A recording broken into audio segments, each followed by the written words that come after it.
transmission.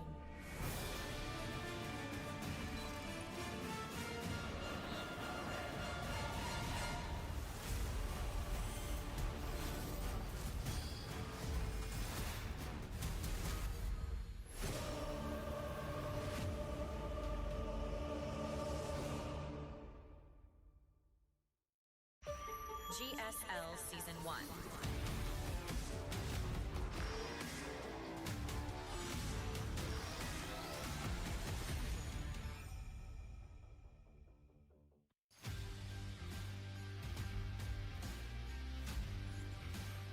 What is up, everybody? Welcome to the GSL Season 1 Finals. And welcome back, everyone. Welcome back. I just realized I need to change that a minute. But welcome back, everyone. Welcome back. Welcome back to another season here, the GSL, the 2026 GSL Season 1 Playoffs, the final day of Season 1. Aye. I'm, of course, Live VIP, and with me I'm joined by, soon to be joined by the fellow players as well. One moment. I do need to fix up the clean feed here, but we are getting into the final day here of the GSL Season 1 Playoffs. We have our top four. And not just that, we have our offline events, Pappy. It's been online. The entire season of GSL has been purely online. Finally, we get some offline StarCraft. Oh, it's been far too long. Un momento, as I quickly fix some things up. Beautiful. But yes, we finally do get to the offline StarCraft we've been waiting for here with our top four players, and likewise going to be joined by our lovely main casters, State and Tasteless. Beautiful. Un momento. As we do fix up our clean feed. And we are there. Beautiful. Beautiful. So we do have our clean feed here. We do have our matches ahead of us here. It's going to be two best of fives, followed by the best of 7 grand finals. We have 4 players remaining here in this event. We have 4 players left. It is going to be herO versus Cure and Maru versus SHIN. 2 Terrans, 1 Zerg, and 1 Protoss, balanced as all things should be. Pappy, true. So we have our top 4 players, and we're going to have our initial matchup here, herO versus Cure. Likewise, before we get ahead of ourselves here, if you want to support the GSL, you can do so via Patreon. Patreon.com/GSL is the place to be to support StarCraft, to support Korean StarCraft and GSL itself. It's thanks to supporters on Patreon that we do have 2 seasons of GSL this year. We have Season 1, which is concluding, and we have Season 2 starting next week. Back-to-back intense schedule here when it comes to StarCraft 2, and Season 3 has yet to be funded. I'm sure we'll be seeing a graphic momentarily regarding the final season, or the 3rd season of GSL this year, but we do have a stretch goal for that. I believe it's going to be $10,000 a month. If we can reach that stretch goal, bam, then we can fund Season 3 of GSL, and then there's another stretch goal to actually grow it to have an extra day of matches, and grow it into the round of 16 instead of just the round of 12. So there are ways to support GSL if you wish, via Patreon or via Soup itself. Meanwhile, it's been a long season of StarCraft. We actually just had the Season 2 qualifiers a couple of days ago as well, last week. So again, very intense schedule here. And we've had an interesting turn of events. Coming into this event here, a lot of people were looking at players like Classic, players like herO, Cure, Maru to make it through. Classic didn't make it into top 4, but SHIN did. SHIN, he's been very aggressive, very assertive. He's had a very... I was going to say very unique, but he's been a bit of a pioneer when it comes to ZVT. Again, we did take note of that previously during DreamHack Dallas last year when he showcased that Roach into Ultra play, and now we're seeing more of that nowadays. A lot of Roach heavy play, Roach heavy styles, but there are other kind of avenues of tech that are much more viable nowadays, as we do have the Patreon. But what I was going to get into here is that we have other tech that are much more viable nowadays, like Muta play, for example. We have been seeing a resurgence of Ling Bang Muta, and likewise, it all comes off of 2-base layer tech. 2-base layer tech going into Roaches, going into Hydras, going into Mutas. We have seen SHIN embrace this kind of ambiguity of how to play out on 2 bases, hiding his tech and catching the opponent off guard time and time again. We'll get into that when it comes to the ZVT. Meanwhile, when it comes to our next matchup, the TVP, herO has been very unstable, as herO is, as he always is. Of course, herO, he's a very unpredictable player. He can excel, or sometimes he can fumble the ball a little bit here. Even during the group stage, after he beat Beyond, what did herO say? herO said that if he plays like he is right now, then he will not make it far in the playoffs. He said it himself that he needs to level up, he needs to refine his play, he needs to get into form if he wants to do well against players like Cure and Maru. For now, though, here come the stretch goals for this season of GSL. Very quickly, bam, as you can see here, we have $6,000 a month, $6,000 a month for GSL CK being twice a month. GSL Season 3 to be confirmed this year if we can reach $10,000. And as you can see here, we're reaching 7K. Almost, happy almost. We've at least reached our first stretch goal of hosting 2 GSL CKs a month, but up next is going to be 10,000 USD. We are almost there. We're more than halfway. We're more than halfway there. And if we can make it there, then we can have a 3rd season of GSL. So if you're out there, if you want to support StarCraft, support GSL, support Korean StarCraft especially, then do take part, do consider supporting not just Korean StarCraft, by the way. If you know anything about the GSL Season 2 qualifiers, you would know that they did open up to international play. The only prerequisite is that players that make it into the top 4, they need to actually fly to Korea themselves and be available to do so. And as a result, we have Clem. Clem, for the first time in history, is playing in GSL Season 2. He will be a part of that event. He will be a part of it. And again, that'll be next week. That'll be next week. For now, though, again, we can focus on our current GSL season. We do have our current supporters on our Patreon as well and on Soup. So big shout out to our supporters, of course. Much love to our Nessie Award tier supporters and the GSL champion supporters as well. Gracias. Do appreciate it. As we're about to get into the bracket itself. We're getting there.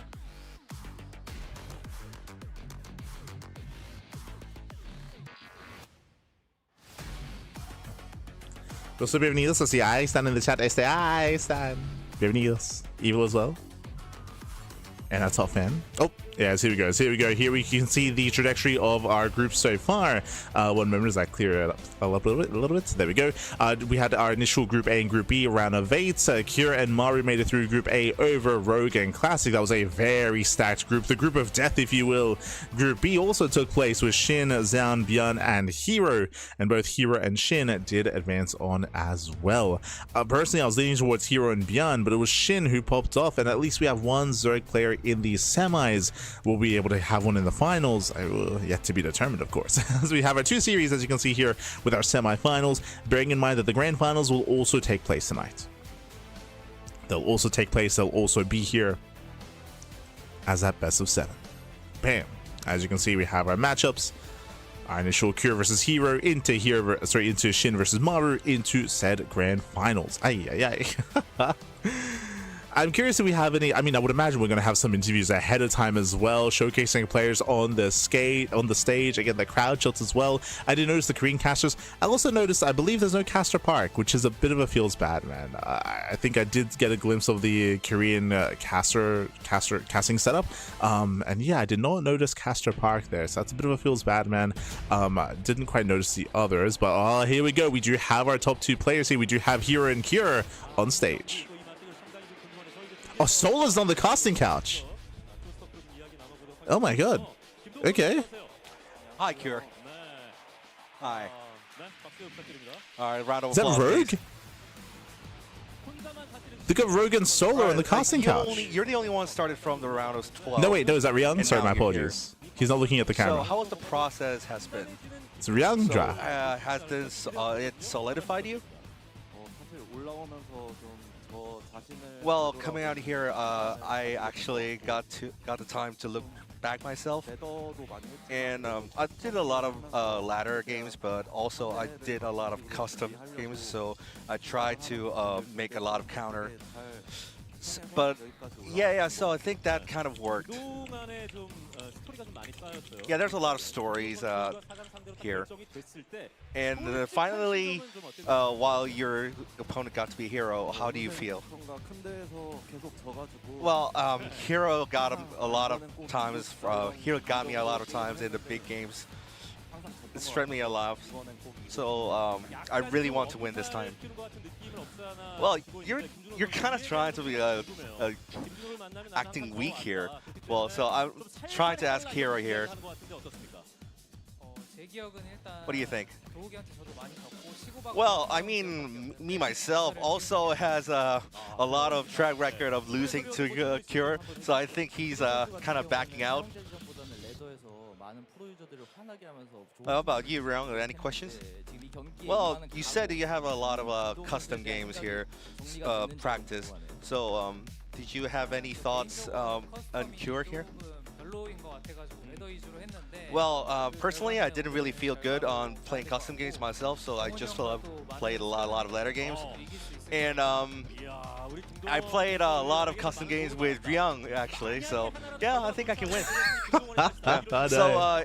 So that means if the game goes south, that it's all Ryung's fault, right? True, yeah, true. It is. Like I think he frauded me. Well, how about you, Ryung? Well, I had a really hard time playing with herO because I lost a lot to him. So any questions to Cure Solar? Well, I think I saw like he analyzed a lot with a lot of custom games and VODs. So what do you think of Cure's playstyle here? Well, particularly against herO, I really don't need to have a conversation. So I'm just gonna smack him here. Oh my god, the predictions in the chat. Oh my god. % against 28. Damn. Well, that's gonna be a little stink for you, Cure. Well, you have a lot of journey, and you got to round of 4, and your odds are against you 70-30. How do you feel about that? Well, I have to admit, like after the EWC, my performance hasn't been great. So I think, yeah, that's kind of reflects that. But yeah, but I had beat a lot of tough opponent in the round of 8, so I'm pretty confident. So how do you feel about predictions, herO? Well, actually, I'm really thankful that many people think that I'm really in good form, so I'm really grateful for that. But I'm not gonna back down, not let my guard down, because Cure showed a lot of potential here around. So yeah. Well, you're kind of respecting the player, so you're like playing down a bit, don't you? Well, I kind of little did. So. Well, you have a lot of history and a good win rate of herO, so I think that reflects that on the predictions. So, any last words, both players, starting Cure? Well, he's a tough opponent for sure, but I'm gonna do my best. And then I prepared a lot for this, so yeah, I'm gonna lift the trophy here. Any words, herO? And a lot of people came here, and of my fans also came here a lot as well. So yeah, I'm going to repay with this with a win. A lot of round of please, possibly for both. There we have it. A big shout out to Maddox, by the way. Maddox, of course, providing some translations for both herO and Cure's interview. Something that, yeah, caught me off guard as I was mentioning during the interview was that Ryung and Solar are on the casting couch. I noticed something earlier, so it's a bit of a meta conversation. But if you remember, for whatever reason, there was no official Korean casters for the entirety of GSL, right? The GSL qualifiers and the GSL group stage, there was no official Korean cast. We had Ryung casting on his channel, we had Inu casting on his channel as well, but these were community casters. And it really stood out because if you remember, during the group stage, Tasteless and State, they were the ones conducting interviews with the players for the first time. Like, that hadn't happened before. It was really weird. And now here, as we're getting into our live event, we can see there's no Caster Park, there's no JYP, so it looks like all the previous SC2 casters in Korea that we once had, whether it's Caster Park, whether it's JYP, whether it's Goliath, it looks like they are unavailable, and they didn't end up casting. Even I assume that we would have them here for the playoffs, but maybe they're. I think some of them are actually casting ASL, if I recall correctly. I'm pretty sure Caster Park is covering ASL and some of the other events, but it looks like they're not actually getting involved with SC2, which is a bit of a shame. You know, Caster Park, he's infamous. He's infamous when it comes to his casting voice, of course, when it comes to his aura, when it comes to his stage presence, when it comes to how he introduces players. Like, he is a big part of the Korean StarCraft, so it is a shame not to see him here. On the flip side, it's really cool to see Ryung get onto the main casting stage with Solar. I kind of wish it was Ryung and Crank, not gonna lie. Like, Crank, he has a lot of experience casting nowadays after years of online casting. Ryung is much newer to the casting scene, so I'm curious as to what happened there. I feel like Crank should have been the go-to. Like, it would have been so much fun to have seen Crank alongside Ryung, covering and hosting the event itself.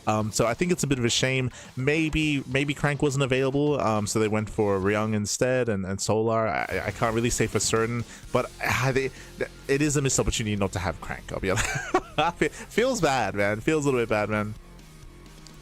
It might actually have something to do with maybe Crank's deal with Chijik. Maybe because Crank has been working more closely with Chijik, the idea of casting on Soup. Maybe he's not quite able to. Like, it's possible that might be one of the reasons for it.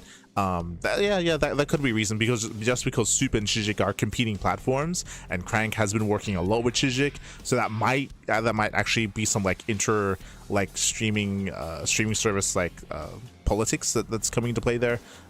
If so, that is a bit of a shame. Like, I would have loved to have seen some Crank. But regardless, we're a little bit biased because we're the Cranky Ducklings. But regardless, here we go. We have our vetoes. We have both Cure and herO stepping into the ring.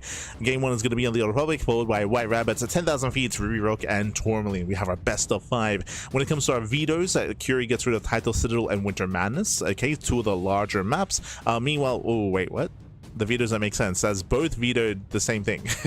So it looks like the vetoes aren't correctly displaying here, but of course we can assume that so we have Tourmaline, Ruby Rock, 10,000. Jeez, we have all the aggressive maps here. Obviously we got rid of Mothership. So Mothership would have been one of the players' bans, and Celestial Enclave as well. So Mothership, Celestial Enclave, Title Citadel, and Winter Madness. The 4 maps that I just mentioned are very large. So we got rid of some of the larger maps in the map pool. Here we have more aggressive maps in the map pool instead. We'll get into it as we're jumping into game number 1.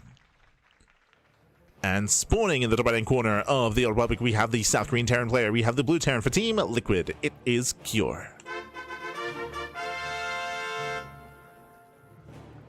And spawning in the bottom left-hand corner, we have the red Protoss player, also from South Korea, representing T1. It is herO. We lined it up, baby. Let's go.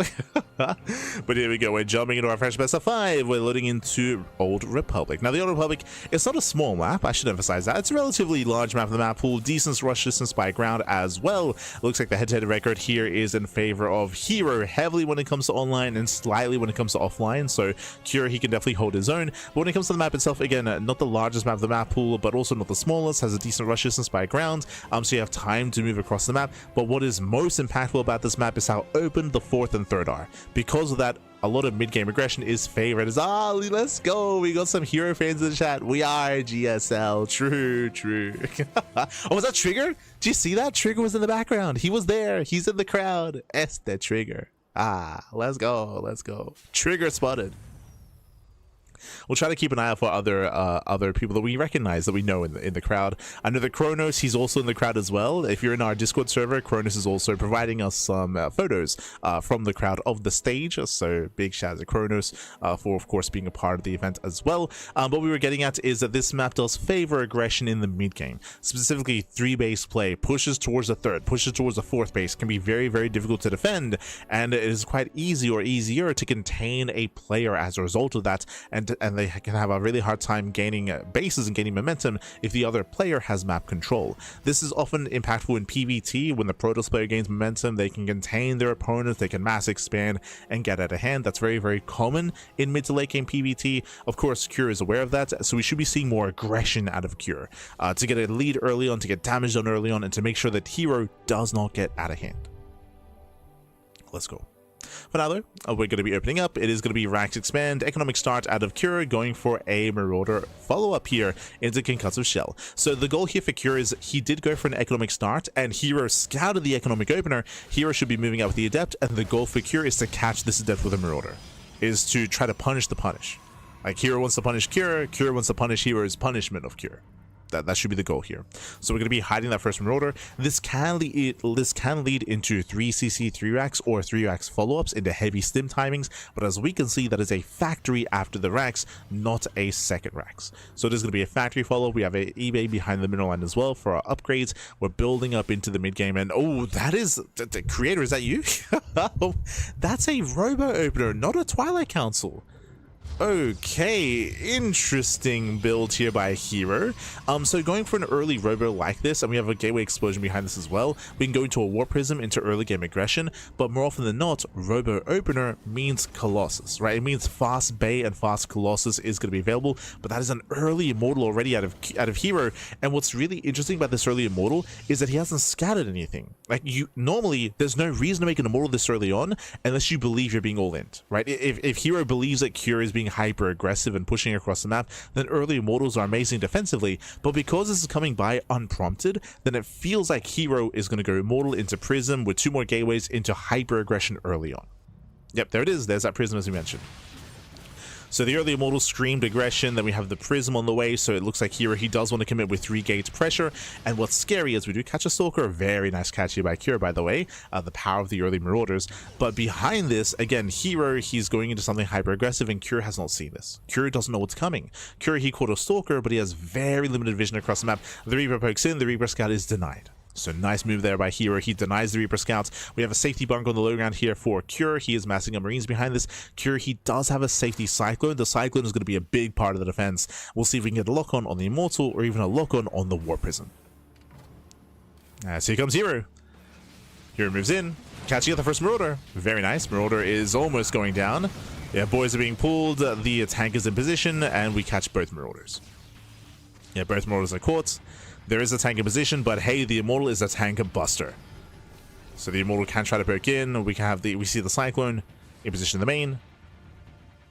Here, he's unaware of the army's positioning here. Now he does spot the tank. He's going for it. He's going for the dive. He wants it. Oh my god, he does dive in. Going for the tank. The tank will go down, and so will the Cyclone. Massive pickups here. There's nothing else to defend. Tank falls. Cyclone falls. 2 Marines remaining. We just warp into the face of Cure, and Cure cannot stop the warp in. The juggling, though. He cannot stop the warp in. Nice juggling here with the Immortal. The Prism does barely get away, and so far, SCVs are going down. That's going to be 8, 9 SCVs falling, and the Prism gets out.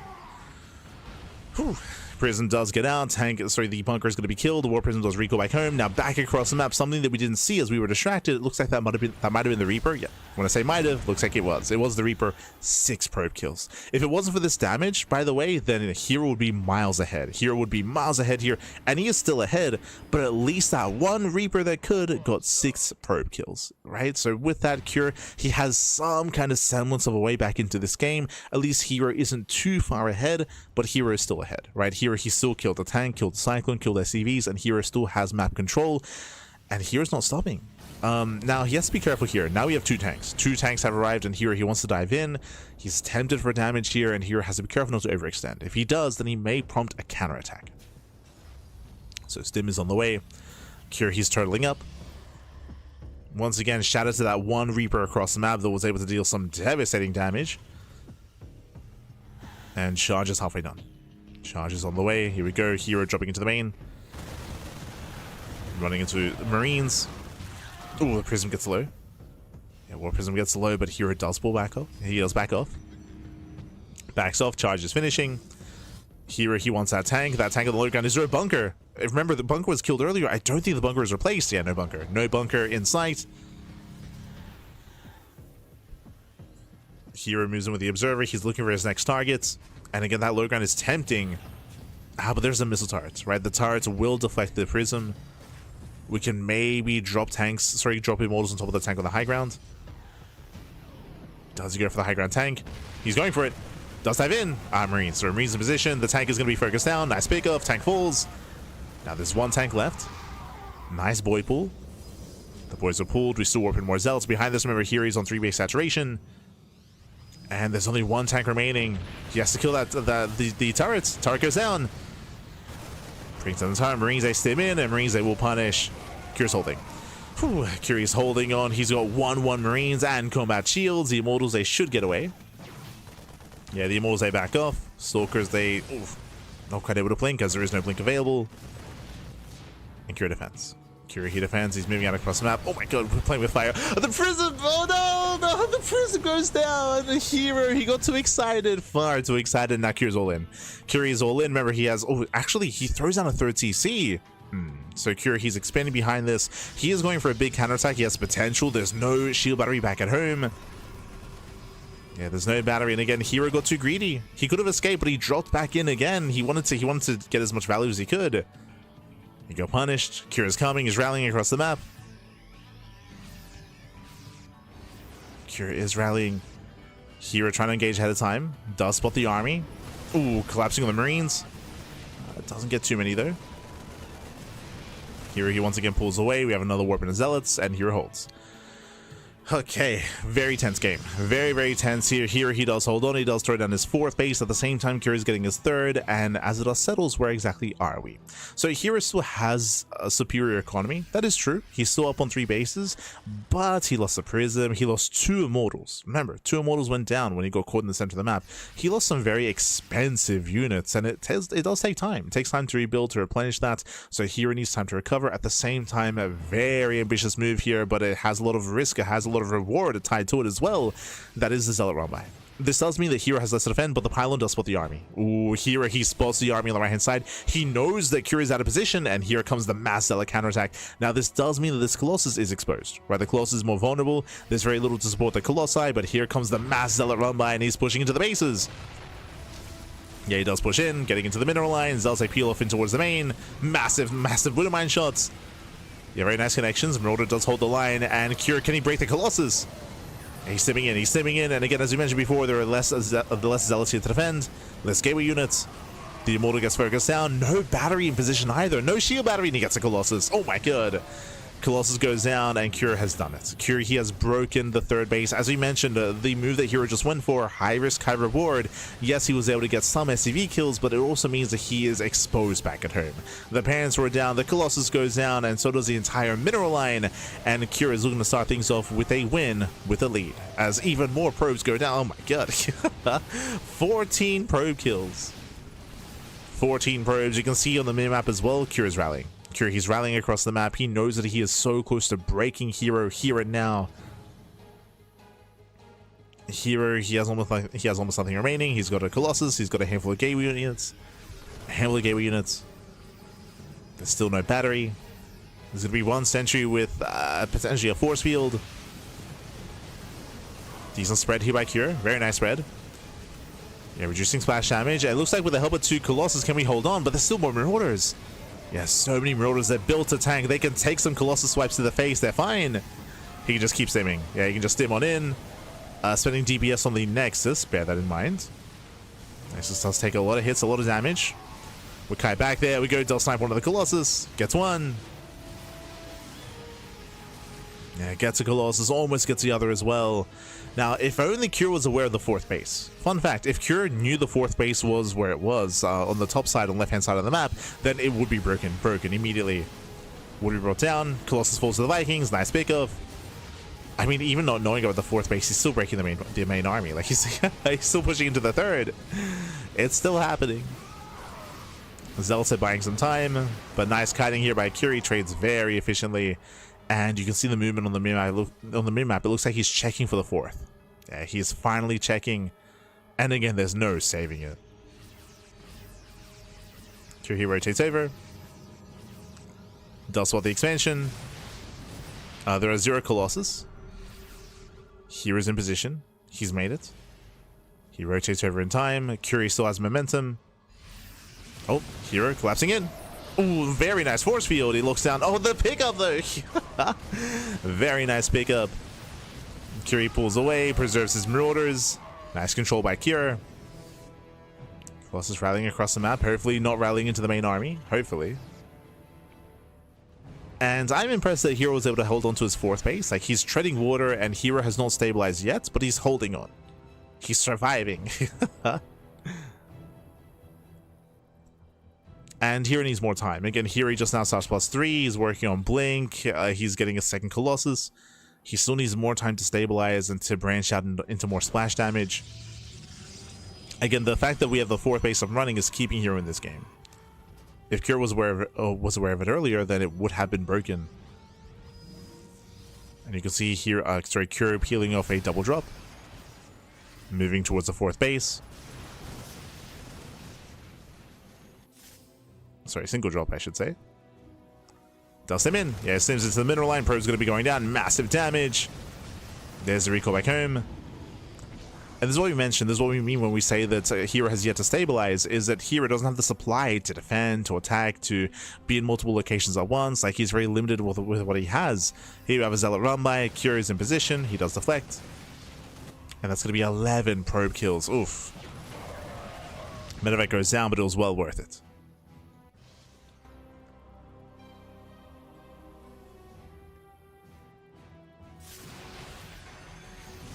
Yeah, was well worth it.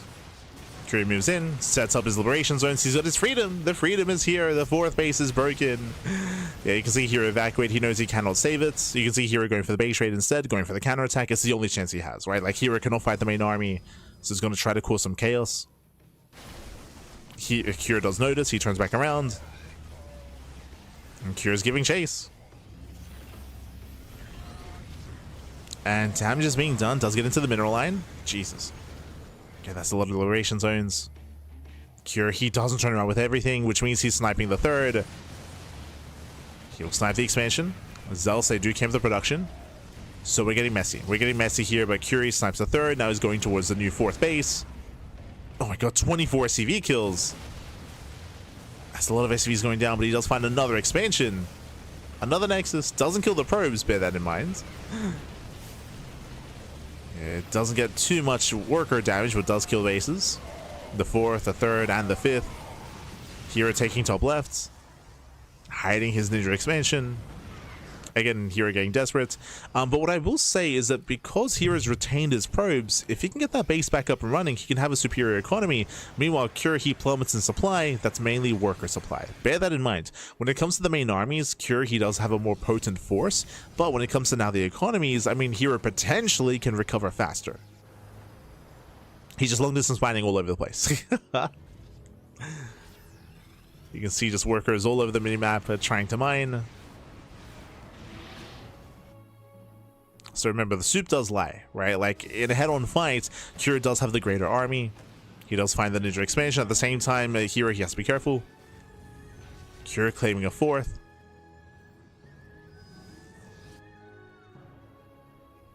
And Cure does find it. Yeah, it does find the expansion. Will force a recall.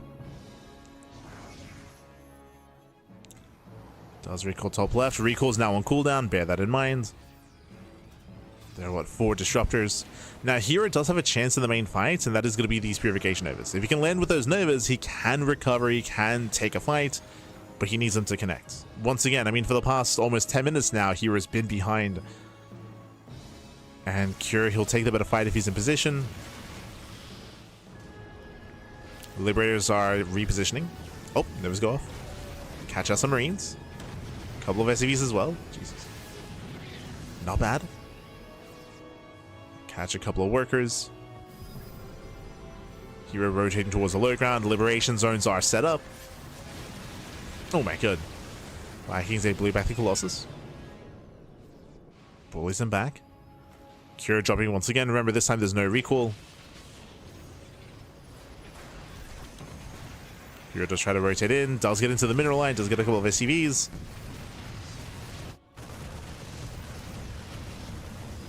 Oof. And once again, Cure gets 9 probes. At the same time, though, herO gets into the mineral line once again. Just a handful of zealots. So again, keeping Cure's economy low. And here come those disruptors. He's up to 5 disruptors. Oh god, no. herO, be careful. Don't push into the freedom zones. Liberator range is on the way. Working towards advanced ballistics. herO does snipe 1. He gets 2. Not bad. 2 liberators. Oh my god. Jesus, the Nova almost connects. As you mentioned, we need these Novas to connect, and if so, then herO can win a fight. Once again, another Zealot run by. And he gets into the main. Oh my, he's doing it. He gets into the main base. More workers going down, and this is getting out of hand. Even sniping the fusion core. Denies up the range. Massive pickup. Takes down the upgrade. Likewise going for the E-base as well. And Cure's getting torn apart. So once again, Liberators are exposed. Does catch 2. Yeah, takes down 2 more Liberators. There's a recall back home. Zealous even trade well here against the Bio army because we're overstimmed. Again, we're still getting very messy. I still do favor Cure in a head-on fight, but hero's not fighting head-on. Hero's been very successful when it comes to Zella run by Zella counterattacks. Zella drops some warpins into the main. Hero's been very, very successful with that. And now the Liberator count is much lower. Much lower. Speaking of, down to 3. Down to 3 Liberators. Here he's re-expanded, he's maintaining his economy, maintaining his army.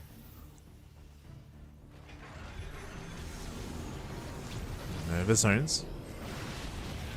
Catching out a Viking. Very nice control here from herO. Catching a Viking, Curie gets across the map once again. We mentioned earlier those Zella Rombites, they just keep coming. They keep going. And herO gets up the ramp. Almost. Almost out of position Cure. Didn't quite get in. Again, if he can take over that high ground, he can dominate the fight. Both players are maxing out. Now, when it comes to our max out compositions, as I mentioned previously, it's going to be a very high Liberator Ghost army. Ooh. But that Liberator count is not actually as high as it otherwise once was. Still only 3 Liberators. Now to 4. Whereas typically you do want a higher Liberator count. I believe there's only 1 starport. Colossus Swipes going up. 1 Colossus goes down. Yeah, nice pick up at a herO. And again, after an intense back and forth, it's been a while since Cure's been across the map. hero's economy is now stable. He's on 80 probes. It took a long time to get there, but 80 probes are now secure for herO. He's now accumulating a bank. Going for double War Prism, let's go. And Cure's in danger. At this point, I would say that the lead that Cure once had finally is kind of waning here. I still prefer the main army, but at the same time, another full medevac goes down. Cure takes care of top left. herO rotating to the center. And doesn't find a way in. Barely not. And does not push in. hero's still posturing, still rotating.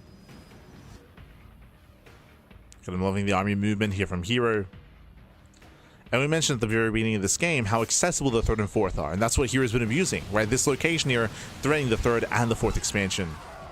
So what we mentioned at the start of the game came into play here in regards to just how open those bases are and how difficult it is to defend. And we spoke about how in PvT it's often the Protoss gains map control. Well, it happened. It wasn't clean. Bear that in mind. It was not a clean game at all. It was very messy, very shaky. But eventually herO gained map control. Eventually Cure's been contained on 4 bases. And hero's now going for the double drop into the main. Oh, he moves in. Yeah, he moves into the high ground. Nova's a zone away the ground army. Zelsa get into the mineral line, and the prisms get into the main. And again, Cure's just being torn apart here. Here he has economy to be able to afford this. 7 SCV kills, going for the academy, going for another massive warp in. I believe the CC did float away. Oof. But here even getting on top of the ghosts. Yeah, 1, 2, 3 ghosts going down. Ay, ay, ay. Catching out a Liberator. Nice control out of herO. You're forced to recall back home. Oh my god. It doesn't quite get the medevac. Academy still survives. And Cure, he's had enough. You can see Cure's frustrations. You can see on the minimap, his main army just pushes. He's just had enough defending. He's had enough. The frustration's clear there for Cure, where he's had the better army for so long, but he just could never force the main fight. He just A moves across the map. Just F to A move, Fabi, just send it. And we're going for the base trade. We're just committing to the base trade. Cure's had enough defending. But alas, hero's already in the main. That's the issue here. He already has a massive lead in terms of the base trade. He's already in the main base. Everything's flashing red here for Cure. I think it looks like the 4th base is still untouched, but the production's under fire. Yeah, the production's under fire, and here has plenty of expansions. So even though Cure is pushing into the main, here he has more bases to throw down more production, throw down more buildings, to maintain his economy, to keep warping in. And Cure, you can see him floating back home, trying to save his command centers. Oh, the boys get caught out. Oh, no.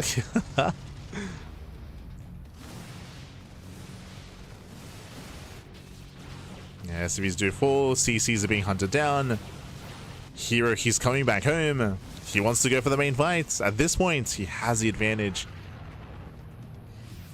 At this point, now there are 0 Liberators. 0 Liberators left for herO. So now it's much easier to engage into. Much easier. We have our 5 Disruptors. All 3 Vikings go down. No more Vikings, no more anti-air. At least not in the sky. Disruptors do get focused down. Oh, hero's got to be careful. He has to be careful here. Lose all the disruptors. He just blinks in. He just blinks in. He collapses on the army, and with that, herO, he has done it. He has broken Cure. GG gets called, and Cure, he taps out. herO takes game number 1. Whew, GG. Ay, GG, well played, Cure. You could sense the frustrations there from Cure. Cure, he was in such a good position. I remember across the map, he had destroyed the main army of herO. He was breaking bases, breaking mineral lines. There were a couple of key moments though that we did bring out. That was the 4th base. Remember, the hidden 4th base on the left-hand side was untouched for a very long time, despite the fact that Cure was almost straight up killing herO at his 3rd. But Cure didn't know. He was not aware of the 4th location. So because of that, all that pressure was being applied to the 3rd base, where he could have gone for the 4th to have actually killed the expansion itself and keeping the economy low. But here he snuck out that 4th base. He was able to keep it up and running. He then lost his 4th, his 3rd, and his 5th. If you remember, he lost 3 bases. Cure still had the advantage, and herO took top left, the ninja base, and he got it up. It got saturated as well. herO eventually fought for map control. Eventually, thanks to the non-stop Zealot run bys and Zealot drops, Cure, he relinquished map control. He was stuck back at home, and herO stabilized. herO stabilized with his economy. herO maxed out, and even despite that, for a long time herO could still not fight the main army. But the Zealot harass was just insane. It was it was relentless is what I was looking for. Relentless Zealot run bys, relentless Zealot drops, and in the end he did break Cure. Even broke his patience. Even he became impatient towards the end. Cure, he just said screw it, go for the base trade, and that's when everything fell apart. GG, well played. Whew, it's a very impressive comeback. Very impressive comeback there from herO to be able to survive, recover, and claw his way back in and just be, again, relentless with his aggression. And now we're going into that. This leads us into White Rabbit, a very different map. Now, when it comes to the Old Republic, what we mentioned about the map itself was just how accessible the 3rd and 4th base are and how it does hurt the player that doesn't have map control. We saw that come into play eventually. Here on White Rabbit, it's very different. We'll get into it. The bases themselves are more defendable, but on White Rabbits, the 3rd, 4th, and 5th are much more spread out. So map vision and map awareness are even more crucial on White Rabbit to be able to defensively rotate and keep up with the army, control with the army, run-bys, counterattacks. Mid to late game can be quite difficult on White Rabbits for a different reason. Oh, sorry, Winter Man. Looks like they made the wrong lobby, and there we go. Now we actually have the vetoes. Celestial Enclave, Tactile Citadel, alongside Rabbit and Mothership. So Winter Madness. Winter Madness is going to be game 2. So it looks like they just had the wrong vetoes and they made the wrong lobby. But now we have the correct vetoes. Okay. Winter Madness is a lot more standard. And take away what I mentioned about White Rabbits because it's vetoed. we vetoed White Rabbits. We're done with that. Winter Madness is coming up next. And again, this is a much different dynamic here. A much more standard dynamic. Let's go. As spawning in the bottom right-hand corner of Winter Madness, we have the South Korean Terran player. We have the blue Terran. It is Cure. And spawning in the upper hand corner, we have the red Protoss player. We have for South Korea. For T1, it is herO. Here we go. As we're getting into game 2 here, and as we load on in, welcome to Winter Madness. Now, what I mentioned previously is not impactful here. The distance between the bases is pretty normal, pretty standard. Likewise, you have a ramp coming in between the bases at the natural and the 3rd base. You do have a relatively narrow choke point coming into the 3rd, and likewise a choke point into the 4th base. As opposed to Old Republic. Let's go. As opposed to the Old Republic, I would say that your 4 base setup on Winter Madness is much more secure. Here. So in saying that, I will say that if we were to end up in a similar situation, Cure would have an easier time defending. Easier time stabilizing on 4 bases and building up his army. As a result of that, we should be seeing a much more aggressive stance from herO to try to stop the 4th base from getting up and running. Like if herO can get his 4th up, he can max out and he can deny any kind of run-bys, counterattacks, and start working towards a 5th base, and had just a very different dynamic. Very, very different. But we'll see. We shall see. At the same time, Cure, he might just not want to embrace a longer and later game, even if he has a easier time defending. He might just want to end things earlier. Last game, he was still hyper aggressive, you recall. Still very, very aggressive. Greetings from Germany. Let's go. That's Scott himself, I'm sure. But great to see some international fans in the audience as well. Great to see. As once again racks into Tech Lab into Marauder. If you remember last game, Cure, he opened up Marauder. Jesus, like the early game of game 1 was so long ago. It was half an hour ago. So Cure, if you remember, in game 1 he went for a Marauder opener to catch out the first units, and then herO went for his own Immortal opener instead and went into hyper aggression and where he almost broke Cure initially. It was a very back and forth game, as initially herO had the advantage, then herO lost 2 Immortals in the Warp Prism, then herO was defenseless back at home. Yeah, the crazy back and forth. Coming into this though, Cure going for the same opener, he wants to try to punish the early gateway units of herO. Meanwhile, this time, do you see herO? Twilight Council. Twilight Council opener, not a Robo this time. Last game, the early Robo led into early Immortal, led into hyper aggression in the early game from herO. This time, early Twilight Council is more standard, going into Blink, into a heavier gateway count. Now the question becomes, is this 2-gate, 3-gate, or 4-gate Blink Stalker? Depending on the gateways, that tells us if herO wants to be greedy, safe, or aggressive. So we'll keep an eye on the gateway. So far, that is the 2nd gateway in production. Oh my god! 2 gateways, but not making an upgrade, not going into Blink, going into a Dark Shrine. Ooh, okay. This is gonna get out of hand. Why?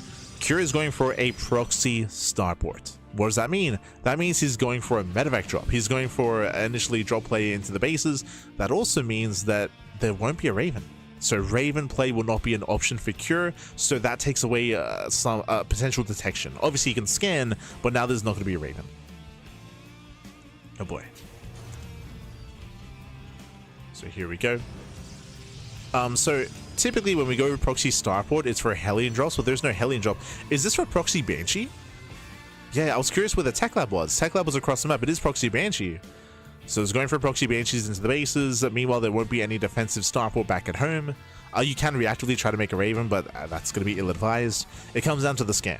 It comes down to whether or not Cure mules or he doesn't. If Cure mules at the wrong time, that's game. Straight up. Like, we've seen players like Beyond, Cure, Maru, Clem just insta-GG when DTs arrive if they mule at the wrong moments. Because this can become devastating critical damage. And again, there won't be like a random Raven dropping out. So far, we have energy at the natural, okay. We have enough scan energy at the natural, and soon to be in the main base as well. Does Cure mule? DTs are moving in. He's holding onto the scan. Hey, he's fine. He's holding onto the scan energy. DT waddles in. Cure, does he notice? Oh, DTs, okay, they reveal themselves. They reveal themselves. Yep, there's already 1 scan. There it is. There's the first scan, and there's soon to be a scan in the main as well. God, despite that 12, it's 13. Oh my, you can see how quickly. 4 to 15 SCVs. That is critical damage already. That's an entire mineral line, despite having the scans. Now, thankfully, this is too much. Yeah, this is too much. Game-ending damage is being dealt, but there are the Banshees. The Banshees, they can make up for this across the map. They could. Oof. That's a kill, not a cancel on the turrets. There's 1 scan in the main, but there's still another DT at the natural. At the same time, Banshees, they hit across the map. And is there detection? There is a Robo. There is a Robo. The Observer is being chronoed as we speak. We need that Observer. Banshee so far, they get 4 probe kills. Meanwhile, across the map, 20 SCVs have fallen. It's the invisible flying machine. Invisible units in general. I mean, hey, they're popping off. Nice split here with the Banshees. They do split. Observer's out. DT still wreaking havoc. Oh my god. Finally, one more scan in the main base, but there's still another Dark Templar in the natural. Meanwhile, this is adding up. 13 probe kills. herO still has double the worker count though. There's one more scan, and there's still another DT at the natural. First Banshee goes down, there's one Banshee left. Raven has made it back home in time, quote unquote in time, like it will defend. We have the Raven, finally. And as the dust settles, we have to favor herO. herO's on 3 bases, herO's on 49 probes. herO could be in a better position if he had the Observer in position back at home, so that did lead to a lot of chaos, of course, but in the end, herO, he does have a stronger economy, which will lead into a stronger mid-game. Now the question becomes, from this point forward, does herO go into a timing attack and go for a big timing attack and a big push, or does he just play standard and just get a 4th base and take his gases and get into splash damage, into storm, into colossus, and just play a game from here? I mean, it's herO, so he's probably going to try to kill. That's for better or for worse, herO, he often does go for the kill move instead, and rarely does he just try to like lay back and just, you know, rest on his laurels and try to get further ahead. That's just not herO. Not typically. Again, for better or for worse. So charge is on the way, +1, we already have the prism, and yep, you can see herO's moving out.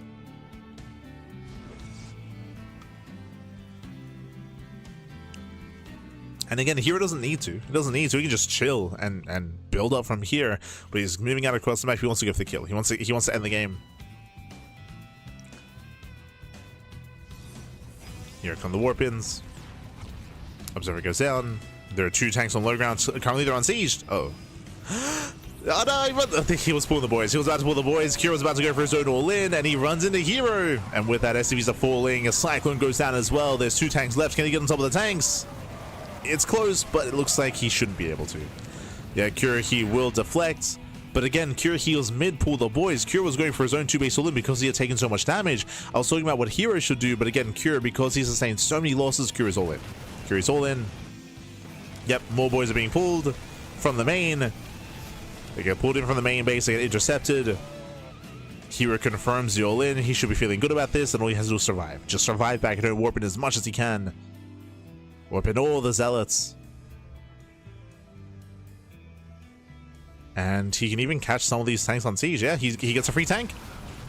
He gets a free tank. The other 2 will siege up outside of the natural, but there's barely an army here.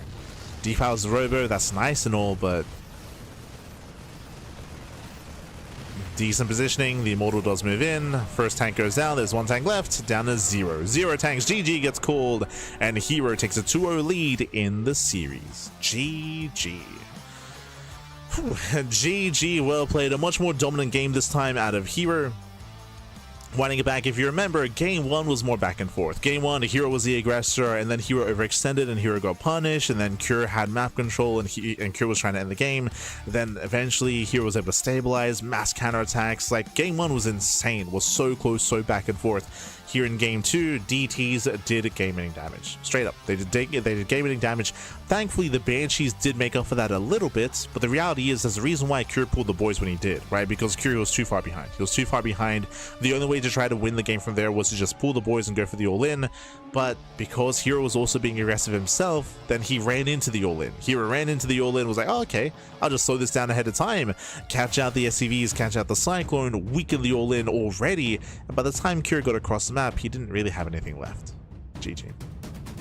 GG, well played. With that, we're loading into game number 3. Going to be loading into 10,000 feet. A much smaller map this time. Much smaller map. Shorter rush distance by ground. Aggression is favored here on 10,000 feet, and we'll get into it. I say aggression, momentum is favored. Specifically, I shouldn't say aggression because it kind of has different connotations. We'll get into it as we load into the map. Oh boy. Now, as we get loaded into game 3, I want to see a back and forth, regardless of who wins, right? Whether it's Cure, whether it's herO, regardless of who wins, I want more than a 3-0 here. I want to see a game 4. I want to see game 5. I want to see more out of these 2 players. But maybe Ryung's practice is just too good. True. The caster himself. I mean, as spawning in the bottom right-hand corner of 10,000 feet, we have the South Korean Terran player for Team Liquid. It is Kyor. I was too early with it. There we go. And spawning in the top left-hand corner, we have his opponent. We have the Red Protoss leading the series 2-0 and 1 game away from advancing on to the grand finals. For T1, it is herO. They're a lot faster with that one. And we're going for the proxy 2 racks. We're going for the proxies. 2 SCVs are sent out across the map, and we are setting up the racks across the map. Now, herO scouts very quickly. Very fast pylon scout out of herO. With that herO, he will confirm that the depot is by itself and that there is no racks. With this, herO will know that there is a proxy, but he doesn't know exactly what kind of proxy yet. Whether it's committed, whether it's not. So here we go. We have our 2 Raxes. Gas is being taken. Proxy Reaper out of Cure. Now, it is not uncommon for Cure to go for a proxy 111 even. Coming from Dallas. Oh, let's go. From Dallas. Esther Dally. And you can see here he's looking for the proxy. So he does check the linear 3rd location first. Checks the linear 3rd. Now checking the center of the map. There's only 1 gas back at home. So it's just Proxy Reaper. The probe does double back around towards the triangular 3rd location. So it does check this pocket area. And then from here should go up the ramp. So once again, just checking for proxies. Now should be going up the ramp. And now should confirm. This is not Proxy Reaper, by the way. It's Proxy Marauder. And the probe doesn't see. Oh, but the second probe. Yeah, the second probe will confirm. It does move towards the left-hand side. And from here should move to the right. Oh no. Okay, there we go. It's a very late scout. It's very, very late, but does confirm the double Proxy Marauder. So now here is fully aware.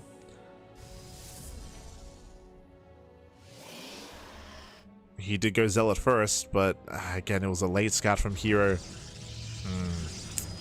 This is getting dangerous. I'm getting some I Am Katowice flashbacks from 2 years ago. Not gonna lie. The Katowice flashback says Zealot does zone away the Marauder for now. We're buying time for the battery. So far, that's 3 Marauders. Soon to be 5. That's a heavy Marauder count. The boys are being pulled. Cure is completely all in. Just completely all in. herO, he might just have to abandon the low ground and pull the boys himself. Jesus, that's a lot of battery. Okay, he's committing. He does commit, throws down a wall of batteries. We'll see if they finish in time. It's still going to be a tough hold. I believe there's a second pylon to keep everything powered. And looks like 3 batteries will finish. Sorry, 4. Oh no! Yeah, has to pull away. Yeah, he's out of position. He gets surrounded. herO was not paying attention. He was not paying attention. 1 Stalker goes down. He's out of range of the batteries. He's zoned away. And there's a disaster here for herO. He gets surrounded by the SCV. 2nd Stalker goes down. And herO has all these batteries, but nothing to heal. Okay, yes, 1 Stalker. Copium. Yeah, a couple of probes are being pulled. Jesus, they just chew through the Stalker shields. And I believe Curie should be able to break through here. Yeah, again, herO just wasn't making attention. You can see him smile. Yeah, you can see hands off the keyboard. herO knows. The I Am Katowice flashbacks. Ay.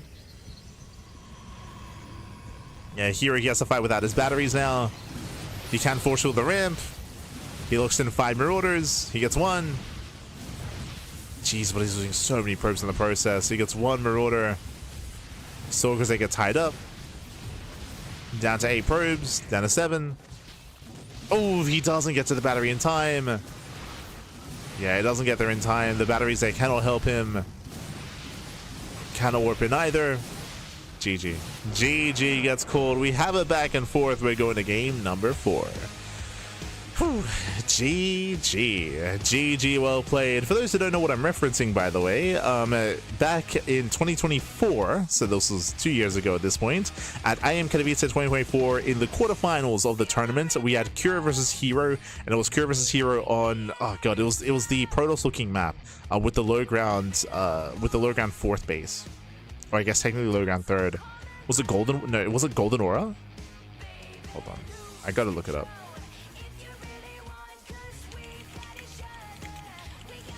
But on that map, Cure went for the same build. Not Golden Aura. No, wait. It was GoldenEye, yeah. We remember. But on GoldenEye, it looks like we come to a short break. But on GoldenEye, if you recall, Kira, he went for the proxy 2x Marauder, and he killed herO, and he won the series with that. They went to the ace match, to be fair, in that series. But Kira cheesed herO out of IM Katowice in the quarterfinals with that very same build. GG, well played. With that, we're going to be going on a short break. When we come back, we'll have game 4 of herO versus Kira. See you soon.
And welcome back, everyone. Welcome back. Ooh, we have returned. We are mid-series. We're mid-series here with our first semifinals match.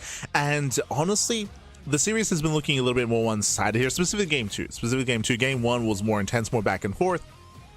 herO took a 2-0 lead, and then here in game 3, herO got cheesed the hell out late scout. Unfortunately, herO, he did recognize that Kira was proxying and going for a cheese on 10,000 feet, and herO was looking, and herO was checking everywhere, and finally did find the proxy, but found him very late. Very late scout there by herO. He was setting up on the low ground. He lost his first 2 stalkers. herO was inattentive. You remember, the big moment where Kira won the game was when herO got caught with 2 stalkers out on the map, out of range of the batteries. He was out of range of the batteries. He got surrounded by the SCVs. He lost 2 stalkers. That was game. That was game then and there. And with that, Kira, he overwhelmed. And Kira, he has put a point on the board. One more game away from the ace match. Kira, can he force game 5? Can he force the ace match? Can he continue this series? Or will herO win it out here and now? As we're loading into Ruby Rock. we are going to be loading in. Ruby Rock is now a smaller map of the map pool. Shorter rush distance background, open third, open fourth, short rush distance aggression, all-ins are favored. This is where we expect aggression from Cure specifically. Cure, he is known as an aggressive player. Like he just showed that he's willing to cheese, but he can also all-in as well. We'll get into it. As spawning in the bottom right hand corner of Ruby Rock, we have the blue Terran for Team Liquid. It is Cure. I was too fast, there we go. And spawning in the top left-hand corner of Ruby Rock, we have the South Green Protoss player. We have the red Protoss for T1. It is herO.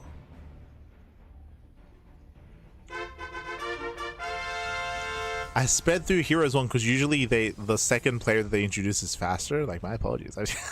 I was not synced up for the intros for this game. And Curie opens up with another proxy Rax. Now, as you can see here, it's a different setup. Oh, welcome to GSL. Thanks to Crank, onside soup intel. Let's go. He's got an onside jersey. He's giving a shout out to Crank. Oh my god. Let's go. Ay, ay, ay. Big shout out, by the way. But we are going to be settling in. What I should mention is that this time Curie goes double gas. He goes for a double gas opener, and he only goes for a single Rax across the map. He's still going for a proxy, but it is nowhere near as aggressive. It is nowhere near as committed. Not as all in. First time GSL watching 2010. First time live 2014. Last time live at 2020. What? Oh my god. 2141. Let's go. Shout out to all the fans in the chat. All the fans. Proxy Rax into reactor into 111. It's looking like a 111. My apologies. I said that was like, oh, it's not as committed, but no, it looks like a factory alongside this. Yep, there it is. There's that factory. So the cheese continues here for Cure. Once again, herO needs to look for the proxy itself. And we'll see if herO takes it seriously. I believe herO did not make the first Zealot. Not this time. I could be mistaken. He did. Okay. Did make the first Zealot. He's scouting the top side. And herO, does he find the proxy? He's checking the center. Yeah, he's checking the center first. If not, just going across the map. It's going to be a Stargate opener out of herO. Ooh. With the Stargate opener, he can make oracles early on, which can work okay depending on what is being made. But again, it's going to be a proxy 1-1 setup here into the factory, into the starport, into proxy tank, right? It's going to be proxy tank. Technically, we can make oracles for the Marines, and then a Phoenix can lift the tank. Like, you can still try to make that work, but you're not going to have a lot of time to actually build up your Phoenix count if that's the plan. The oracles, they can be okay. We'll see. Remember, there's no stim. So, like, even though there are Marines, a good amount of oracles can still break through the Marine count. Zealot does work on the wall. Void Ray first. Okay. Does make the initial Void Ray.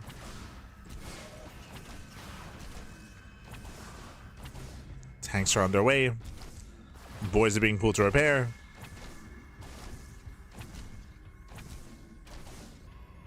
Oh boy, and we're soon to push in with the tank. Now, if you remember, this build was very common on 10,000 feet. If you remember, both Maru and Cure did this very same build during the group stage of this tournament in GSL. During the group stage. So you should have seen this previously. You saw it against Classic and against, I want to say, Down as well.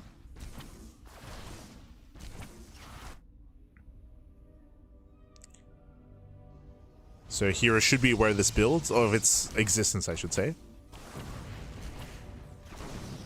Nice pickups. Nice target fire and getting 2 SCVs. Battery in the main.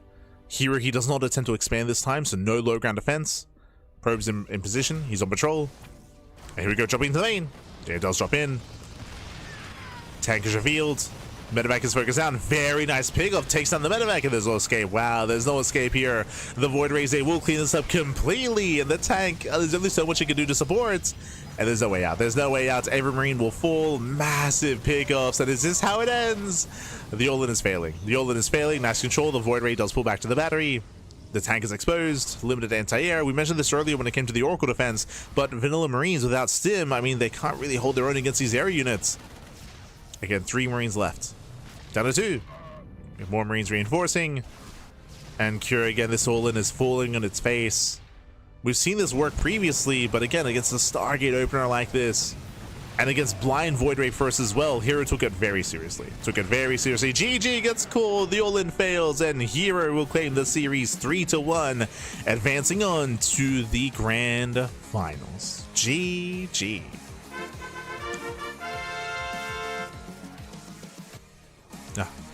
GG, well played, congratulations. herO, he will claim the series, he will advance on to the grand finals.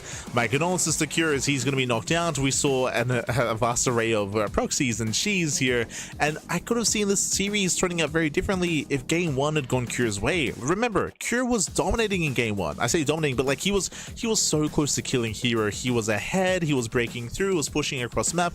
We emphasized that Cure didn't know that the fourth was taken. We emphasized that herO had hidden it on the left-hand side, and that made sure that herO had a way back into the game, and he did. He dragged himself back into that game. That first game set the pace for the series. It was the closest one, could have gone either way, went herO's way of course, and then it all just fell apart for Cure. It all just fell apart. Sure, Cure, he was able to fight back in game number 3 with the proxy Churax, with the proxy Churax Marauder, but again, that heavily relied on not scouting and on underreacting, or sorry, I say underreacting, but in a rough response out of herO. But last here in game number 4, herO took it very seriously. Didn't try to take the low ground. Set up in the main. GG, well played. Congratulations. herO does advance on, and I'm sure we'll have a winner's interview. The GSL top protoss. herO 5 times, Zest 4, MC classic stats, Trap 3 times. In the GSL finals. That's really cool stats. But here he is the protoss player with the most amount of finals in GSL. Let's go. Let us go. His 4th GSL finals appearance after 2 seasons since the season 1 of 2025. There you go. It's been a while. It's been a while. Something about that beginning of the year. Beginning.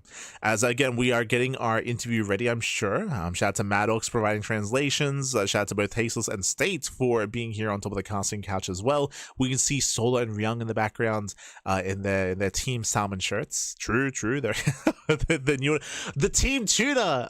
They're not salmon. They're not salmon anymore. Now they're tunas. Beautiful. It all ties together, Pappy. It ties together. Team Salmon no more. Team Tuna. Let's go. So again, I'm sure we're going to be. I would imagine they would have a winners interview, but we'll see. We'll see. They might just go straight to the next series. Regardless, GG, well played. Again, Cure, he is now out of the GSL. herO is going to be our first finalist, and again, great to see that little graphic made. I'm sure they made a graphic for both players, just ready to showcase either graphic, depending on which player would advance on. And we are soon getting ready for our next semifinals match. That will be a best of 5 between Maru and SHIN. There's a lot to get into there, specifically in regards to TVZ. Specifically. As it looks like we have an interview.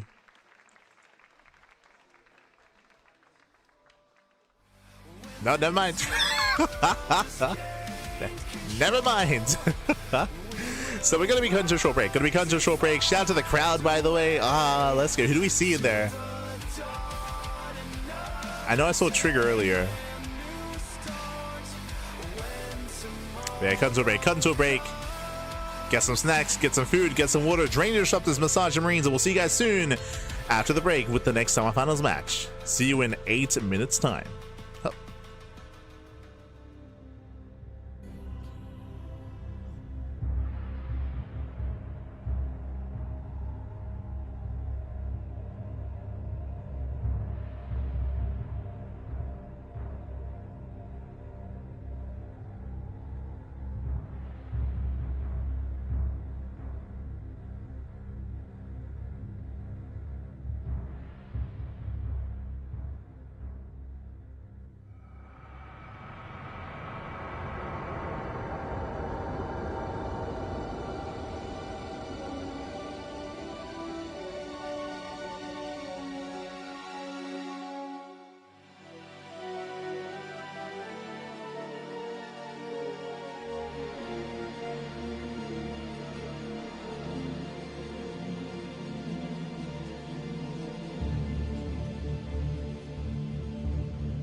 GSL Season 1.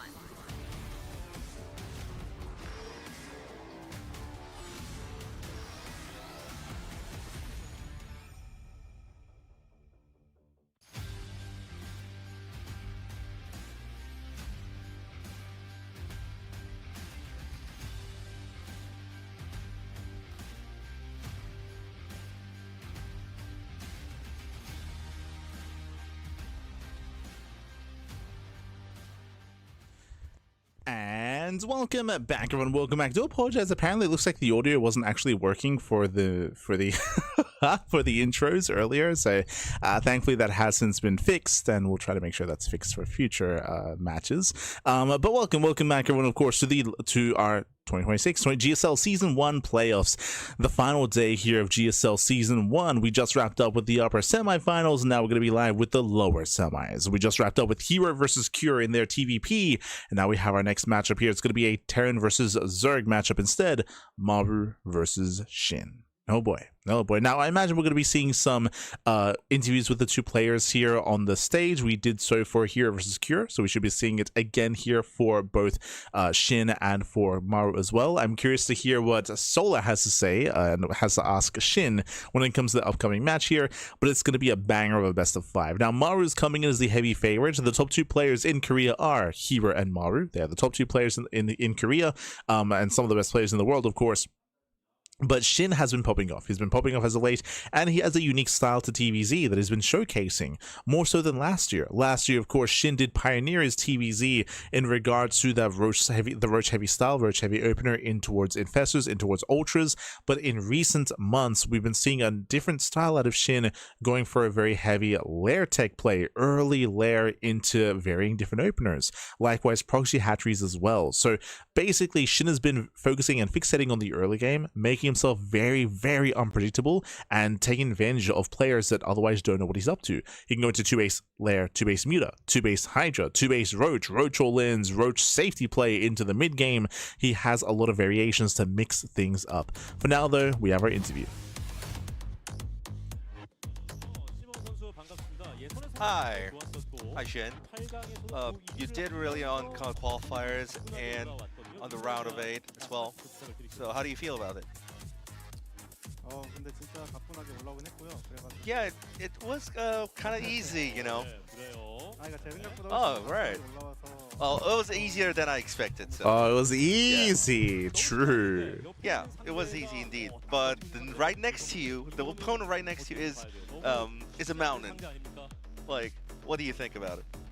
근데 저는 좋게 생각하고 있습니다. Well, I feel good. I mean, playing against Maru is that the evidence that I'm doing really great. So yeah. So Solar, you're the same age. So any words? Well, you know, like SHIN. Well, why are you laughing? Well, I want you to laugh after the game as well. So how was the preparations? Are you ready? Well, I did a lot of preparations myself. I think this is the most prepared matchup I have ever. Yeah. I would agree. But I don't really feel right because I think I overdid. So I'm thinking that like I'm missing something here. So I'll just try to integrate everything. So yeah. Well, if you try so hard to be perfect, then you kind of like make a mistake. So I understand the pain. So Maru, it's been a really long time. I mean, personally, in 2010, you were the youngest player competing, and now they're saying that the history of Maru is the history of GSL. What do you feel? How can you explain that? Well, I competed in the open season, from the open season to here, so yeah, I'm still doing great, so that's relieving. Yeah, Ryung, any questions? Well, Maru, you have a lot of you have very good win rate against SHIN, so you don't really get to prepare a lot against him. So how do you prepare your mindset against him? Well, You know, my mindset actually, I can actually lose against him at any time. So, yeah, I'll trying to not hold back. Well, oh, you're trying to, you're procrastinating him. Like, you're giving too much credit. Like, isn't that a strategy? Well, I mean, he's doing great, so it is a fact. So now we're gonna see the predictions of the viewers. Oh. It was 78 versus 22. Well, it feels like Maru isn't really confident against Shin, like he says, but the predictions are saying otherwise. What do you think? Well, I think it's because of the matchup record, like matchup history. But today, I don't know.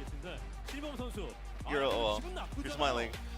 Well, you're Shin, and you're only 20%. Isn't that offensive to you? 아무래도 상대 정적이 너무 차이가 나다 보니까 Yeah, the track record gives me. 더 I mean, 많은 평주를 고를 거라고 생각했는데 that predictions that they're gonna like. I think more viewers would have picked Maru, so I think the predictions would have been like lean towards Maru. But actually, the numbers are more in favor of me, so I think yeah, that's a relief for me. So I'm gonna be more fun. So any last words? GSL이 사실 저는 이제는 더 이상 안 할 거라고 생각을 해서 Well, personally, didn't really think that GSL would continue, but 일단 숲에 너무 감사하고 I'm really grateful for Soup for holding this league again this year, and I think it's all because of the fans. 이 자리에 So 있을 I'm really 거라고는 feeling 생각을 really grateful, 안 하고 and 했는데 I didn't really 할수 있다는 realize that I would 너무 감사하게 come to this 듣고 stage, 있기 때문에 honestly. But 좋은 모습 that being said, I'm thankful for all the fans have cheered and support for us. So I think that's why I'm here. So yeah, I'm really grateful for it. I'll do my best. And any last words, Maru, the living legend? Yeah, a lot of people came here, and I'm really feeling good that I can perform in this crowd. And it's coming offline in a long time. I'll do my best and show really fun games. Yeah, round of applause for both players, and good luck and good games for both. Okay, shout out to Maddox, by the way. Shout out to Maddox for the translations between here Shin and Maru. Whew, oh boy, just touching on what they mentioned as well, by the way. Shin talking about how, like, he feels really good coming into it to the point where he's scared that maybe, like, he missed something, in the sense that he feels too good considering the opponent he's playing against. So, this can't be real. Like, it can't be that easy. This goes into what we mentioned previously, how Shin has been very dynamic in his ZVT specifically. I would say the most dynamic player in ZVT right now is Shin, specifically for this matchup. And I'm sure that Maru knows this. Everyone knows this. Everyone who's been watching StarCraft over the past couple of months knows that Shin has been very cheeky, very tricky in ZVT, and that's why Maru said at any time I can die. Like, he said at any time I can just lose against Shin, and I would agree with that. Like, I know that the fan perspective, and Maru is the favorite player 100%, but specifically in modern StarCraft, specifically over the past like 3 months, like, Shin has been very intense and very chaotic in this matchup, and he's a very hard player to read. He's very, very hard to read here, so I'm excited for a back and forth. That's what I want, at least. I want a back and forth. I want a more competitive series between these two players. That's what I want out of these two, but the pressure is on. Meanwhile, here's the quote. Please give GSL a little support and funding. We want to have another season. Yo, shout out to Shin, of course, giving a shout out to GSL. Likewise, if you're out there, if you want to help support GSL, you can do so via Patreon. !GSL in the chat. Or, again, patreon.com/GSL to support the GSL to help fund the next season of the Global StarCraft League. Do help him out, Pappy. Help him out. For Season 3. We have our region results as well, with Shin being down 2-1 and beating Beyond 2-1 as well, and of course being seeded through the round of 12. Let's go. He's been the run-up once at this point. And now we're gearing up for potentially an even greater run here for Shin. Can he get there, Pat? Can he get there? Solar's casting? Yes. Solar and Ryung. The Team Tuna. The Team Tuna in the pink shirts. Meanwhile, here we have Maru. Maru, of course, with his likewise showcased in the round of 8, did fall to Cure, but did defeat Rogue and Classic in the previous round of 8. Here we have, of course, 8-time champion, 4-time runner-up, and his quote here, if I go finals, I'll have a big smile. Smiley face. Lovely. God damn it, Maru. Do you want to take away his smile? Do you? Shin? Animal. As again, we're getting ready here for that best of 5. Videos will soon be showcased, and I'm sure this time we'll have the correct videos on the screen. I'm curious to see what kind of maps we go into. I would think that smaller maps will be favoring Maru, larger maps typically favor Zerg, but because of Shin's diverse play and because of his kind of like malleability in ZVT, I mean, he can be very unpredictable. We'll get into it. We'll see. For now, we have our vetoes. Okay, so Shin gets rid of 10,000 feet and White Rabbit. Interesting vetoes, by the way. Meanwhile, Maru gets rid of Celestial Enclave and Tactile Sigil. So Maru's vetoes make more sense. They're larger maps, so he gets rid of them, gets rid of some of the larger maps, gets rid of some of the more open maps out there. Shin has gotten rid of 10,000 feet, which favors hyper-aggressive play in the early game. And White Rabbit, which is an interesting one, which is a larger map, but again, the bases are very spread out. It can be very difficult to defend your fringe bases as a Zerg player on White Rabbit. So game 1, we have Ruby Rock. Game 2, Old Republic, followed by Tourmaline, Mothership, and Winter Madness. Interesting. The first 3 games do favor aggressive builds, and I'm sure we'll get into plenty of aggression. Spawning in the top left-hand corner of Ruby Rock, we have the South Korean Zerg player. We have the Blue Zerg. It is Shin. And spawning in the bottom right-hand corner, we have his opponent. We have the red Terran player from South Korea. Representing on side, it is Maru.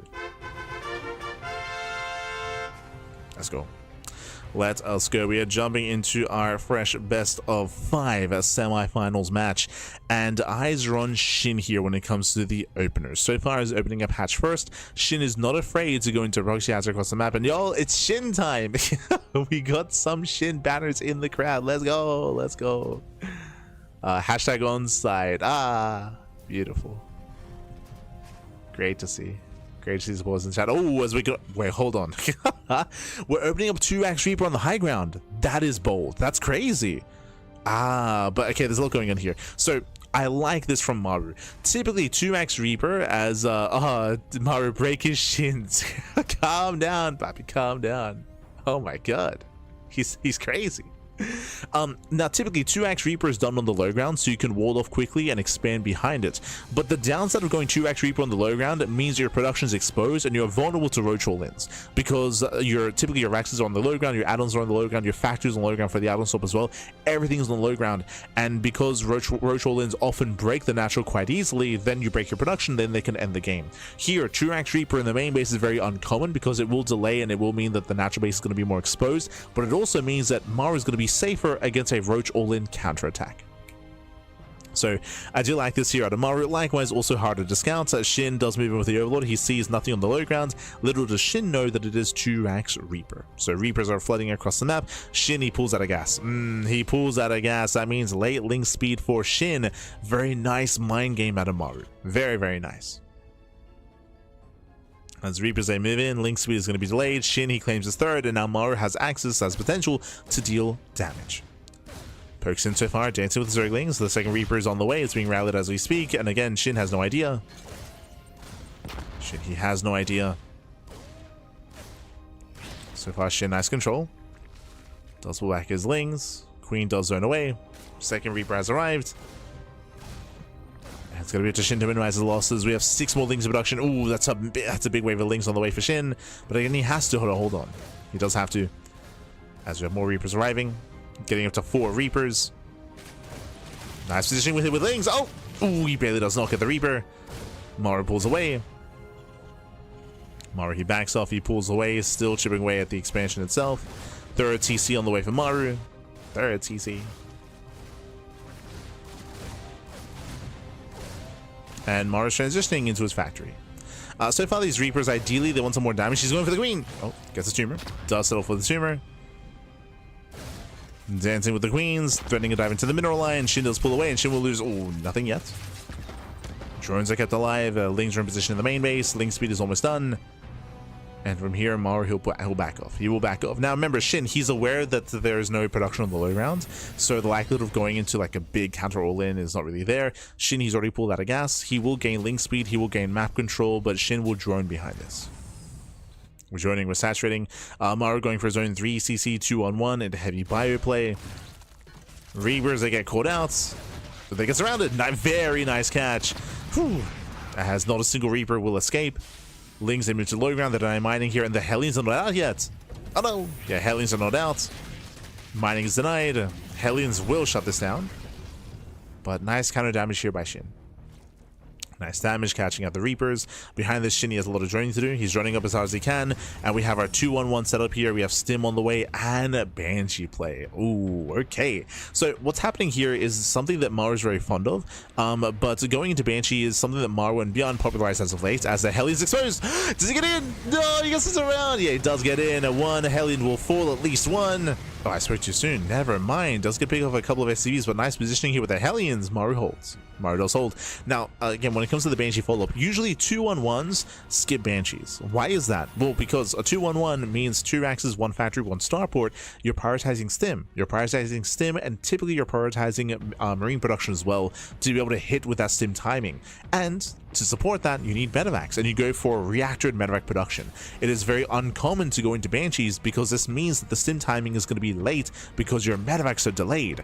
That is why this build can work, because technically the correct thing to do is to go reacted medevac. To go into Banshee play means that the Stim timing is weakened, but it also means that your opponent is not going to be ready for this, right? There's a very low chance that Shin is ready for this. Now, Lings, when they slipped into the bases, I spots it. Yeah, he does spot the Banshee. The spores are on the way as well. Shin is fine. I was going to say that when the Lings got into the main base, when they attempted to surround the Hellion, I believe they saw the tech lab there. I believe they saw the tech lab on the starport. Ooh, that's a kill. Oh my god, that should not have happened. That's a kill on the Banshee. The Banshee gets 1 drone kill, and that is it. That is not worth it. We have a Raven follow up with the Hellions, which is a cheeky move here. With this, we can deny creep without spending any energy on scans. So, very cheeky play, but once again, Banshee into Raven means delayed medevacs, right? Medevacs are delayed. Stim is already done, and we're not hitting the Stim timing. We're not hitting that timing. Again, Maru's trying to be a little bit more flexible himself with his own play. Poking in, pulling back, going for a later bio timing instead. And trying to gain map control with these Hellions. So far, so good. Behind this, Roach heavy play to Shin. If you remember, we kept talking about this, how Shin has been very fond of Roach play in ZVT. Very fond of it. It's his go-to.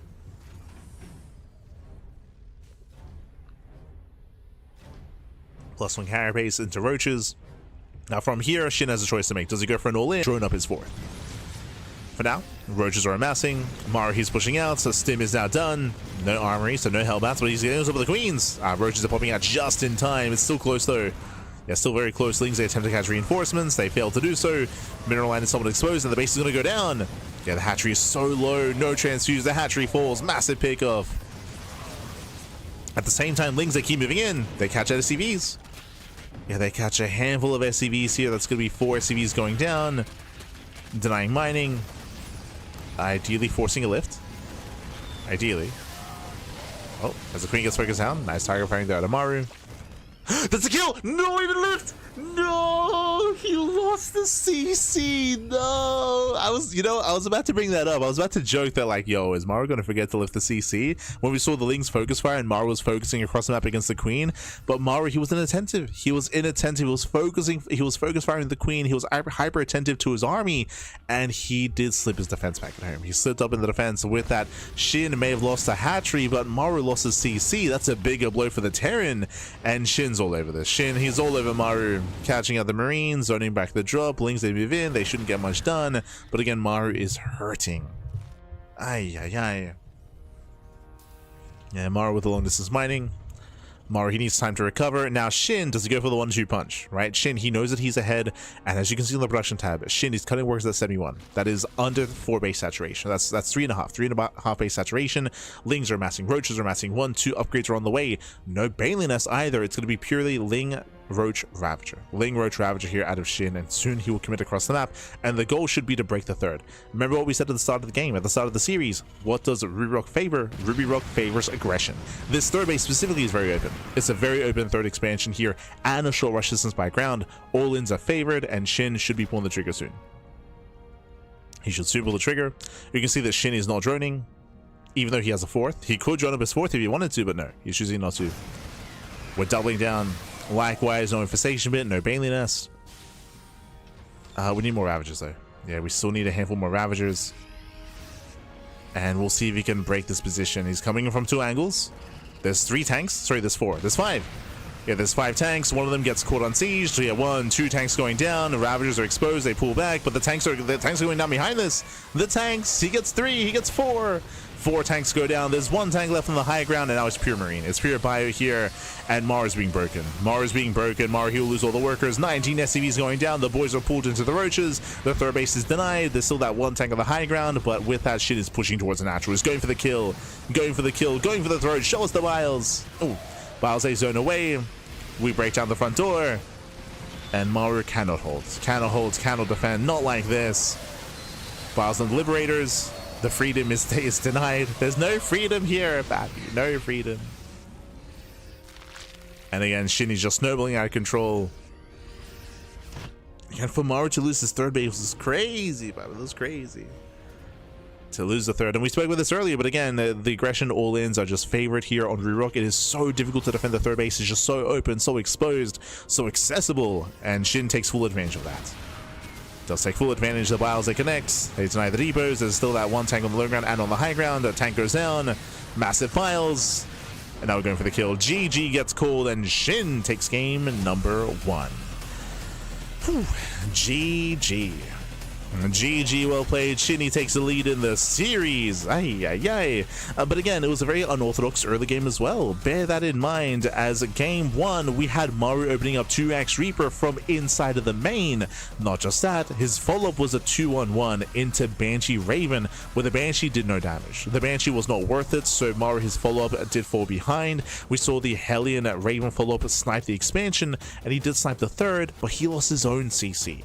So in the end, SHIN, he took a lead. He took a massive lead. He crippled Maru's economy, breaking the expansion across the map and denying the tech as well. That led into the big all-in. 73 drones. 73 drones, a 3.5 base all-in out of SHIN, going pure. Ling Roach Ravager breaks the third. GG. GG, well played. With that, we're going to be loading into game number 2. Going to be loading into the Old Republic. Oh boy. Now, the Old Republic is a larger map. True. Larger map, longer rush distance compared to Ruby Rock, but just like Ruby Rock, or similarly, the third and fourth base are exposed. If you recall, we spoke about this during the Cure Hero series, where we saw that Cure, he was stuck at home and he had a hard time defending his third and fourth base because of how accessible those 2 bases are. So that's also something you have to bring up here as well, is that the third and fourth base are more open. If SHIN can gain map control, Maru's gonna have a hard time defending. He'll have a hard time, but here we go. Spawning in the top right-hand corner of the Old Republic, we have the blue Zerg player. We have the South Korean Zerg. It is SHIN. It's too fast. Are we not introducing the player? Oh, he's going for the hatch. He's going for the proxy hatchery, and spawning in the bottom hand corner, we have the South Korean Terran player. We have the red Terran representing onside. It is Maru. Now, if you remember at the start of the series, we did mention that SHIN likes to mix this in. He's going for the proxy hatchery. Remember, this is a macro build. This should be hatch. It should be proxy hatch in a hatchery back at home into a later spawning pool. The goal here is to delay. The goal here is to delay the natural expansion, is to disrupt the build, is to force inefficiencies out of Maru.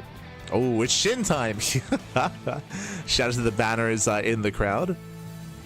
But again, in my mind, SHIN should expand behind this, as we once again open 2x Reaper in the main. So the same opener, the same build out of Maru 2 games in a row. Meanwhile, actually, I think this is going to be worse for SHIN. So SHIN, remember, he went hatch into hatch gas pool. Never mind. Hatch gas pool here, so earlier gas, earlier pool, later natural expansion. Curious to see where this leads us here. Yo, shout out to the crowd as well. But this does mean that SHIN should be able to survive this. What I'm most concerned by here is that the Reapers, when they move out across the map, they're going to be able to wreak havoc. But because of the earlier pool timing, SHIN will have a queen in time to defend. He should have a queen in time. I mean, taking the space means, yeah, it's gonna be shaky. It's gonna be shaky here. But as we mentioned, that proxy hatchery on the low ground for Shin is just to distract. It's just to distract, just to delay. Hatchery does finish. He can try to make a queen here and spread creep. Maru does scouts. And you can see Maru just ignore it. Yeah, he just ignores it, he goes across the map. The queen is being built back at home defensively, thankfully. There's that CC on the high ground. And we'll see if Shin can maintain his own bases. We'll have 2 links across the map to apply some pressure here. Might get an SCV, maybe? Nah, not even. Yeah, these links shouldn't get much done. Oh no! Oh no! Oh, Maru, he does miss control. He was distracted. Yeah, Maru was distracted. That shouldn't have happened here. Early Roach one. We're going for a Roach all-in. Okay. So Shin is turning this into an all-in. Again, we mentioned earlier that Shin, he can be so fluid with his play. He's made out of water, pappy. But that means that he can make use of this proxy hatchery. It means he can make roaches across the map. He can make his roaches. For now, distracting Maru. Maru has yet to scout and confirm. Maru has seen a hatchery, but again, Shin is not droning. Shin, he's not droning. He's not making another queen.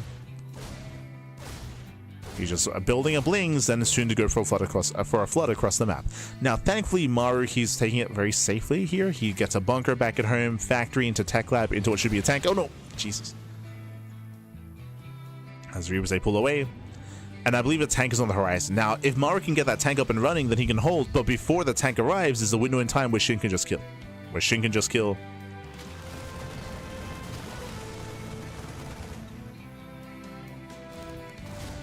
No, he surrounds! Yeah, Maru not paying attention. He gets caught in the center, and now it's go time.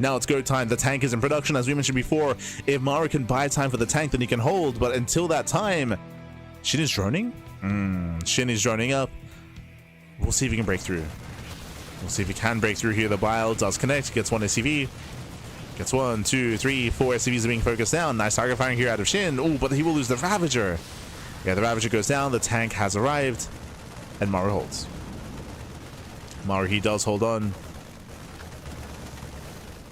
And Shin is droning. So Shin, he does recognize he cannot kill. He cannot kill Maru, not anymore. So Shin is droning, Shin is saturating, Shin is going to try to macro out of this.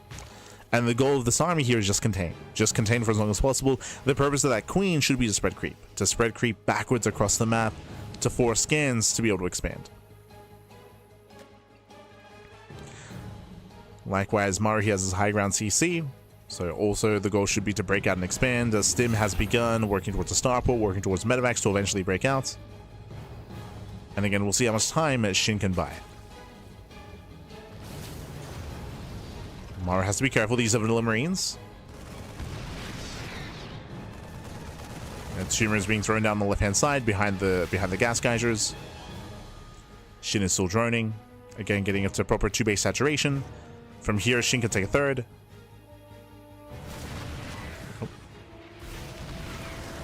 We'll see if we can spread another Tumor here at the ramp. The queen is in position. Again, just trying to buy time for a Tumor. There it is. Tumor gets thrown down. There's a medevac for the counterattack. And now Shin, he has to stop droning. Shin, he's drawn up somewhat on 2 bases. Shin is supply block. He has to be careful here because it's going to be a massive breakout here for Maru. As now there are 3 Tumors. Yeah, there are 3 Tumors. Maru's still waiting for his medevac and for Stim. And soon he can push. And again, Shin, he needs to get ready for it. He needs to get ready. You see here that Maru, ideally he does not want to scan, but he has to. He has to scan. He'll get 2 Tumors at least. Maybe 3. 1, 2 Tumors go down. Up. Ooh, barely gets the 3rd Tumor. So finally he can land.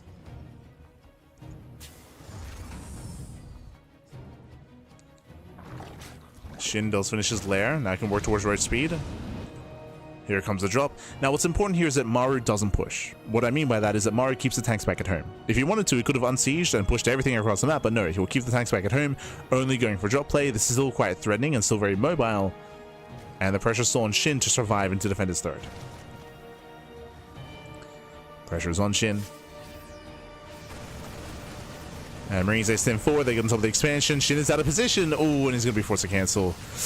Ay, ay, ay. Massive pickoff here. And now suddenly SHIN is falling behind. Yeah, SHIN is falling behind. What was supposed to be a greater economy for SHIN, not anymore. Yeah, Maru snowballing out of control. Gets 1, 2, 3 roaches. Getting into the mineral line. Drone's going to be going down. Again, the onus of the pressure was on SHIN to defend and to minimize losses, and he's failed to do so. He has failed to do so. So what I'm referring to here is that SHIN needs to be up a base to be even with the Terran. Right now, we're even on bases. So Maru, he's happily on 43 SCVs plus mules. So Maru, he has no equivalent, if not greater economy. And SHIN needs to double expand at this point. He needs a 3rd and a 4th base to catch up. SHIN is in trouble.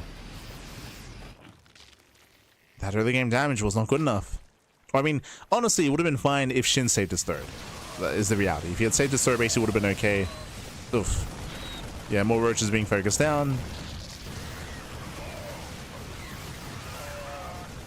Ravagers, they get targeted down as well. Yeah, massive pickles here, getting 1, getting 2 Ravagers. Heavy losses for SHIN, and Maru's going for the kill. He's going for the kill, going for the throat. Here comes the mass on siege. Here comes the mass push.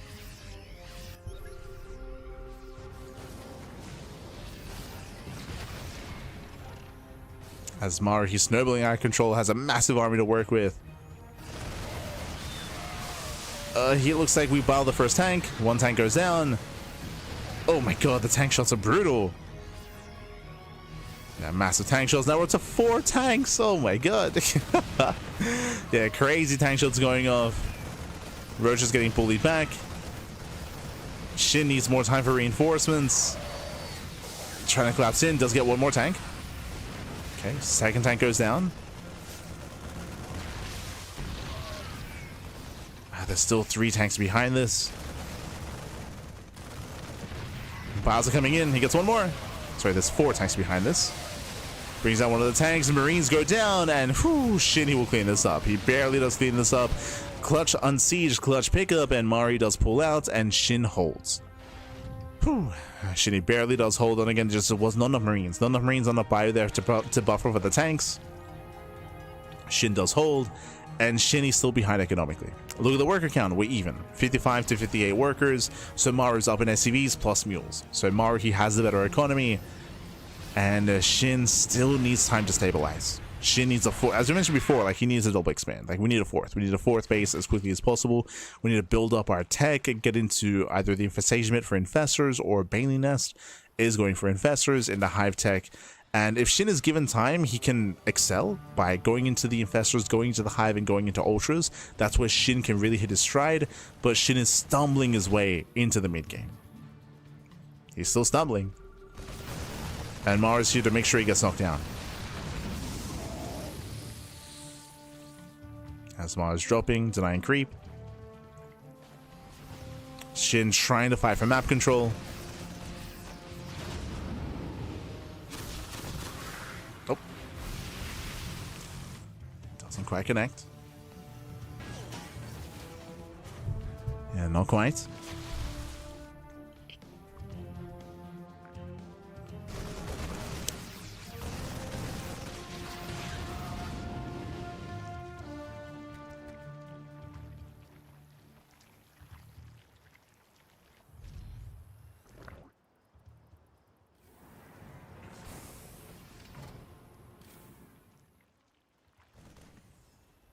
It doesn't quite connect, so we do try to push in.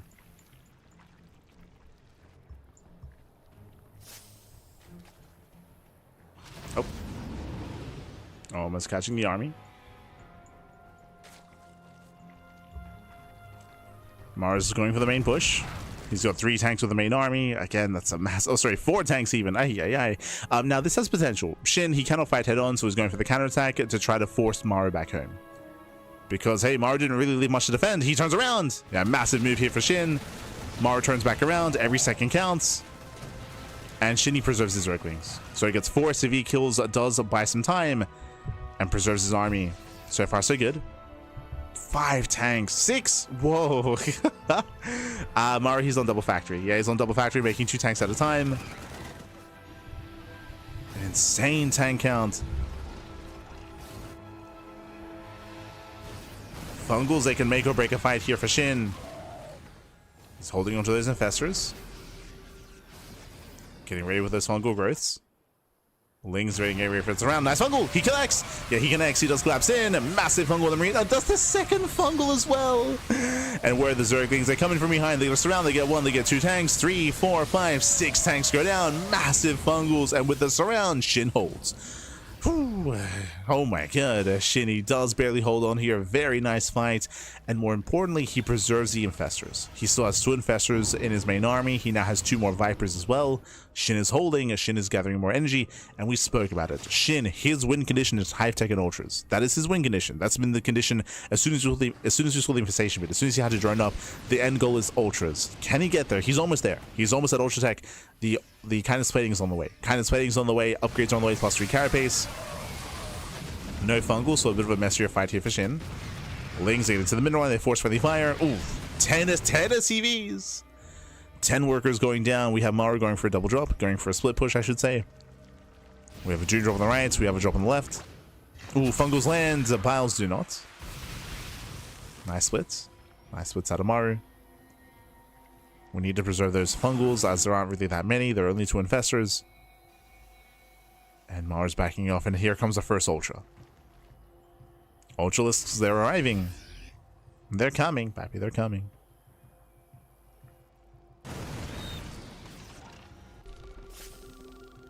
Oh!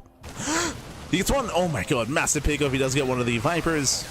Will bleed out a bunch of Marines, but that is worth it. That is worth for Maru. Now there's only 1 Viper left. That was a big oversight from SHIN. SHIN, he's maxing out. Maru has a comparable army. Kindness plating isn't done yet. Just not finishing. 3 seconds. It's done.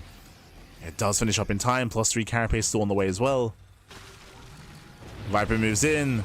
Mass on siege. Yeah, Maru's trying to get the hell out of here.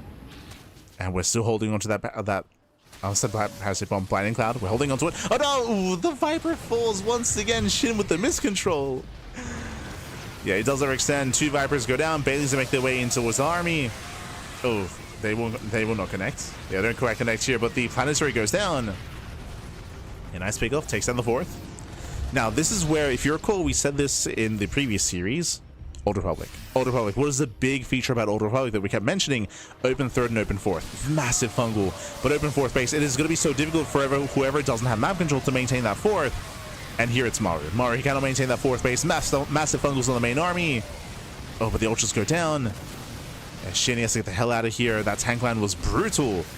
And SHIN plummets in supply. Maru's going for the counterattack. SHIN, he may have just overextended. SHIN, he lost so much in that assault, it was not worth it. And momentum now swinging in favor of Maru. Yeah, Maru, he has the momentum. He's pushing across the map. He's pushing in between the bases. We need more time for Ultras. SHIN needs more time, and even then, he might not have enough. Even then, even with 4 Ultralisks. Yeah, it did overextend one too many times. Does go for the blinding clouds. And Maru, he breaks through. He breaks through. He overwhelms. GG gets called, and Maru ties up the series 1-1. GG. Maru does tie this series up. Again, a very intense back and forth here. SHIN, very impressive that he was able to hold on and stabilize, right? SHIN was down and out. SHIN was behind when he lost the 3rd. Losing that 3rd base was a massive loss for SHIN, and Maru had momentum, and SHIN took some really impressive fights. The fungals were insane from SHIN, landing some massive fungals, collapsing the army, surrounding all the 6 tanks. He had some very, very strong fights, despite being down in supply and down in army. But again, he did overextend. He overextended. He did kill the planetary, which was good, but then he kept fighting. Then he kept fighting, then he kept pushing. He lost all of his Ultras, and then bam, Maru snowballs into a win. He snowballs into a win.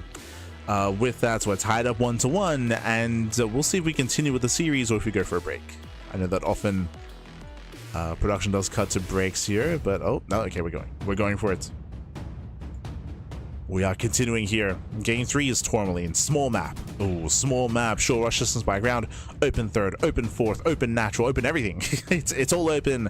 And a short rush distance. SHIN, what's the plan? SHIN, does he go hatch block? 2 base layer? 2 base roach? Shouldn't go gasless. No, gasless is, I would say, unviable on Tourmaline. mind is it's working, man. Trying to figure it out.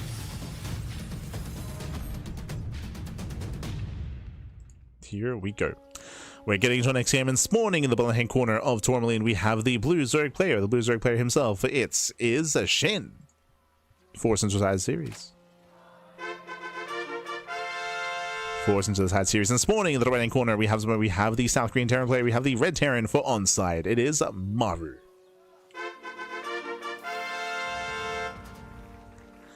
I haven't heard those chants in years.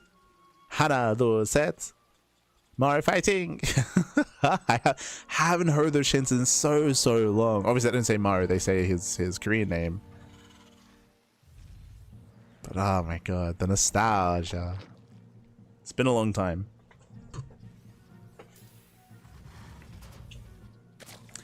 But here we go. We're going to be opening up on Tourmaline. This time, Hatch Gas Pool. Standard opener out of SHIN. Likewise, standard opener out of Maru as well. Remember, Maru was going for 2x Reaper 2 games in a row. Now we're calming down with a standard play out of our Terran, and likewise a standard play out of SHIN as well. No proxy hatchery this time either. So we're calming things down. Once again, though, as we mentioned, let's go. We have some cheerfuls in the chats. I love Zerg. The Zergling. Beautiful. There's a Canadian flag in the background. Someone drew a Canadian flag. With the rest of that cheerful message, of course. But here we go. Again, we're going to be opening up. And the real question becomes, does SHIN stay in gas? That's my question, at least. Does he stay in gas? Is he going to 2-base Roach? Or do we do something else? Hey, there it is. Hello from Canada. A friend of Maru.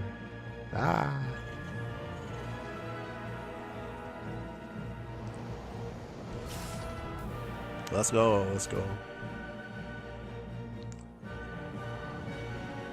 So we are opening up. If only we had someone with a can of tuna taped to the cheerful. Specifically for Ryung, right? Like Ryung, he's casting today. He's casting. He's on the casting couch. He's got the salmon shirt. Embracing Team Tuna. Beautiful. But now the Reaper books in, we're dancing with the Reaper. SHIN, he's still in gas. But what I want to know is how many workers are mining gas right now? How many workers are mining? It's more than one. I believe it's more than one worker in gas. Remember, he already got link speed. There's no reason. There it is, Roach Warren. So again, I was looking at the gas income, like that's too high. That's too high. Yep, there we go. Now we finally see the main 3 workers in gas. We piece it together. So he's going for the Roach Rush. A hyper aggression here by SHIN. I wanted to see the gases just because I wanted to see if it was going to be a Roach Rush or 2-base lair, which we haven't seen yet, by the way. Not 2-base lair, but it is going to be the Roach Rush. It is going to be leading to an all-in. If you recall, we'd mentioned something about this map, but Tourmaline does favor all-ins, does favor aggression.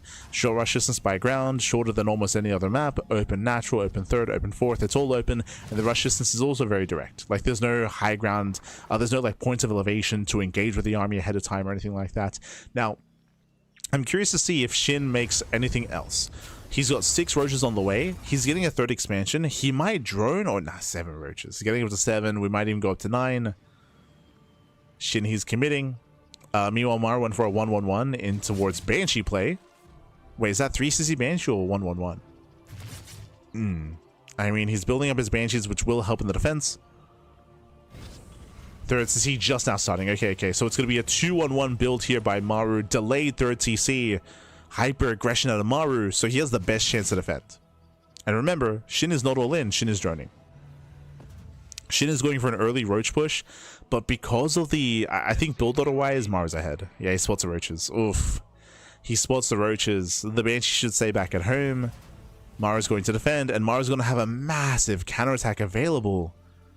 So winding it back when it comes to the builds themselves, Maru went for a very, very late 3rd CC, very late compared to normal builds, in favor of early Banshee, in favor of early Stim, and in favor of an early timing attack. So Maru has an abundance of units. And in the end, this early Roach build from SHIN doesn't pay off. It's not worth it. It's just not worth it.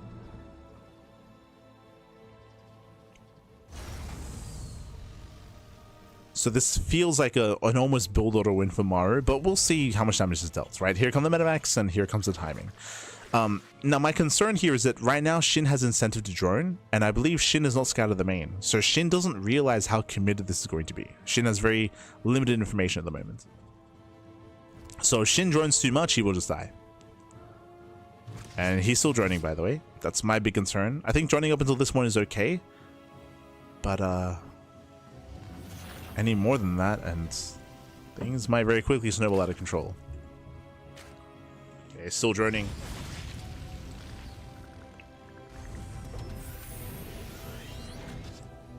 He's still droning up. Waiting for an extra wave of Marines. As Maru should be pushing soon. So I assume that Maru was going to be hitting with Stim. It looks like Maru's not hitting with Stim, he's hitting with +1. So this is going to be a later timing from Maru, which is giving SHIN time to, which means SHIN gets away with droning. Okay. Whew. So SHIN, again, if Maru had pushed as soon as he had Stim, he breaks SHIN. He breaks SHIN and he breaks into the mineral line. Here, Maru's going for a later timing. +1 is almost complete. Almost. And we should be seeing Maru be active soon.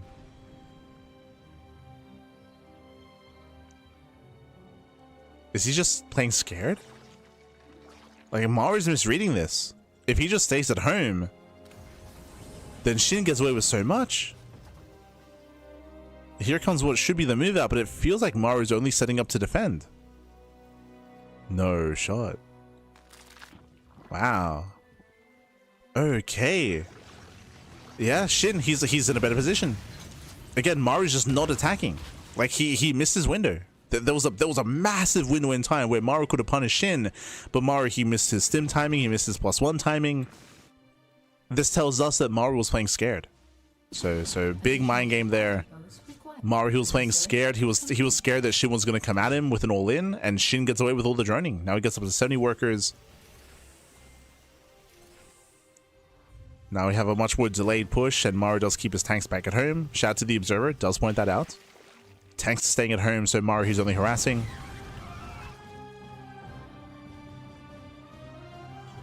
Oh, no, never mind. We have the move outs. Okay. Maru is pushing with everything. He gets spotted. Oh, the Hellbat's alive. But again, the army gets spotted. So Maru, SHIN responds. Banelings are on the way. Can we get him to the first tank again? Yeah, the Basel connects. One tank goes down. Nice pick up. Gets one of the tanks. There's 2 tanks left. Hatchery taking a lot of hits, and it looks like it will go down. Yeah, nice pick up. Very nice snipe. We mentioned this earlier, and it goes both ways, where the rush distance background is really short and the bases are very exposed. So you can see Maru, he just walks across the map, bam, kills the 4th, and then backs off. Like, it doesn't take long at all to get across the map. So very nice snipe out of Maru. No crippling damage, but damage nonetheless. Lings, they go for a run by, but it's too late. It's like Maru's already back at home.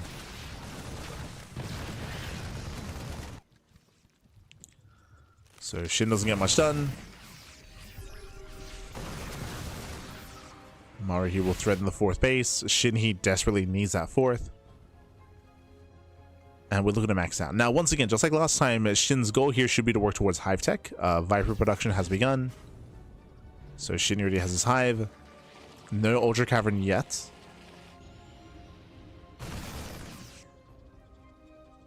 No Ultra Cavern. Maru going for his drop. Getting across the map. SHIN's able to keep up. Not the most efficient trades here from SHIN, of course, but does hold.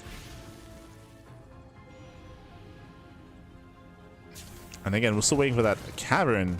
I mean, SHIN might just feel pressured to just max out first to survive. I wouldn't blame him. Maru going for the double drop on the right hand side. May now be pushing to the center. Ooh, that's a kill! Oh my god, it's a kill, not a cancel. SHIN just cannot expand.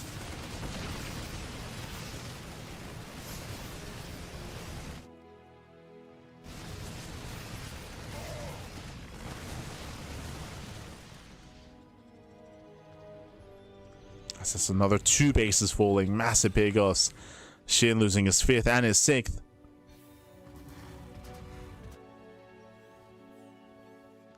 As SHIN is trying to keep up with the drops.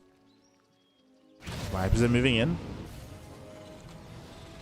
Maru, he's very well secured. Nice SimCity. Nice SimCity. Ultra Cavern's finally done. There's the kindness plating. As I mentioned, that is SHIN's win conditions to get into Ultras. But as opposed to the previous game, this is going to be later. It's much later Ultra Tech for SHIN. Oof. Mind Shot goes off. Massive connection. Going for the blinding clouds, covering the tank. And SHIN, we got to be careful not to overextend here. I'll snipe the tank. But this is what I was worried about. Yeah, Maru's going for the counterattack.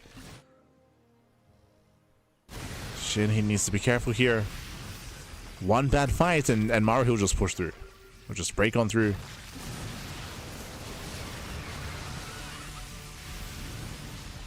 SHIN's zoning Maru away. Collapsing on the Marauders. Not bad. He's going to get 2. Yeah, catching out 3 Marauders. 3 Marauders go down. Struggling pokes in. Tanks are in position. That does distract Maru. And now you can see we're slowly incorporating Ultras. We're slowly incorporating them. We have 3-3 on the way. Kind of splating. SHIN, he needs to free up some supply here for the Ultras. Does catch a tank. And not bad. Tank goes down. Drags some of the mine shots. And just the one. Nice blinding clouds. Abducting the Liberators. Takes down one of the tanks. There's 1 tank left. And he can't quite get on top. Yeah, not quite. Oof.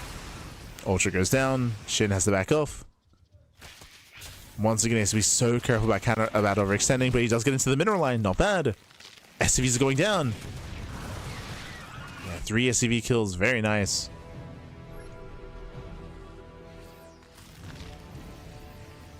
SHIN this time bringing everything together. He had a bunch of Ling Bane waiting for drops on the right-hand side, but they never came, so now they've joined up with the main army. And SHIN can now fixate on this push. The blinding clouds, though. Sorry, the mines. Yeah, what mines going to be going up? Blinding clouds on the tanks. Does cover one of the tanks here. Once again, trying to get on top of the planetary. Mass repair on the planetary. Planetary will barely. Can we save it? Oh no, it's going to be close. I'm getting deja vu. I'm getting deja vu here. The planetary survives. All the Ultras just went down. If you remember last game, we had SHIN overextend and then die to the counterattack. So he's going to be careful. Ultras, they pop out just in time. But again, SHIN has to be so careful not to lose too much here in the attack. Otherwise, we'll get a repeat of game 2. Okay, SHIN going for a split push. And Maru gets distracted. Oh, the planetary is exposed. And it's going to be close. He gets it. Oh my god.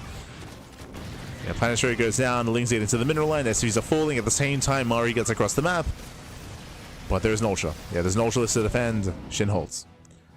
SHIN, he holds. He's rebuilding his Ultras. Nice power bombs here on the Metamax. Maru may have lost 1 base, but he's taking another.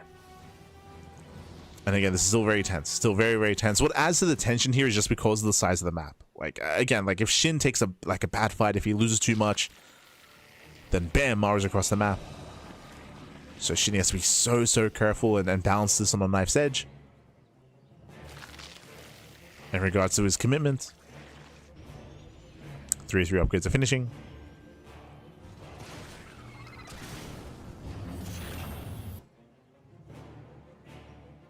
SHIN, he does scout the expand.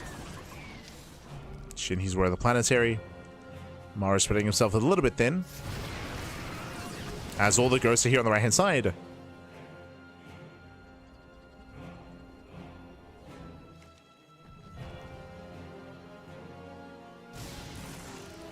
Maru double expanding. SHIN, he has to stop one of these bases. He needs to break one of them. Either top, center, or south. Or top, center, or right. And he's going for the center. Goes in. Yeah, again, there's only 3 ghosts. The rest of the ghost save rotates. 1 Liberator goes down. And Bennings save rolling. They zone away the ghosts. And as they're zoned away, the planetary falls. A massive pick off. No repair on the planetary. Ghost, they will survive. And now we got to back off. As Ghost is moving over the snipes, he gets 1, he gets 2. Yeah, 2 Ultras go down. As I mentioned, all the ghosts survive the fight. He wants the ultras. He's gotten 2 so far. Just 2. Yeah, just 2 ultras fall. Overall, that was a better fight for SHIN. I would say that he stuck around a little bit too long, like a couple of seconds too long.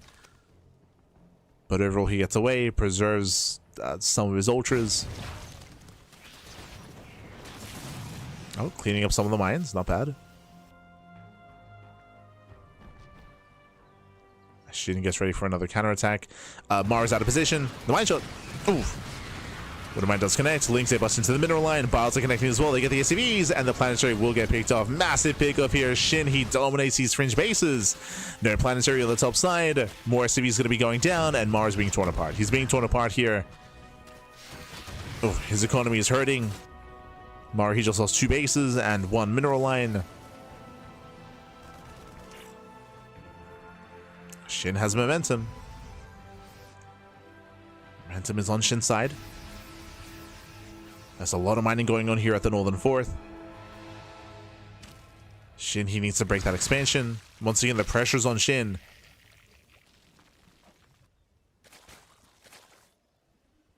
Oh, he's gonna get caught. Yeah, he gets caught out. I appreciate the idea there for SHIN. But there is a turret in position, catching out the Bard Infestor. Ultra run by gets into the mineral line. It's an expensive run by as the Ultra goes down. Does not burrow in time. Oh. Sniped an Infestor. And SHIN's getting ready for Broodlords. He's getting ready for the Brutal attack. I still think that Ultras are still useful at the moment, still barely. But only if we're able to engage where there aren't any ghosts. And SHIN has been struggling to rotate. He backs off, he rotates to the center. So does Maru.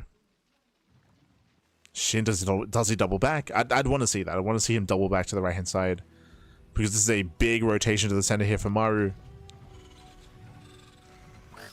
Ooh. Lings, they do get in.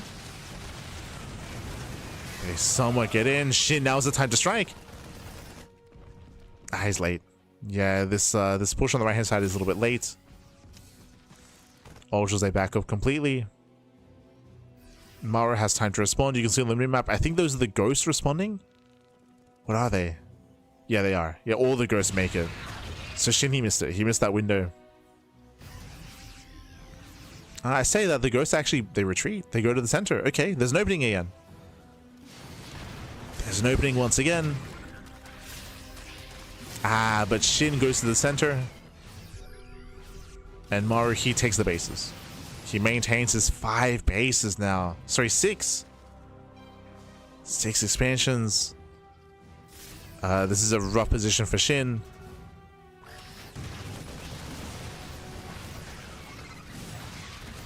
Up until this point, SHIN's been knocking down base after base, at least one at a time, but at this point, Maru secured all 3 bases. SHIN tries to collapse in. Decent fungal. Mine shot's going off. Doesn't quite drag in. That was an okay fight for SHIN. It was okay. But again, I'm most concerned by the fringe bases. They're fully operational. It looks like under saturation on the right hand side. As Maru wants another expand.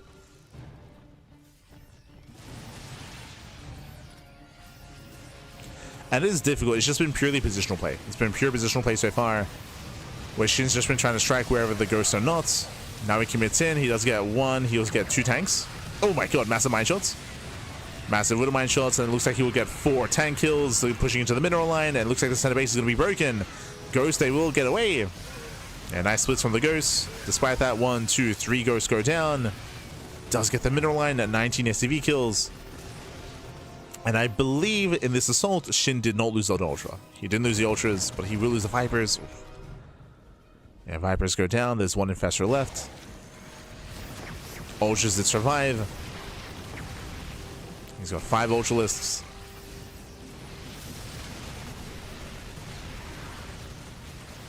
And he wants to collapse in. Oh no. He needs Zerglings. He needs Zergling supports. Yeah, here comes Maru's counterattack. Breaks down a base, but with reinforcements, SHIN will punish. So Maru has to back off. Maru retreats. Now, suddenly, this center position is that much weaker, right? There was, what, 5-6 tanks going down earlier. The planetary as well. Now it's an orbital. We can see Maru does replenish his siege line. And there are no Broodlords yet. But now there are Corruptors. And now we're going for the Medivacs. Yeah, we're going for the Medivacs. Catching out 1, 2 Liberators. Corruptors, they give chase. They catch out a couple of Medivacs. CC does lift. SHIN just keeps chasing. It just does chase him down. Oh, massive Fungal. Oh my god. Fungal lands. Finally, Ghosts go down. Massive connections. That's what, 4 Ghosts falling. Insane pickups. And SHIN, he's doing it. SHIN, he has done it. So you can see how low the working on is for Maru. Bam, we bust into a mineral line. Remember, there was no backup planetary. Yeah, no planetary. Maru, he's falling apart. As we reset the medevac counts. Maru losing every single medevac. And SHIN has done it. And again, it was very tense, I will say. It was very, very tense. I was very concerned when Maru got his 6 bases up and running. That was a concerning moment, of course. But hey, SHIN, he was able to break through the center. Land the Fungals. Collapse on the army. Reset the tank count. And here comes the killing blow. Once again, he wants those ghosts. He wants them. The ghosts, they get away. But last, there's an opening into the natural. Now there's an opening. Massive nice hopping off. SHIN gets into the main. Ultras, they collapse forward once again. Nice kiting here from Maru. Oh my god, but there's only so much kiting he can do. GG gets called, and SHIN will take a 2-1 lead in the series. Whew. GG, well played. SHIN, he does take a 2-0 lead in the series. Sorry, 2-1 lead in the series, and he is 1 game away from claiming the series. And again, I'll be honest, I can see a world where this could have been a 3-0. This could have been a 3-0. I'm still thinking about game 2 where SHIN overextended on the Old Republic. Like, the Old Republic, I can see it being SHIN's game as well. It could have been a 3-0, but again, we do have that back and forth. Maru did bounce back in the Old Republic, and now SHIN is 1 game away from claiming the series. We'll see if we can bring Maru down here and now. Oh boy. Ooh, here we go again. The pressure is on Maru. Once again, SHIN, he was able to stabilize, build up into his roaches, and you can see that SHIN, he learned from the Old Republic. I'm sure you noticed, but SHIN, he was so much more careful when it came to his attacks. On the Old Republic, he was more careless, where he was throwing away ultras, right? He was overextending, throwing away ultras, and bleeding out too much. This time, he was much more tentative and much more careful with those ultras to pull back in time, to pull back, to preserve his army, and to retain that ultra count to make sure that he had enough for a counterattack. Regardless, we're going on a short break. When we come back, we'll have the rest of the series. See you soon. See you soon.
And welcome back, everyone. Welcome back. Hope you enjoyed that lovely short break as we have returned here with the semifinals of the GSL Season 1 2026, the first season here of the year. And it's been an intense back and forth. SHIN is up 2-1 against Maru and 1 game away from claiming the series. Remember, this is a best of 5. Best of 5, ZVT and SHIN. He is so close, but Maru is still a beast. He's still a titan, of course. He's still one of the best Terran players in the world. And very easily, we could see an ace match. So the pressure's on. The pressure's on. Maru, can he bring us to game 5? SHIN, can he close it out here and now and end the series and advance to the finals? Let's go. Let us go. If you recall, at the start of the series, we were emphasizing the ZVT prowess of SHIN as of late, how SHIN has been very intense, very unpredictable, and very well versed in ZVT. So we were praising him, of course. Maru was still coming in as a favorite player, but SHIN came in locked and loaded, and we'll see if he can close it out here and now. As game 4 is going to be on Mothership. Ooh, a little bit of RNG, by the way. Mothership is a 3-player spawn map, 3 possible spawn locations, and we'll see how our players scout and how we open up as well. Does SHIN risk going for another Roach Rush? Remember, okay, sorry, winding it back.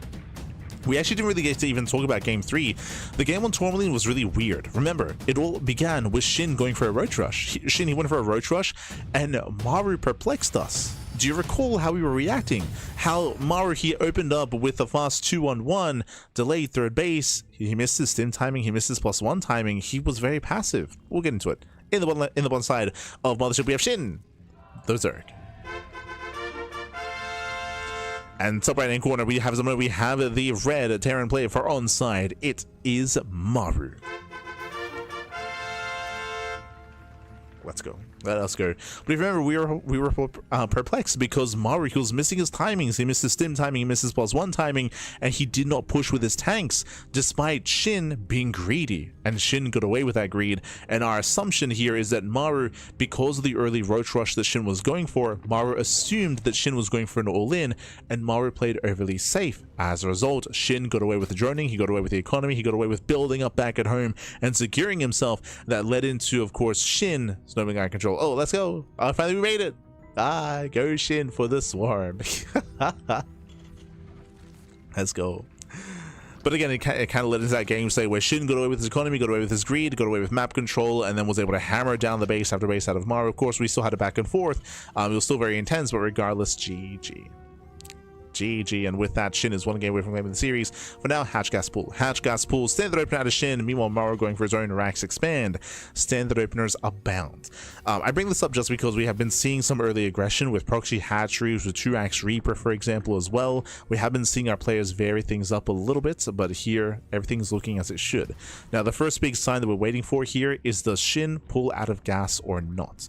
Last game, if you remember, SHIN didn't pull out. I thought it was going to be for a 2-base lair, but no, he went into a fast Roach Warren. He went into a very, very fast Roach Warren, into a fast Roach Rush, which SHIN pivoted away from and droned up behind. So we'll see how SHIN does spend his gas, whether he plays standard or whether he does go into an early lair. Meanwhile, SHIN does scout the left side. He does scout the left side first with the Overlord before checking the right hand side. So it's going to be a later scout from SHIN.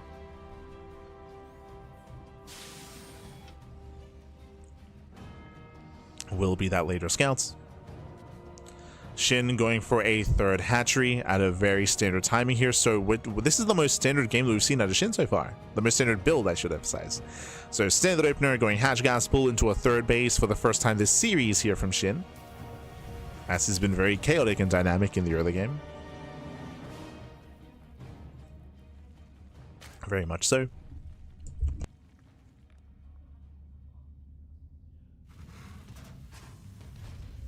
And of course, welcome to Mothership. Mothership is an interesting map. The map pool, Mothership is much more open, longer rush distance compared to Tourmaline, and the bases themselves are a little bit more spread out.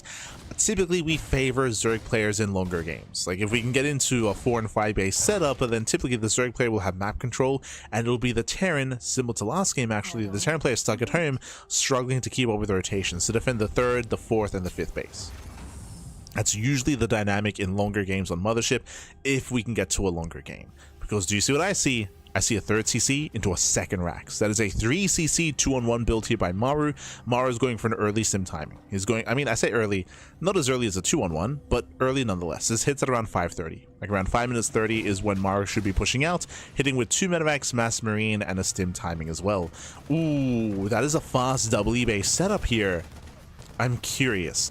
Now, usually when we see fast eBays in such a fashion, and you can see the observer point this out, usually this is telegraphing for 8 Raxes, for a 3 base 8 Rax all in. So that's what I'm thinking in the back of my mind, or in the forefront of my mind right now, is the setup for 8 Raxes, is setup for an all in.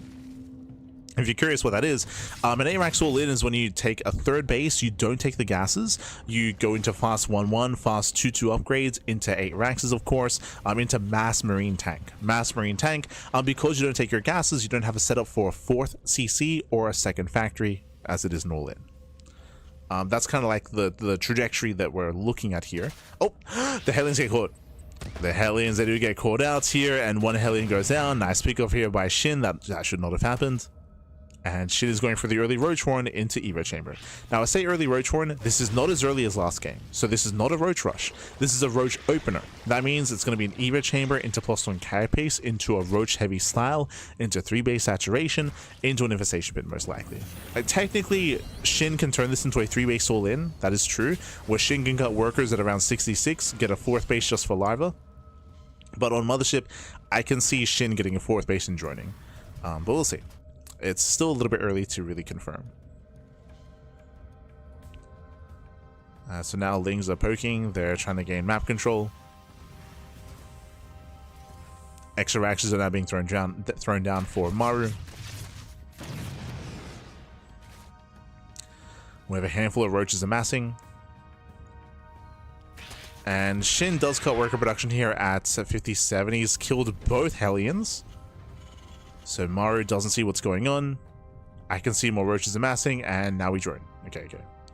So Shin, he's under 3 base saturation, but based on the production tab, it looks like he wants to join, looks like he wants to saturate. We mentioned earlier that the 2-on-1 timing of Maru hits at 5:30, but Maru's stuck at home. Like, these 2 Medivacs full of Marines, they want to be across the map. That was the purpose of this build, but Maru's stuck at home. He scans, he does see the Roaches. It's a decent chunk of Roaches here for Shin. And once again, so he makes 7 Roaches, then he starts droning. So it looks like Shin, he does plan on saturating his 4th base. He needs a 4th first. But yeah, there we go. 8 drones on the way. 2nd Evo Chamber for double upgrades into what should be a 4th expansion and Infestation Pit into Hive Tech into Ultras. Like, again, that is the go-to for Shin. For most Zerg players nowadays in the current meta, in the mid to late game, is to rush Ultras. But we're getting ahead of ourselves for now. Shin applying pressure. Bleeds at 1, 2 Roaches, 3. Yeah, very nice figure. 3 Roaches go down. Bit of miscontrol there from Shin. Shin, we gotta calm down here. We're overextending. Yeah, big overextension here as 1 Ravager goes down. Lings, they do flood in though. Yeah, they come in to reinforce. They do buffer. They collapse on top of the Marines. And do we get on top of the tank? No. Yeah, it doesn't get on top of the tank here. Again, Shin did overextend. Takes a bad fight. He will bleed out Ravagers and Roaches. This was not the fight to go for. And again, Shin, he's the one that engaged, by the way. Did engage in, and Shin, he bleeds out a bunch of Roaches, but he does get 11 SCVs. So you can see here a 1-to-1 trade. 11 Roaches for 11 SCVs, but he also lost Ravagers as well. So it was a trade. You could argue that was worth it, hindering the economy, and I would say it was worth it only because Maru's staying at home. Do you notice Maru's still at home, so Maru isn't able to punish or apply any pressure or try to punish his opponent. Now, never mind, he moves out. So triple drop across the map. We'll see if Shin can minimize losses, because Maru, his eyes are set on the 4th base. The eyes are on the 4th. Shin, he does rotate. Oh, he's being overwhelmed. Yeah, so many Marines here. Every Roach is going to go down. Shin out of position, and now we're going for the mineral line. 6, 7 drones. Oh my god, critical damage. 12 drones go down. Again, Shin was out of position. Ideally, he needed Maru to stay back home. Now we're dropping into the main. And this has already paid for itself, and now we're looking for more damage. Yeah, Marines, they just keep going. They just keep on going here. They bust into the main base, going for the Evo Chamber, nothing to defend. Chamber goes down. More drone kills. This is game ending. There's game ending damage here. Now, after Shin defends this, he's gonna have the option to all in. Oh. He will have the option. Yeah, you can see Shin shaking his head on cams. He knows. Like, he knows that, like, there's, like, what can he do? As he's losing too much. Losing far too much here. Going back in. 19 drones. 20. 21. 21 drones. Now, Shin has chosen not to all in. Do you see what I see? Hive. He's making a hive. This tells us that Shin, he wants to try to macro. So Shin is playing from behind. He's playing from behind. Remember, the soup is lying to you. The soup is lying, papi. As Shin is technically up in supply, but he has inflated supply because of his roaches. So it's inflated army supply. And he's down, or he's even in workers, which means he's behind economically. Maru's pushing. And again, based on Shin's like reactions on cam earlier, like he knows, like it's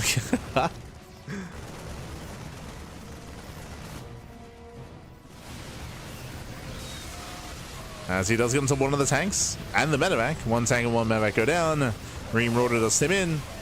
Oh my god, the medevacs, they do fall to the biles. So some messy engagements there by Maru. Very nicely in counterattack. Gets into the mineral line, but can he stop the main army? Can the main army be stopped?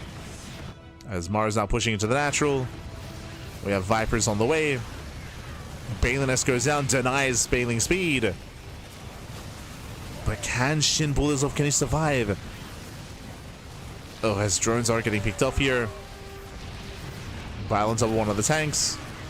Gets two. Okay. 1, 2 tanks go down. Shin, he's holding on. Lings, they don't get much done across the map though. Oof. And Maru, he retreats. Maru, he does retreat. He does turn back around. Shin is holding. Now, at least he was able to do some counter damage. That is true. But he needs time. Like, Shin is not out of the woods yet. He needs infestors. We need infestors. We need the Ultra Cavern. Shin, he needs time to really take up, as right now he's stuck with a very mid-tier army. Very mid-tier. Now, if he can catch the army unsieged, sure. Right now we have a triple drop on the left. Shin, he pushes right through the center. Uh-oh. Tanks, they all set up at the third. Which means the fourth base is more exposed. And there are some blinding clouds. There is potential. Shinny's going for it. Yeah, Shinny dives in. There's a first blinding cloud. Covers 2, 3 tanks so far. Covers all of them. Okay, every tank gets covered. He breaks his position. At the same time, we're going for the counterattack. Maru, he does kill the fourth. And we're going for the base trade. We're going for the base trade. Every SCV goes down. This is all or nothing. It's all or nothing here for Shinny's all in. Keep going. We got to keep going. At the same time, the drop kills one base. Now going for the third. It's all going down. Everything's catching fire. It's like, oh no, the Ravagers. Oof. Yeah, losing 1, 2, 3 Ravagers. Shin, he cannot break the natural. He cannot break the natural base. At the same time, though, Maru, he can. He stims. Oh, the Queens. Clutch transfuse. Very clutch. Oh my god, the Viper. Yeah, Viper overextends. One Viper goes down. Queens are running out of transfuse energy. And Maru does break through. GG gets called. Maru, he breaks into the natural base. And Maru ties up the series. We are going to the ace match. GG. Whew. GG, well played. Again, a very rough game there for Shin. As Shin, he had an okay start. But then Maru moved out with his triple drop and he dealt crippling damage. Game-ending damage, really. He killed so many drones, killing so many workers, denying reinforcements as well, and keeping Shin busy. Shin, of course, that all came off of Shin overextending. If you recall, the ball started rolling in Maru's favor when Shin went across the map and he hit the third base and he didn't break through the Marines. He was able to kill some SCVs. He got like 11 SCV kills, but he lost his Roaches, he lost his Ravagers. That triggered the counterattack and Shin could not survive that counterattack. From that moment, the pressure was on Shin. That's why he was shaking his head. That's why he himself was out of it. We did try to force a base trade, which was the best scenario, right? That was the best chance that Shin had. It was the only chance, and again, it was desperate. Didn't quite work out. GG. We're going to the ace match. We're going to game 5. And it's going to be on Winter Madness. Okay, so we're now going to be loading into the most standard map in the map pool. The most standard is not too big. It's not too small. It's on the bigger side. Likewise, defendable bases as well. I would say on a map like this, it is easier for the Terran player to set up on 4 bases. We'll see how Shin will approach this. We shall see. Usually it's the 5th base on this map, which is much more difficult to maintain. We're loading in. We're loading into Winter Madness this morning. In the bottom right hand corner of Winter Madness, we have the South Korean Zerg player. We have the Blue Zerg. It is a SHIN. And spawning in the top left-hand corner, we have the red Terran player, the South Korean Terran for onside. It is Maru.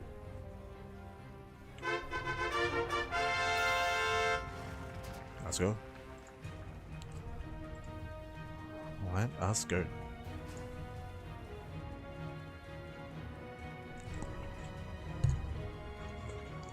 So I'm a Predators player. Is there a reason why SHIN is avoiding Hydra Lurker?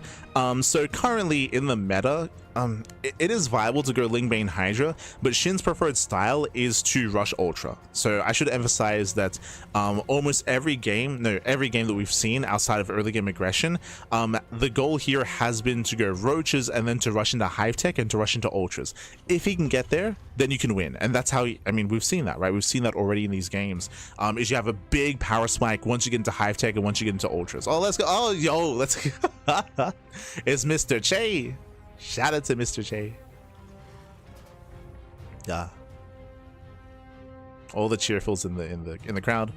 But again, so the win condition for SHIN has been to play some heavy roach play into Ultras. It's very aggressive. It's very, very aggressive, of course. And it gives the Terran player very little room to breathe. That's been the goal here for SHIN. If you want to play more standard and more macro and like have a more like middling back and forth, the Lingbane Hydra is viable. But like SHIN has just been very aggressive and very in the face.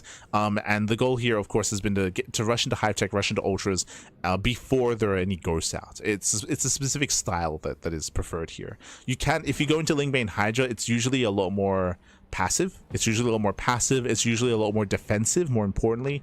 And it's just a very different kind of dynamic.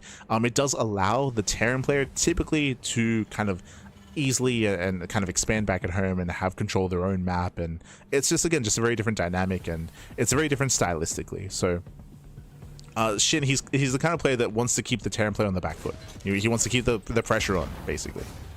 Wants to keep the pressure on. And hey, it's been working, right? Like, that's why we've seen this kind of like back and forth. I mentioned earlier that we could have seen a 3-0 for SHIN if SHIN was a little bit more careful on the Old Republic. If you remember, the big issue in the Old Republic was that SHIN overextended with his Ultras, right? He overextended, he lost too much. But behind this, SHIN, he is amassing Zerglings.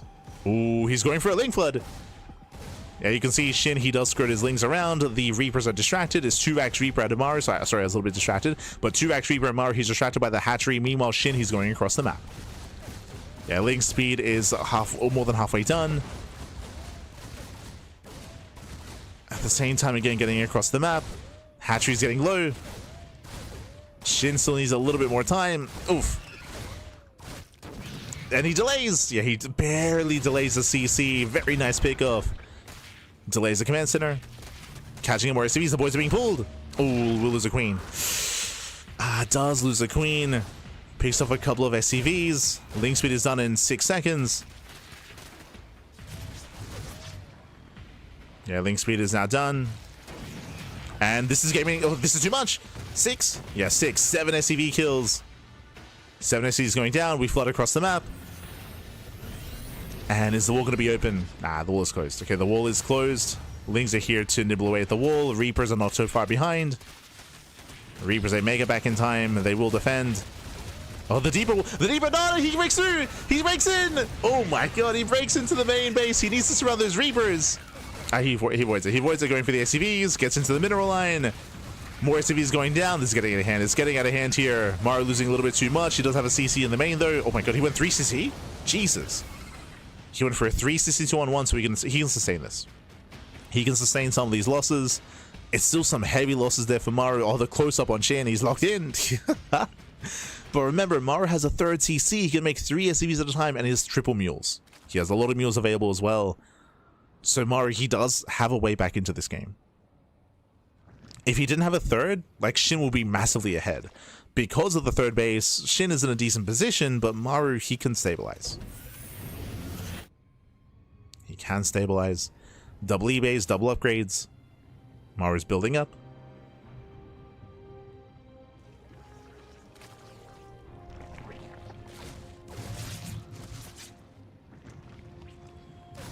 Healing Reaper rotating.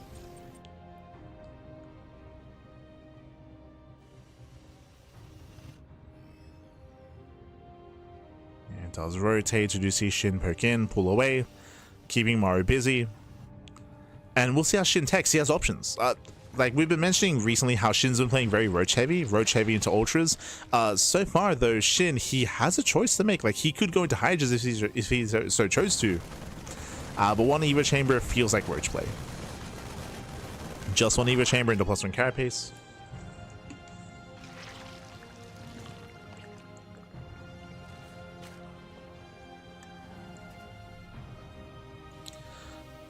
Because of Shin's economic damage, he might decide to cut workers and commit in the mid game. But we'll see. +1 carapace is on the way. Second Evo Chamber is not too far behind. There's still no Roach Warren or Bailey Nest. Still no tech. Which is greedy. It is a little bit greedy here from Shin. He's defending with purely Ling Queen. One Queen gets caught out. Oof. Does get picked up. Nice catch out of Maru. Gets a Queen. Does catch a Queen. Lings, they overextend. Ideally want to catch this army on creep. Maru knows that, so he stays off. He does stay off. We have +1 melee on the way. Lair as well. So a couple of things here. Okay, there's a Bailey Nest. I was about to say, without a Bailey Nest, we could go into a Spire from here. But for the first time this series, no roaches. Like, Shin is playing... Again, he has the freedom to kind of play how he wants. So from here, we're either going to be seeing Hydras or a Spire. Lings, they catch out the Hellions. He does catch him for the most part. Reapers go down. The Hellions, they do get away. Whew. They do get away. Waiting for that layer to finish. Scan into natural, just spot the 1/1 upgrades. And how are we going to play this out? It would be really risky to go Mutas here just because it has a lot of potential, but at the same time it's very high risk, high reward. And there it is, going for Hydras. Hey, ask and you shall receive. We heard it in the chats, like, why are we not seeing any kind of Hydra tech? Now finally we are. But again, one of the reasons for this is because Shin dealt a lot of economic damage down early on, so he was safe to be greedy. He was safe to be greedy. So we're going to Lingbane Hydra.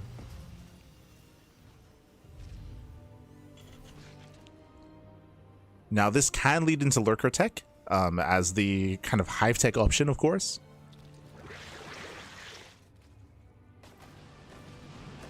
But it also means that Shin can't really push in, right? Right now, Shin, he's trying to gain map control. He's saturating on 4 bases. Shin is on 80 workers.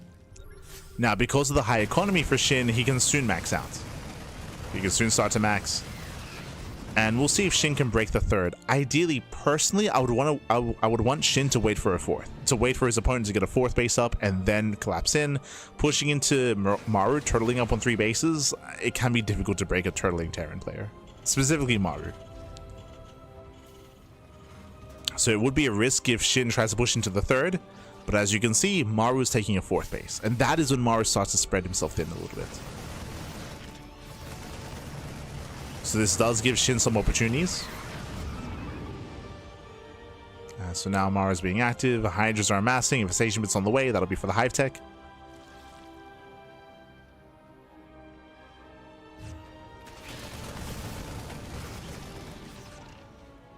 Fourth base gets spotted, and this should trigger Shin, right? Shin, he's about to max. He's about to max out, and now he has choices to make. Now he can push into the natural, the 3rd, or the 4th base.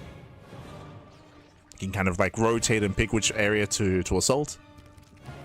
We can see Maru doing his best to set up his tanks, set up his sensor towers, and it's going to be on Maru to rotate and to keep up with the main army. Wherever Shin decides to push into, Maru, he needs to be in position. He needs to be in position here. Oh.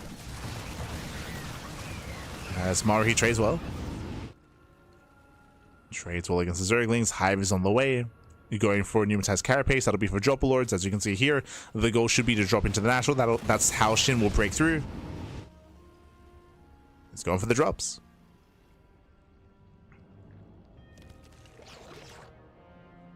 And he loads up. He's loading up for the Doom Drop. Oh, does he find? Does he see? No, he turned around. Quick moves out of Shin. He hides the Doom Drop. And Maru's about to max. You can see here that because Shin has waited so long, and he has waited too long, I would say, Maru's maxing out. Again, breaking and turtling Maru is not going to be easy. We have the Nidus, sorry, we have the Lurker Den on the way. No Nidus Storm yet. I didn't see this doing too much, to be honest. Tries to drop in. Maru responds. For the most part, Maru's in position. And Shin is headed for the fourth. Can he bring down the planetary? He should be able to. Yeah, you can see here, there's nothing in position. Only 2 tanks. Tanks are naked. Both tanks go down. Bailings, they chase the... Oh, they don't chase the SCVs. Never mind. Settles to the planetary. And this is the win condition for Shin. Break the planetary. Break the fourth. Break the fourth. Time and time again. Keep Maru on a low economy. Keep him low.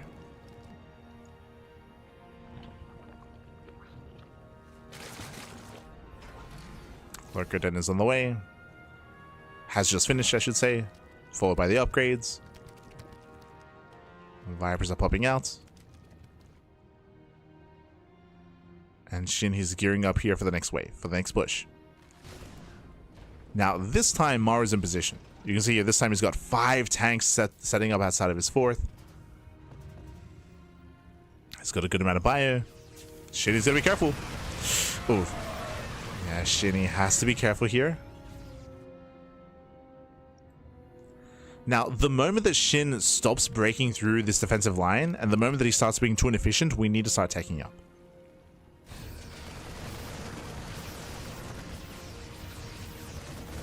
So Shin will see when and if he makes that choice. Maru getting a 5th base. Oh, this 5th base is very open.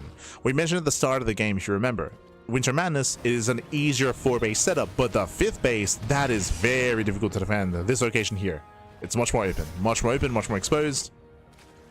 You can see Shin rotate over.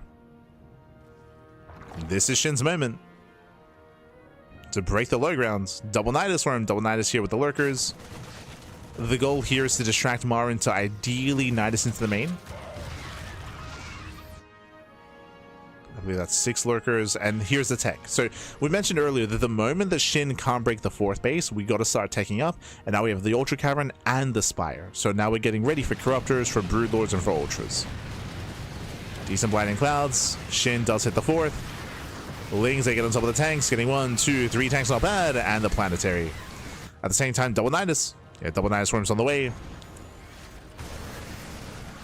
Shin, he does pull back. 1 Nidus will fall, but the other will finish. Yeah, the other should finish. Lurkers, they pop out. They burrow. They do burrow in time. They trade okay against the Marines. Yeah, Marines are going down. At the same time, Shin rotating over towards the 5th base. Bailings, they roll in. And they catch the Ghosts. Very nice. They don't get the expansion, but Ghosts do go down. So Shin is catching Ghosts. The Lings are trickling into the main. Queen?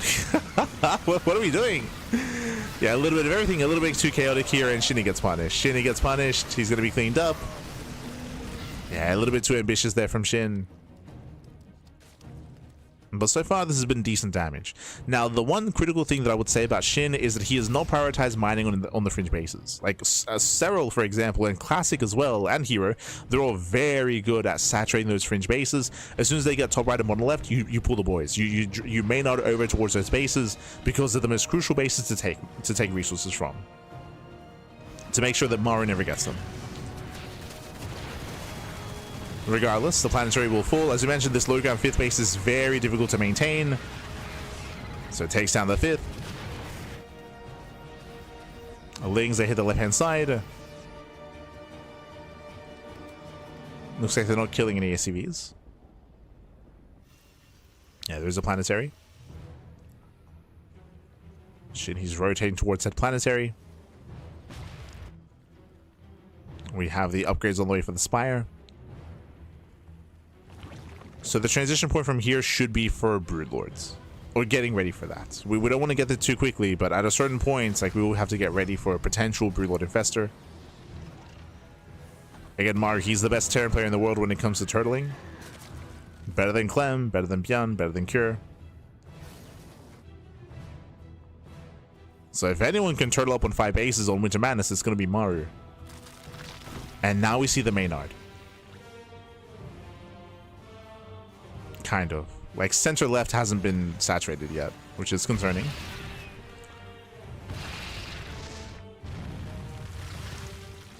Nidus Swarms are on the way. These Nidus Swarms will allow SHIN to evacuate the mineral lines if there's like drop play coming in.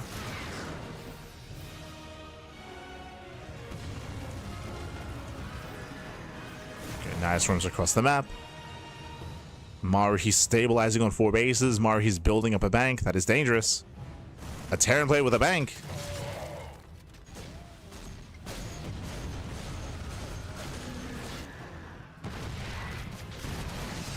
As SHIN does move in, tanks are exposed. They're on their own. No ghost, no ghost, no bio. The SCVs. Ooh, this time he does not get away. Massive connections. 14 SCV kills alongside the tanks. Very nice assault there from SHIN. And again, Maru, his ghosts were distracted by the Nidus Worms. So Nidus Worms did distract. Planetary goes down. 16 SCV kills. Maru, you can see he's trying to take top right. And this is why I wanted SHIN to saturate these bases earlier. Because Maru, he wants them. He wants these expansions here in the top right-hand corner. And there's a world where he takes them. So, like... So this is on SHIN. That he did not saturate this earlier.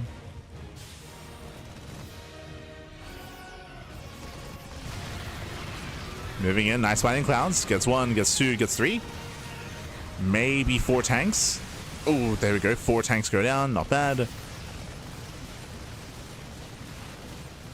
Maru, he does kill the expansion, and that is a fresh base, by the way. SHIN didn't mind at all from that expansion. We all know planetary. Oh, no planetary. Every tank falls here. Every SCV as well. Ay, ay, ay.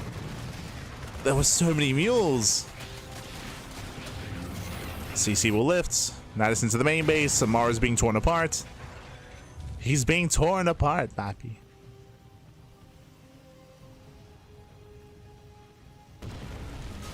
As Maru, all of his ghosts respond to the main. So now SHIN, he knows where the ghosts are, so he knows he can move in. Hydras, they collapse on the CC. They're looking for a kill. Oh, Maru does break out on the south side. Yeah, Maru, he gets behind the mineral line. Oh, without Hydras, that's going to be a difficult position to break. But hey, he kills the CC. Not the one that he wanted, but kills the command center nonetheless. Oof. Meanwhile, this hatchery will fall. Again, pure Link cannot engage with this army. As long as it's behind him. Oh, the queens! He gets 3! Oh my god. 1, 2, 3 queens go down.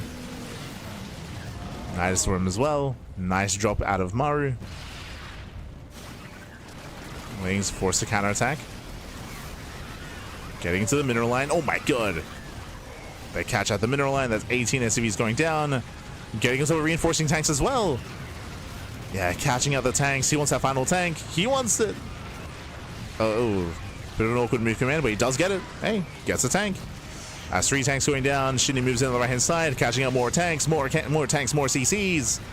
Won't get the expansion, but still very nice pickups, very nice trades here from SHIN. Does spot the CC on the top side. Does at least delay. Oh, SHIN's gonna be careful. Yeah, SHIN overextends. Shinny has to back up. He has to remax.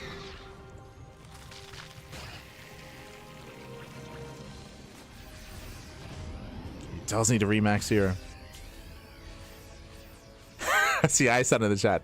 Not the duckling I'm used to. Yes, yes. Soup, they have some ducklings for emotes. And they're crazy. Oh, no. And now there's only 2 Liberators and only a handful of tanks. Yeah, Lean Bane does roll forward, catching up both tanks. Banelings overextend for a moment here, but still that neither CC. Oh my god, they crash in, they kill the CC! Yeah, they snipe the command center. Nice pick up here by SHIN. And again, SHIN, he's just pulling Maru apart left and right over and over again.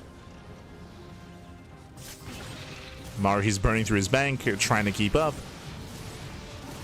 Maru, he still does maintain the base on the left-hand side, and he has actually retained the center expansion as well, which is impressive. 700 links have gone down this game. 700 Zerglings. Shin goes for a counterattack, but this is spotted by the I almost said Zelnaga towers, by the sensor towers. Oh, nice borrow. Forcing a scan. He wants the ghost. He wants the ghost! Can he get them? Lings, they collapse in, and they will catch out some of the ghost. Now they slip away. They do slip away. Very close. Again, the ghosts, they are the backbone of Maru's army. He cannot lose them. And they barely slipped away. He got away, Pap. He got away.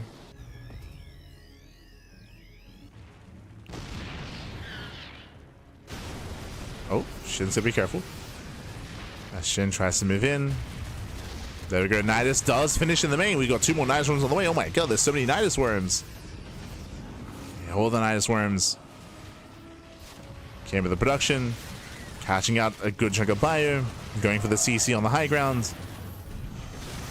It does on Jin. Catching out the Liberator. Nice big goals here by Shin. Shin collapsing on top of the final tanks. And going for the center planetary. Yeah, it does go for the planetary, and finally the 5th base goes down. I mean, about to be replaced instantly, but still. Nice catch there from Shin. Catching at the planetary. CC's being replaced. You can see Maru's running out of resources. This is the most important base here for Maru, is that 5th. And he does take the northern base. Oh, Shin should not let this happen. He should not let this happen. That is a fresh mining base for Maru. And Shin has to commit. You can see him unload everything for the Nidus Worm. It's all or nothing here for Shin to break that position. Likewise for Maru as well, I should emphasize. Oh, he surrounds it and catches all these free Marauders. That is expensive. Oh, nice Link counterattack. Yeah, Lurkers, they deny mining. Massive losses for Maru. The tanks on siege. Oh my god. Okay, clutch pick up. But again, the tanks are on their own. Cashing out 4 tanks. Banelings, not the most efficient use of Banelings is what I will say, but still breaks through the tanks. Breaks through the Liberators. Ghosts will survive. Shin, we gotta be careful here. Yeah, Shin, he throws away his Vipers. Vipers are thrown away. Corruptors as well. Shin, he cannot push into those ghosts. That was a rough fight for Shin. And Maru, he's able to counterattack. Yeah, Maru's able to counterattack. That base is low. Nidus Worm does distract Maru. And Shin, he needs to deny that northern base. And it looks like he should be able to. Shin, he's remaxed. Again, a handful of links is all we need. Send them in. Send them in, Bappy. And not quite able to. Shin is just hyper fixated on this ramp, but that base is freely mining. All we need is a handful of Zerglings. There we go, they peel off. Never mind. We were just going through the one choke point here. The best fight that Maru could hope for. Despite that, the Ultras, they barely break through. They try to. The Ghosts, they hold their own. They snipe every single Ultralisks. And not too fond of this Ultra switch. Like, it's been rough. Oh, nice fungal. We get an okay fungal. These are expensive losses for Shin. Shin doesn't have a lot of gas. Finally peels off some units. This could have been done sooner. And Maru, he defends it. He does defend the base. Shin's in trouble here. He's going back into Ultra. Ultras are okay, but we need Infestors. Like, without Infestors, we cannot look down the Ghosts. And if we can't look down the Ghosts, then the Ultras, they just melt. Okay, 3 Infestors have arrived. But it looks like maybe Shin... Yeah, he was just tunnel visioning. He was just tunnel visioning heavily. Just didn't recognize that the base was taken.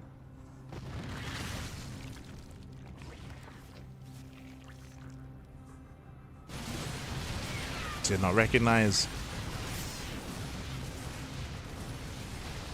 Oof, another Ultralisk goes down. No, the Infestors are exposed. Oh my god, every Infestor goes down, lands only 1 fungal. Lings, can they get into the mineral line? He does. He does barely get in. He will get a couple of SCV kills. That's what matters. Ultras are being thrown away. Expensive trades here, and he gets 12. Okay. That's what matters here. That's all that matters. 12 SCV kills. It's better than nothing. Gets 12 SCVs. Again, that is the only mining base for Maru, essentially. But this Ultra switch has been rough. Like, I don't... The Lingbane Hydra was more effective. And there we go. Now we're switching back into Lingbane Hydra. Like we mentioned earlier, that in the previous games, rushing into Ultras was the win condition, but that's only because it was pre-Ghost. Like, once you build up into this many Ghosts, like, the Ultras have not been worth it. Like, they've been a waste of resources, and SHIN is broke. Oh, no. SHIN, he has no gas. He has no gas. He's been losing momentum for quite some time. Again, like, the Ultras was not the play. Okay, nice move into the main. Nice rotation into the main base.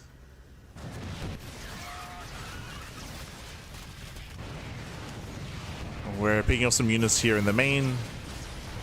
Just catching some of the production. Nothing major. I mean, I say that. This is getting out of hand. Yeah, this is getting out of hand here. Nice thing, counterattack. Getting on top of the production. Oh my god, we just keep committing. Okay. And the production's going down. Very nice move here by SHIN. At the same time, SHIN did lose his northern bases, but he kills everything in the main base. He does force the mass migration. Raxes are floating. Factories are floating away as well. The Ghosts, they come back to defend. At the same time, here comes SHIN's reinforcements into the most important mining base. Remember, the Ghosts are not here. Remember, the Ghosts are out of position. Lings, they can move in. And SHIN has done it. Whew. It was intense. It was an intense game. Half an hour, by the way. Very intense, but SHIN has done a massive fungal on the Ghost. The fungal will run out. There's no follow-up, but that doesn't matter because the mining is denied. SHIN might not have any gas, but hey, Maru has no mining almost, period. He's down to this one planetary fortress for any kind of mining. The natural base is on fire. Ghost, they will clean up these things. The Ghost will clean up. And now SHIN, his eyes are set on the planetary. His eyes are set. Now is the time to stabilize though.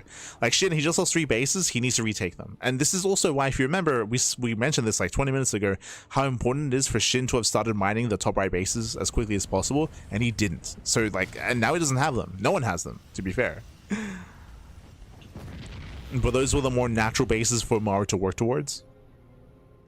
And SHIN, he needs to try to retake and replenish.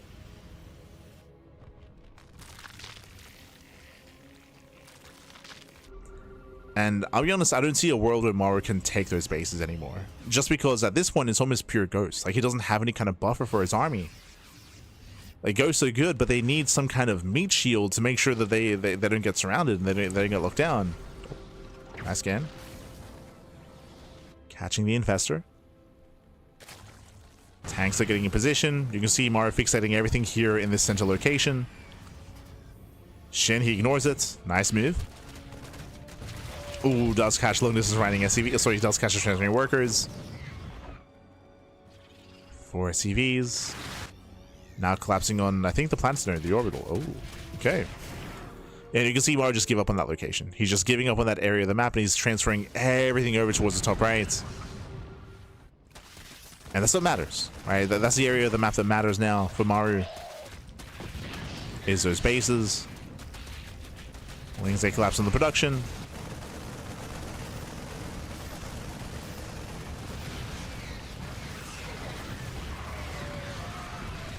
Lings are coming from around. The tanks are exposed. There are no Ghosts. Yeah, Ghosts are out of position.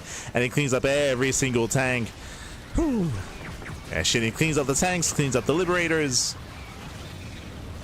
The Ghosts, they survive. Again, these Ghosts, there are some of these Ghosts that have been around since the entire game. Like, as soon as they spawned in, like, they've been around for like 20 minutes.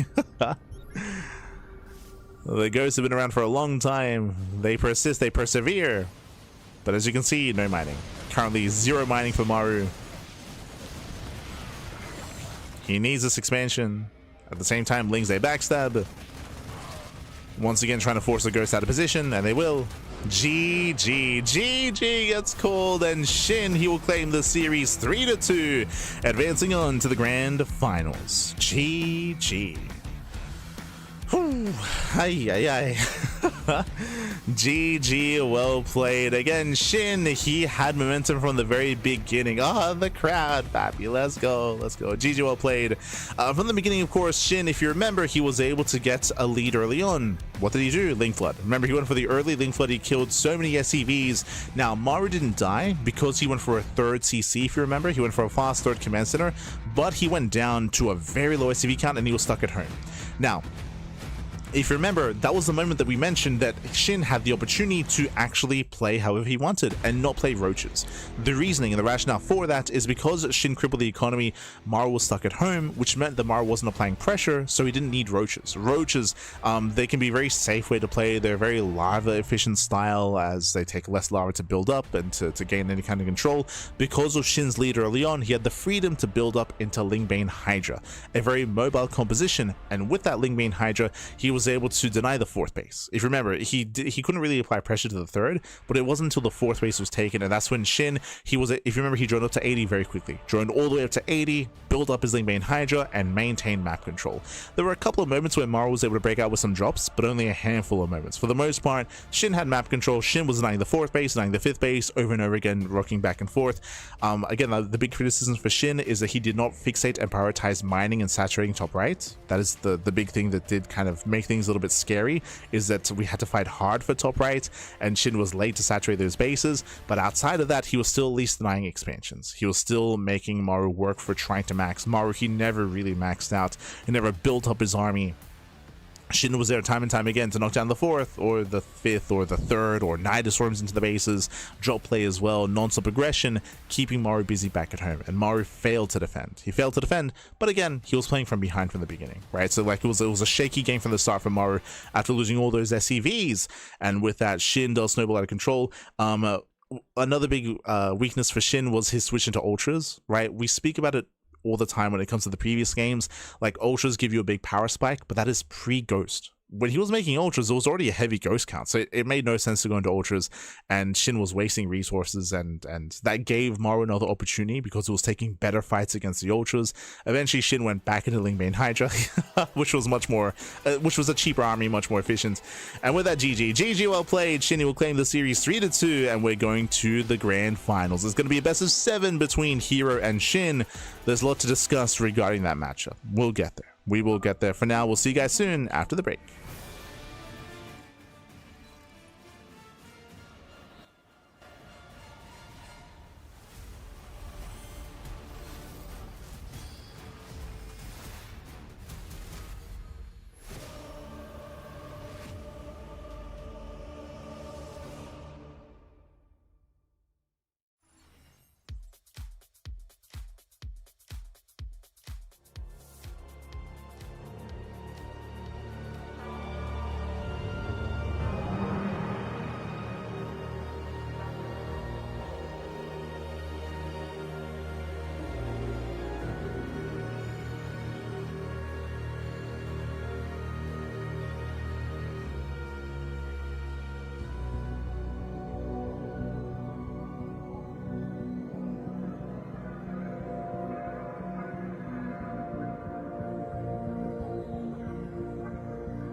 S는 아마 이 둘 중에 한 명이 우승하지 않을까라는 생각을 하고 있을 정도로 너무 잘하는 선수들이고 A부터는 다 고만고만한 선수들이라고 생각을 해요. 도영이 제일 잘하긴 한데 S는 아닌 것 같아가지고 A 1등 D에 무조건 넣어야 된다 하더라고요. 그래도 있는 사람 중에서 좀 아쉬운 사람들 2명 이렇게 뽑은 것 같아요. 일단 B에는 변현우, 강민수, 신희범 약간 주사위 같은 느낌이라 잘할 때는 엄청 잘하지만 못할 때는 또 못할 때가 있어서 B에다 뒀고요. 마지막으로 D에는 이제 박한솔 선수 줬는데 본인이 가지고 있는 실력에 비해서 성적이 너무 안 나오는 것도 있지만 그렇게 노력도 많이 안 한다고 생각하고 좀 열심히 하라는 의미로 D에 뒀습니다. 그냥 이번 시즌에 가장 우승할 것 같은 선수들로 뽑았던 것 같고요. 조우는 푸푸가 아니었으면 A티어로 올라갔을 것 같고요. 뒤에 버니 선수 한 명 났는데요. 이 친구가 연습을 하면 잘하는 친구인데 요새 연습을 너무 안 해가지고 연습을 했으면 하는 바람으로 뒤에 나왔습니다. 제가 생각하는 S티어는 이제 마루, 히어로, 클래식 이렇게 3명 적었는데요. 저도 뭐 이제 작년 우승자기도 하고 요새 폼도 괜찮고 8강도 직행했기 때문에 저까지 S지 않나 싶네요. 병렬이는 사실 B나 C를 주려고 했는데 갑자기 최근에 엄청 잘해줬더라고요. 조우는 옛날 같으면 좀 B 정도까지 줄만한데 최근에 좀 성적이 아쉬워서 일단 C로 넣고 제일 아래 등급인 F 좋은 푸프 하겠습니다. GSL CK를 해보니까 좋은 푸프전이 진짜 너무 심각해가지고 여기에 보시면 여기 F가 없거든요. 근데 도호 형이 저한테 F를 줬어요. 제가 없는 줄 알고 이거 또 뒤에서 그렇게 말하다 저한테 걸렸거든요. 8강에서 꼭 떨어지시길 바랍니다. 뭐 한 소리는 8강도 못 올 것 같긴 한데 지금 다 지고 있어요, 저는. 저는 D를 줬고 저를 잘 이기는데 다른 토스들한테 좀 아쉽더라고요. 그래서 그 변은 그냥 자기 하고 싶은 대로 하고 이게 준호 형이나 도호 형이 한 번씩 져주니까 이게 좀 기고만장한데 그 정도는 아니다. 어떻게 알았지?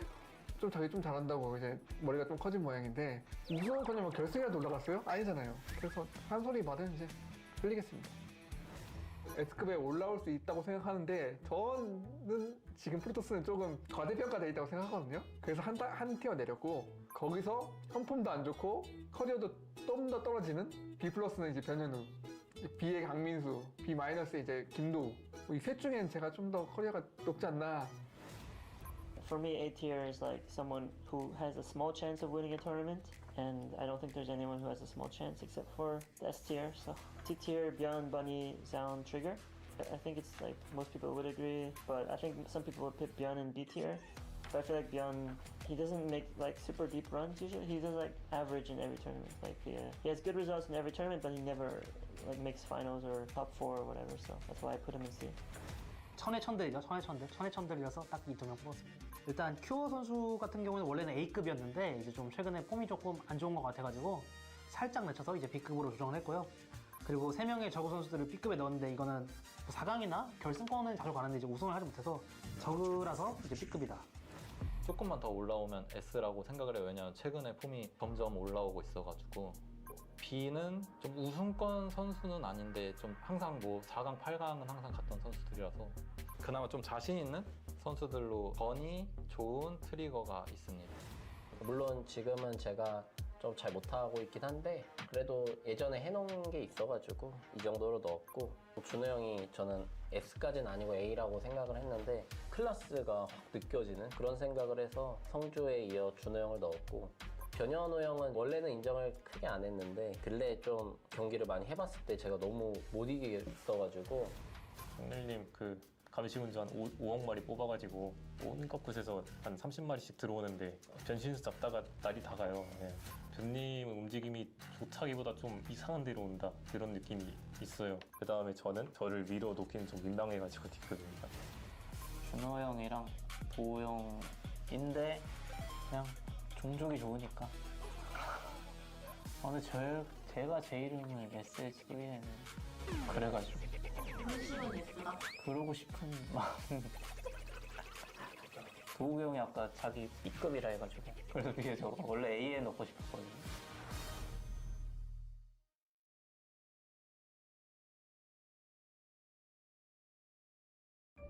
Incoming transmission.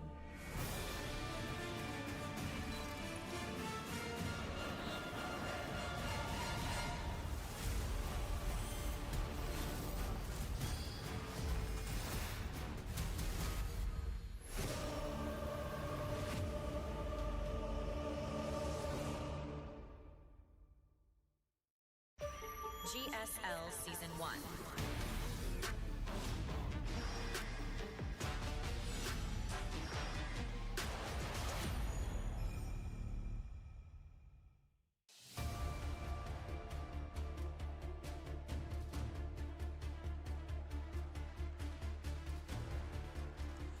And welcome back, everyone. Welcome back to the grand finals. This grand finales here of the Studio 2026. so we're getting our Season 1. so we have our translations.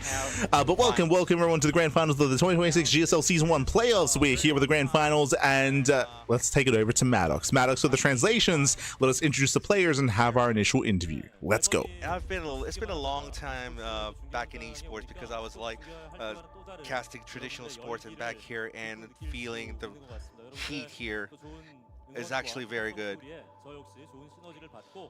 As a sportscaster, really good synergy with all the heat and all the support from the fans here. And you guys watched the semifinals. Have you enjoyed it? Yep. I'm also into. Is that MMA? Wait, what? Finals. And SHIN and herO. Was that MMA in the front row? Wins, there's going to be a new chapter Am I crazy? in history of GSL, and you're going to witness it. Kura in the chat, did you see that? We're going to have one guest, special guest, our CEO Kevin. I know that I saw Trigger in the audience earlier. Shine the stage.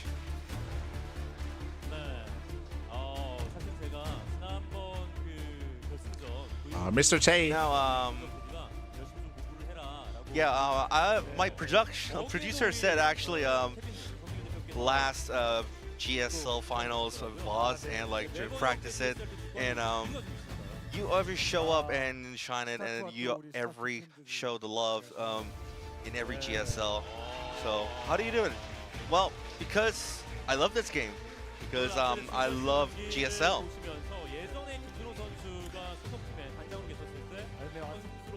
Now, herO actually played within your corporation, the Africa Freaks. So, like, how do you feel? Yeah, he did. He's actually very good, and it's more impressive that he's actually better after he was discharged from the military. And I also saw like SHIN playing, and like I was also mesmerized by his plays. Like he was so on edge, and it's gonna be his first win if ever gets a trophy. So I'm really pumped. Now, season 1 is happening right now, and everyone is here that GSL wants to continue to GSL Season 2, Season 3, and any moments to fans. Well, yeah, it's all because of you guys, the fans, that prolongs all the history of the GSL. So thank you, and thank you for sponsors Intel as well. Yeah, so well, we're gonna have one starting sign. Just to let you go. Alright. Alright, we're gonna start the 2026 GSL Season 1 Finals right now. The reference to Castor Park. It wasn't as hype as Castor Park, but I appreciate the reference.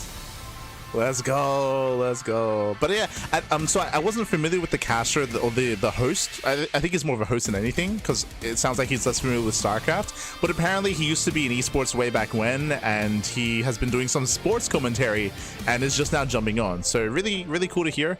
Again, I'm sure that Solar and Ryung have been keeping him company as we are getting ready here for our 2 finalists. Let's go. They're stepping in.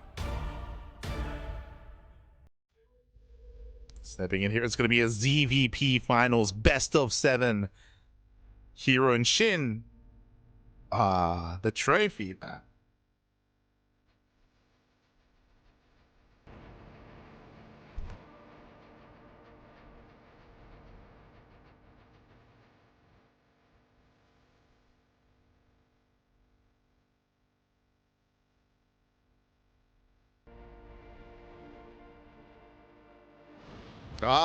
Let's go. And here is herO stepping through the crowd, the best Protoss player in the world. Yeah, coming in as I would say the favorite player here. So many, if not everyone, had him as S tier in that short kind of content break that we had, where all the players were ranking each other. herO alongside Maru, they were the two S players. That was the consensus. We had like Classic every now and then in the mix as well. And up against him is going to be the underdog.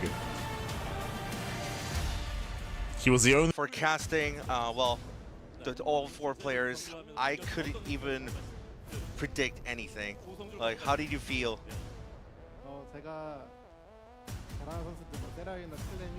Well, like when I get to beat like really big players like herO and Maru, like herO Clem, like I kind of felt that oh, this is the day that I win. So yeah, I had that feeling today. So you were confident. Well, in the first game, like, I kind of saw that Maru, like, the player like Maru actually slips up that command center. So yeah, I thought like this is the time. He's referring to the CC dying in game one. Considering the fact like you guys are having a lot of series, but like you are actually very, very underdog on the matchup, and it was like predictions were 80-20, but you were against the odds, but you actually beat it. So how did you manage to do it? I miss Castle Mike. Yeah, I missed him. I think at this rate, I didn't really think that I'm not the underdog here. So I just tried to win because I was confident that I'm on the top right now. I'm on the top level right now. So yeah, I definitely wanted to do it, and yeah, glad I made it. Yeah, you showed a great game, herO, as well against Cure. Yeah, look.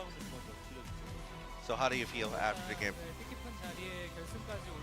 Well, I'm very grateful, and I'm very glad that I made it to the finals, and definitely want to end it with the trophy.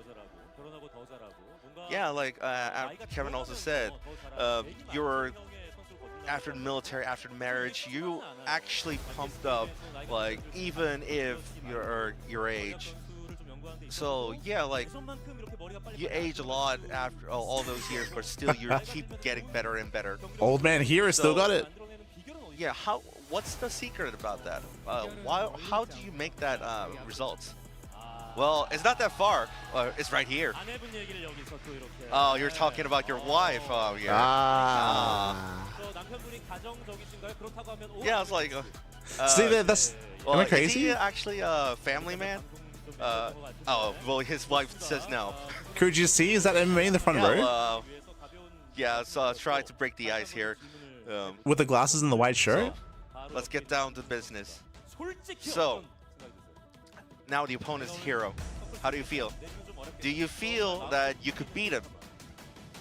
Your genuine feeling right now. Well, I beat Maru, so yeah, there's no opponent I can't beat right now. No opponent can't beat right now. Wow. Right next to you. He said it right next to you. You're gonna take it, herO? You're gonna... So herO, deep down, if you get to the final, I would say like you're gonna like. Did you think that you're gonna do another PVT? Well, actually, you know, deep down, I kind of felt that like I get a free win, but seeing the SHIN's play, actually, I need to be. He was so on edge and he was so sharp, so I thought like I should be cautious. Well, so how do you feel about herO? Well, I mean, he's a great player and I respect him so much. So even if I even if I lose, I think I can congratulate him. Oh, you're saying really soft. Then how about you, herO? Can you congratulate? Well, I would definitely say CJ Entis actually definitely gained a good rookie. Yeah. So yeah, raised a good rookie. The ex-CJ boys. I would congratulate him as a fellow former teammate of CJ Entis. This Yeah, CJ so, reference. It's a best of 7. So what do you think about the score? Well, I'm kind of really nervous right now. Well, you don't seem so, but still, yeah, I'm very nervous. So I think I'll go all the way, like 4-3. Then Shin, what do you think? Well, then I'm gonna be for 1. I'm gonna be 4-0. I'm gonna beat him 4-0. 4-0. Well, I respect him.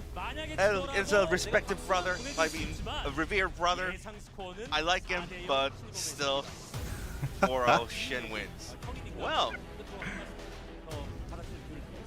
as a senior, I think you'll get a fighting chance. Well, you learned a lot from CJ Entis, so not a good mindset, but still, yeah, I'll beat you, man. Those who are curious, for those that are maybe a little bit newer to StarCraft, they're both ex-teammates, they're both very good friends, they hang out a lot outside of the game. We good friends. Figured out about their predicted score, and let's see how it pans out. Now, the game is all ready. Now all we need is your applause. 2026 GSL Season 1 Finals. We're gonna go right into it. That wasn't bad. That wasn't a bad one. GSL The Season Castor 1 Park reference. Finals. Let's go. Ah.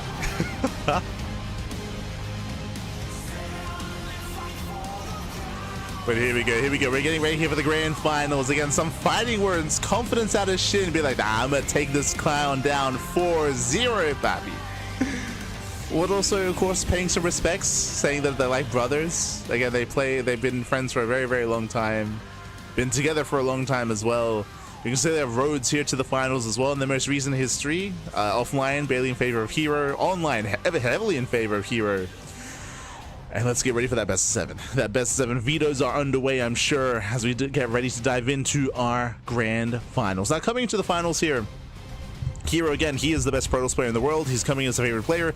Shin, I will say, has a mountain to climb. You know, he has been talking about his confidence, and I'm excited about it. I want to see that confidence come into play because, I'll be honest, and we have some fun facts here. His first GSL title after 14 years since GSL 2012 GSTL debut. There you go. If he wins. See, 4th Zerg winner of the Legacy of the Void era with Rogue, Dark, Solar, and Shin. Okay, yeah, just some fun facts here regarding the history of Zerg and Protoss and the 2 players here as well. Oh, let's go. But when it comes to Shin's ZVP, I'll be honest, from my perspective, as we cast more StarCraft than anyone else out there, I would say that Shin's ZVP is his weakest matchup. That's what I would say. Like, his ZVT has been on fire as of late. That's why we're hyping it up leading into a series with Maru. His ZVZ is also very on point, but his ZVP is typically where Shin falters. So that is why I'm curious to see what Shin is prepared for us. What is he prepared for this series? Can he fight back? Can he pull off the upset, right? Because again, he is the underdog coming into this, but he's had a great performance so far to make it to the finals. I want a back and forth. That's the least that I want. I want to see a back and forth, a game 5, a game 6, a game 7. Let's go the distance here. We have our 2 vetoes. Shin vetoes title Citadel, herO vetoes Mothership. Now, what I will say coming into this series here is that typically the Zerg player is favored on smaller maps. So maps like Ruby Rock, maps like Tourmaline, maps like 10,000 Feet, and even White Rabbit. Sorry, even Old Republic, I meant to say. Maps that do favor some more aggressive tendencies is typically where Zerg players are more favored if they can break the Protoss player early, in the early game, in the mid game, before we end up in a split map scenario, in a maxed out army situation. That is usually what the Zerg player wants to embrace, to break the Protoss player early on. the Protoss is going to be more favored on these larger maps. These larger, more defensive maps, maps like Winter Madness, maps like Celestial Enclave. I'm surprised I made it through the veto process, by the way, and even White Rabbit as well. If herO can stabilize and get into the mid to late game, that is where he's going to be favored. But here we go. We're jumping into our series. We're jumping into the finals. Best of 7 ZVP herO versus SHIN. Also, if you want to support the tournaments, if you want to support GSL, Patreon. Patreon.com/GSL is the place to be. Let's go. Spawning in the bottom right hand corner of Winter Madness, we have the South Green Protoss player, the Blue Protoss representing T1. It is herO.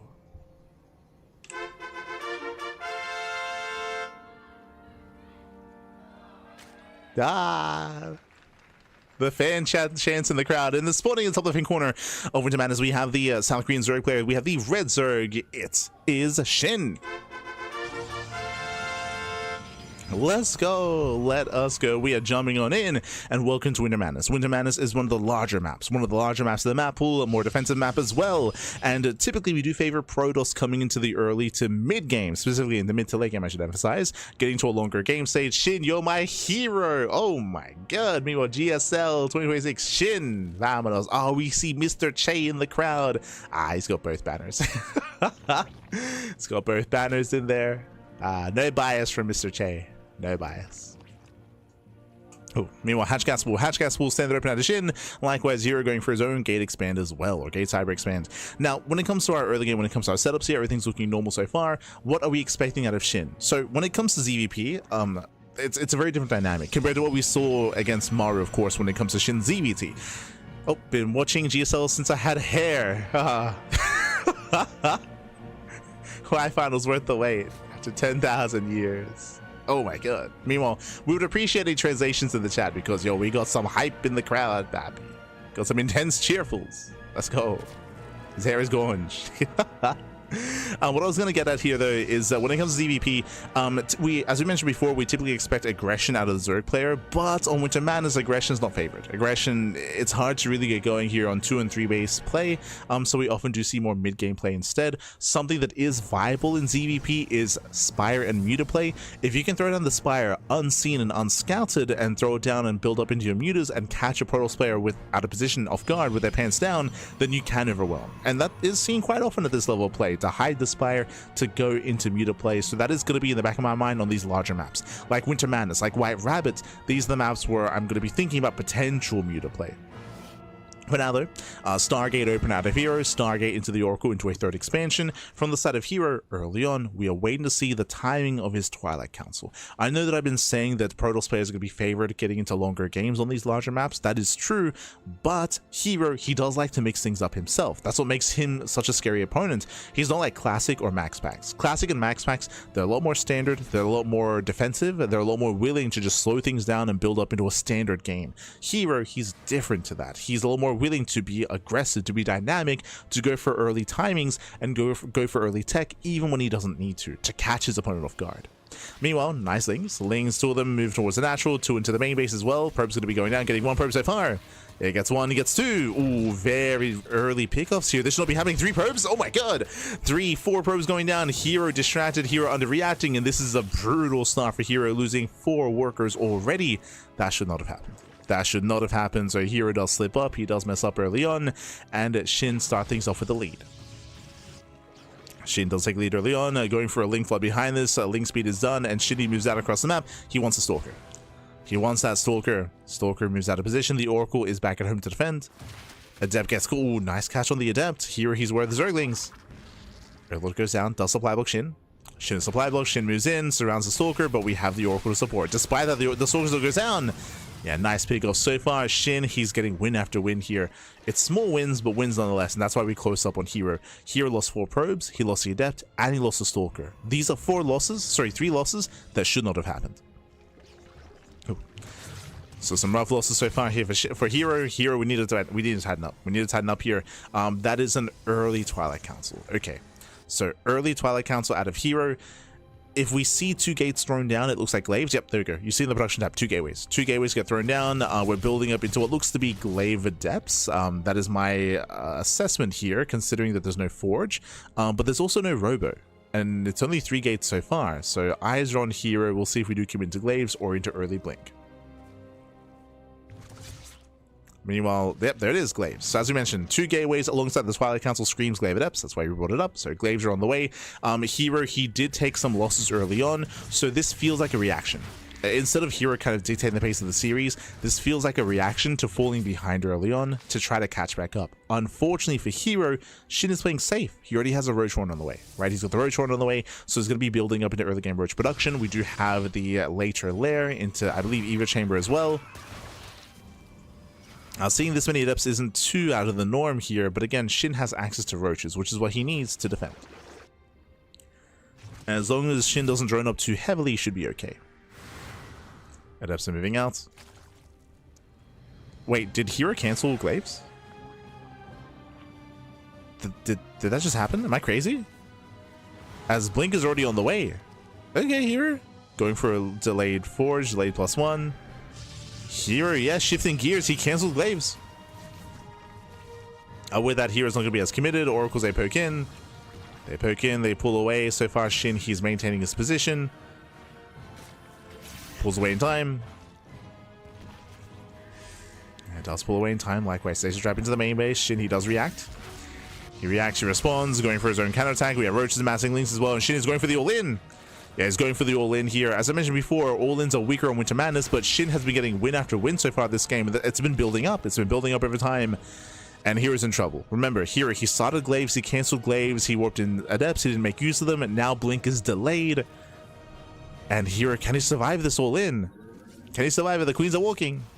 Yeah, Queens are walking across that next round. Ooh, locks down some of the Adepts. We have the battery in position, but Adepts are surrounded, losing 1, 2, 3, 4 Adepts. Massive pickoffs. So many Adepts going down, Stalkers as well. And SHIN, he's got a good start. A good start so far. SHIN is going to keep going. While on the cannon, cannon is denied. That's a kill, not a cancel. Yeah, kill, not a cancel. More Ravagers are finishing. SHIN, he attempts to collapse on the Stalkers. Oh, does slip in. Yeah, slips into the middle line, getting us around, and the army's locked down. Yeah, the army's locked down. Blink does finish, but he's stuck here in the middle line. The boys, they may have to be pulled. Oh, the massive piles in the middle line, and SHIN is doing it. SHIN is out. He has broken herO. Piles are connecting. The boys are being pulled. All the probes are going down, and again, it was just a disastrous start for herO. Losing the probes early on, losing the Stalker, losing the Adepts, going into Glaives, and canceling Glaives and pulling out and going back in. Like, it was very indecisive play out of herO. He mentioned earlier that he was nervous coming into this, and maybe that's showing a little bit here, but again, herO had a very rocky early game leading into this moment. Leading into this moment where the third has been broken, and SHIN, he's done it. He's done it. He's done it at this point. He has broken the third behind the SHIN can drone. SHIN, he can just drone up, and he is. He's droning, throwing down his Hydra Den as well. Hydra Den is on the way. Biles, they will connect. Oh, they connect with the Cybercore at least. And now she can just back off in macro. Now you just back off, drone up, saturate, build up into Hydras, build up into Lurker Tech. You just build up from here. That is a very high Stalker count, so SHIN has to be careful. He does need to be careful here. Oof. As the Cybercore is taking some hull damage. SHIN, he droned up to 66. That is 3 base saturation. That's all he needs. And that's all he needs here. As more biles are landing. SHIN, yeah, he wants that Cybercore. All the wilds connect. One more volley and it's going to go down, and it does. Yeah, down goes the Cybercore. Here he tries to break out, and he may eventually break out of this, but what's killing him is the economy. Because SHIN, he's done with Roach Ravager, and he's working towards Hydra Tech. I don't think SHIN should be rallying Hydras across the map, by the way, so he's got to be careful. He's building up his Ling Hydra back at home. The Ravager Queen is just buying time. Just keeping the army busy. Every queen goes down. Now it's time to now it's time to retreat. Now it's time to get the hell out of here. To race back home. Here comes the Ling Hydra. Here comes a much more efficient composition. Much more efficient. And SHIN may collapse on this with his Ravagers and with the rest of his army as well. Yeah, Lings are coming. Oh, Ravagers are they're caught out. We don't try to save them. Lings, they catch up the Templar. No, he gets 2. Oh my god. Yeah, 2 Templar go down. The wall is open. Lings, they flood in. They flood into the bases, and hero's all in. Hero's completely all in. Either he kills SHIN or he dies trying. I mean, he does have a pretty massive army, actually. Like, herO, he can pull this off. Yeah, he can try to pull this off. The base goes down. I mean, again, hero's dead back at home. But here come the storms. And with some well-placed storms here, he may break through the Hydras. Yeah, lands one, lands a second storm. There's 1 storm left. Oh my god. Once again, zoning away. I think there's going to be 1 more storm. Hydras, they come in from behind, and again, here it just doesn't have the numbers. He does not have the numbers. He fought well for himself, but he just can't reinforce, right? He just cannot reinforce. He cannot build up his army. Here, he has no economy. And again, that was the only chance that he had, right? Here, his only chance was that 1 all-in, that 1 breakout move. He broke out, he killed the base, which is nice, but not enough. It is not enough here.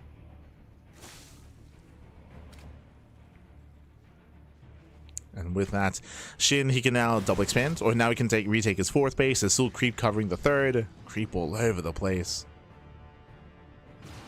There's that backup 4th. SHIN massing up his Ling Hydra.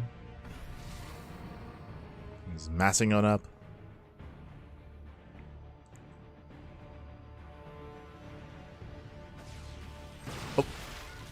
Yeah, that's a lot of storm. Yeah, storms they land. Oh my god. SHIN, he has to respect it. He has to respect the storm. Reality is that herO could technically win a fight with all these storms landing. So SHIN, he's gonna be careful. SHIN's just gonna play it safe. Just play it safe, bait out storms. Contain herO. Tech up. I would say ideally tech up into even layer tech lurkers would be ideal. That wouldn't be ideal, but they'd still be decent. Storms, they zone back the Hydras. Zone him back. Yeah, more storms landing. Oh god, he goes back. Oh god, he goes back in to SHIN.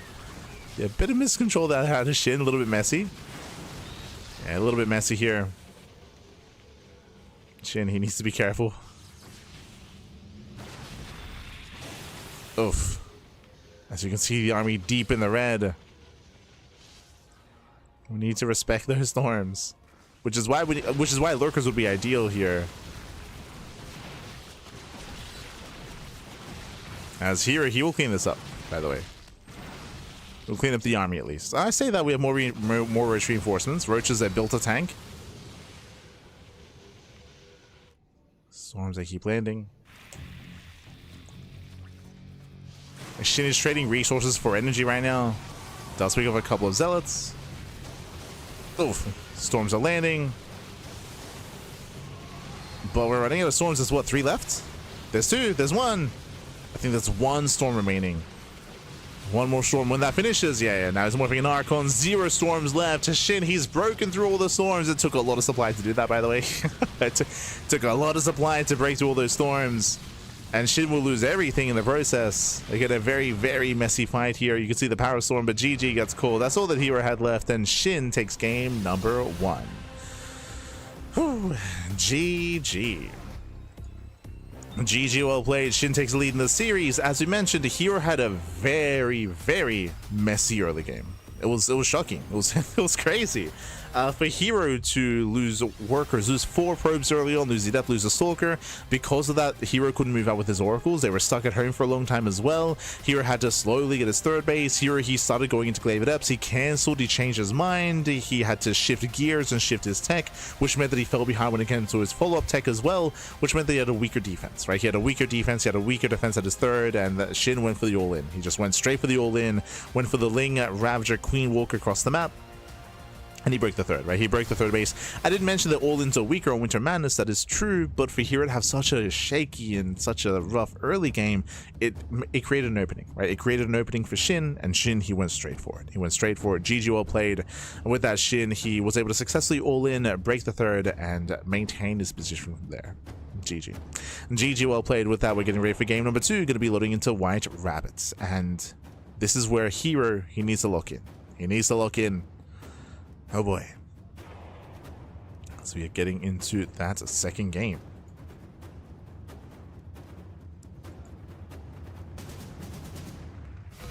GSL Season 1. Here we go. Here we go as we are getting into our next game, as we're getting into game 2. And let's see if herO can tighten up that early game. Let's see if he can lock in. If not, hey, yo, we could have a crazy upset here, but it's still a long series. Let's jump into game 2. Spawning at the right-hand corner of White Rabbits, we have the South Green Protoss player. We have the Blue Protoss. It is herO for T1. And spawning in the bottom left-hand corner, we have the Red Zerg player. It is SHIN.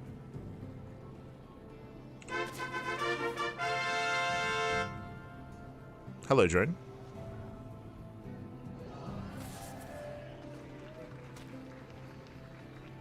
I was forsaking the unnatural. Okay. I saw the drone move through the center and it caught my attention, but looks like SHIN was just preparing for the unnatural. SHIN does expand on the low ground at his own natural base. So we're going to be opening up here. Once again, welcome to White Rabbits for the first time tonight. Oh, my life for ire, baby. Let's go. Yeah, that's it. Yeah, that's MMA. See, I'm not crazy. Am I right, herO? That was MMA right there. Am I crazy? I could be. With the T1 jersey. I could be crazy.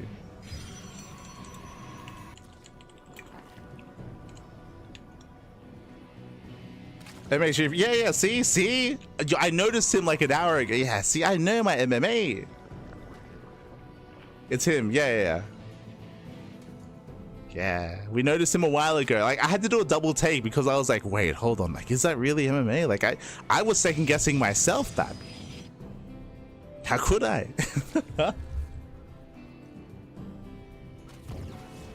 Ooh, as a probe does go down to the drones. Okay, once again, that's a bit of a rare sight. You can see here, a little bit disappointed about that.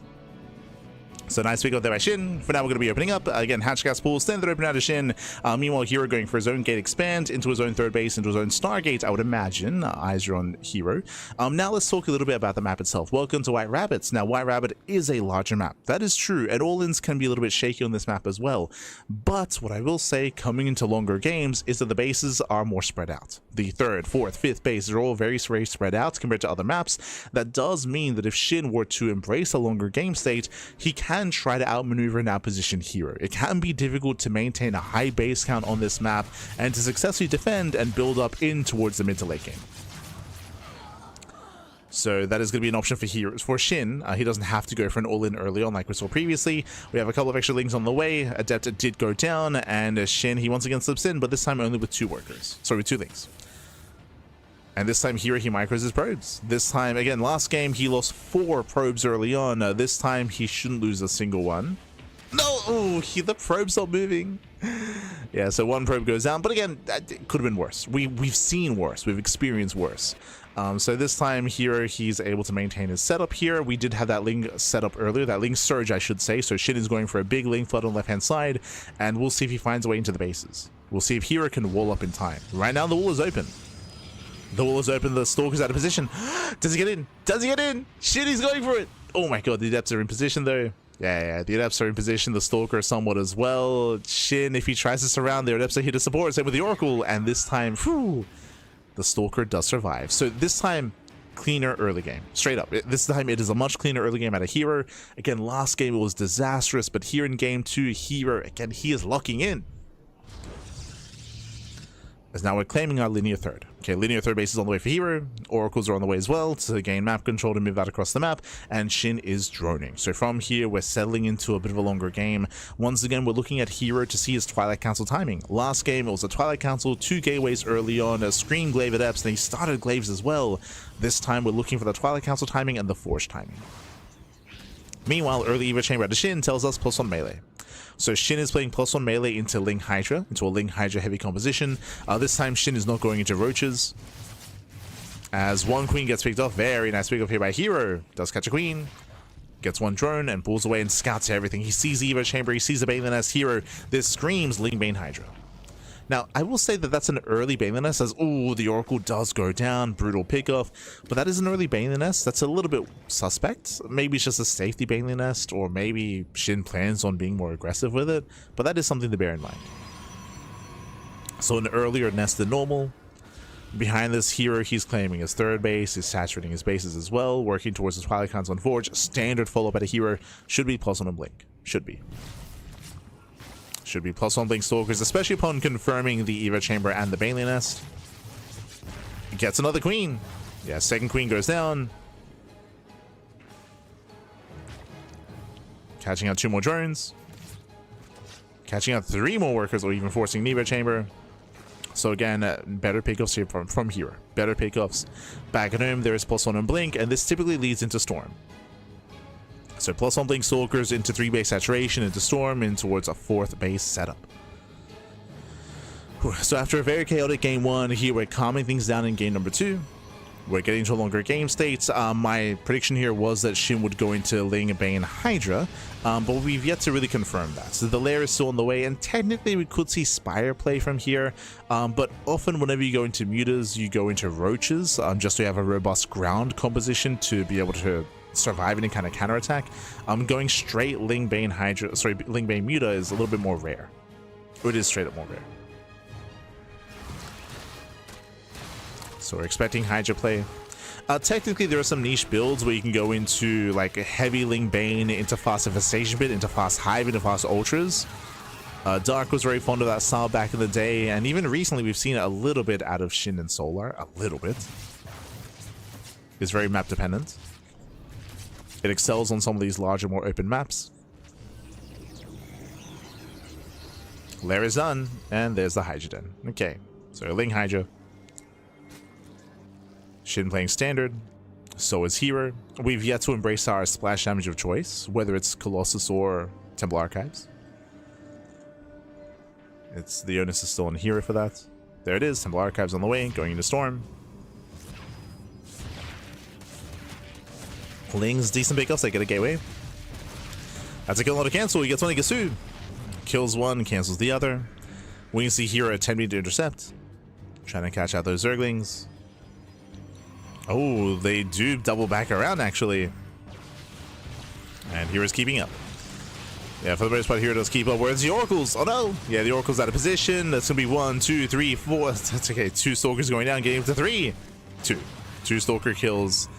Could have been a lot worse here, but a messy engagement out of herO as the Oracles that abandon the army. Lings, they try to commit. They will not deny the 4th. More Lings are moving in. This is a big investment here from Shin, by the way.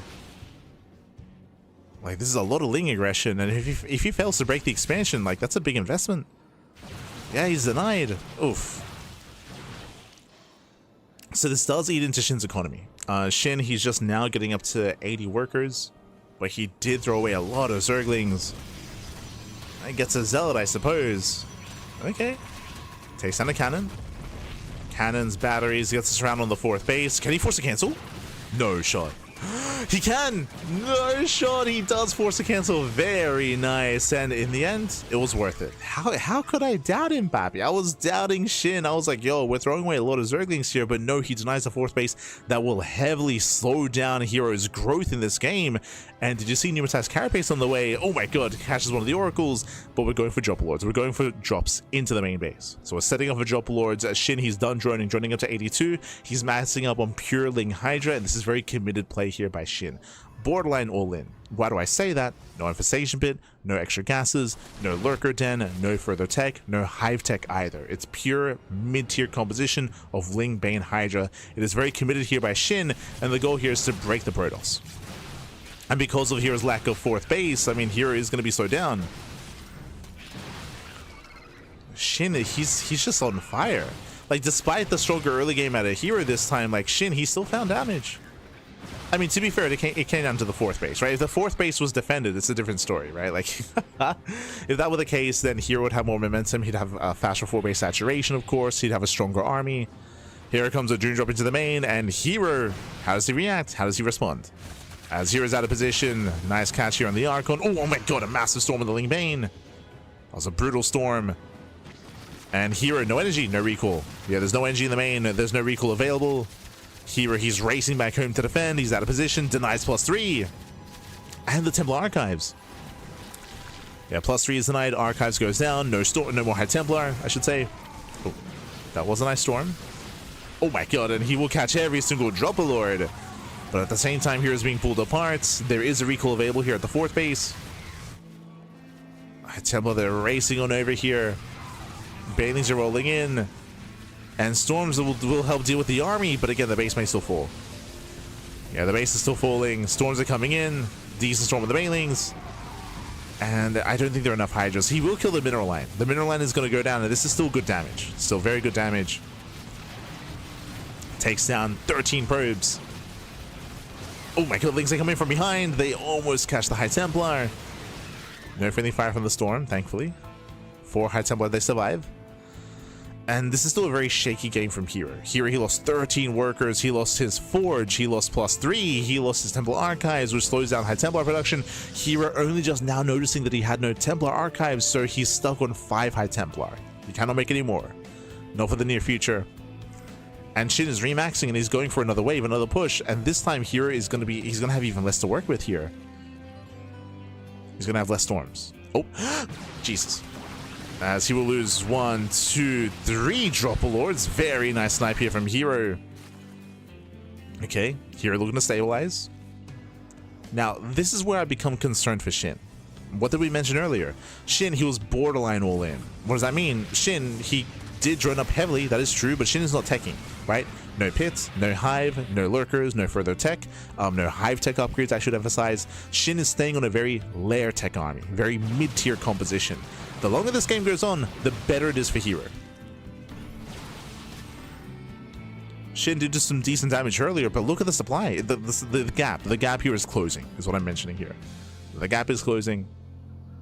The soup is lying to you. Yes, SHIN is max, but SHIN, he's not able to make use of this army. A couple of links trickling. They trickle in. So again, like SHIN's army is, he's got 200 supply, he's maxed, but again, the quality of the army is very low.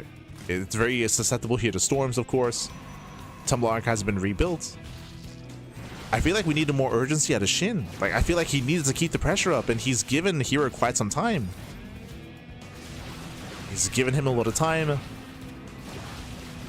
Now we see the infestation bits. It's a late reaction. It's a late response. Basically, SHIN is telling us that he realizes, like, oh, I can't kill him. That's what he's telling us here. He's like, oh, I cannot kill herO. Now he throws down a second Evo chamber. Now the infestation bit into hive tech. herO's forcing a longer game. Banelings, they roll in. They don't get into the mineral line. As herO's pushing. Zealots, ooh, they move into the Banelings. Some of them do at least. Better control here. Zealots, they pull away. The Archon's tank, and herO, he breaks the expansion. It's breaking through the base.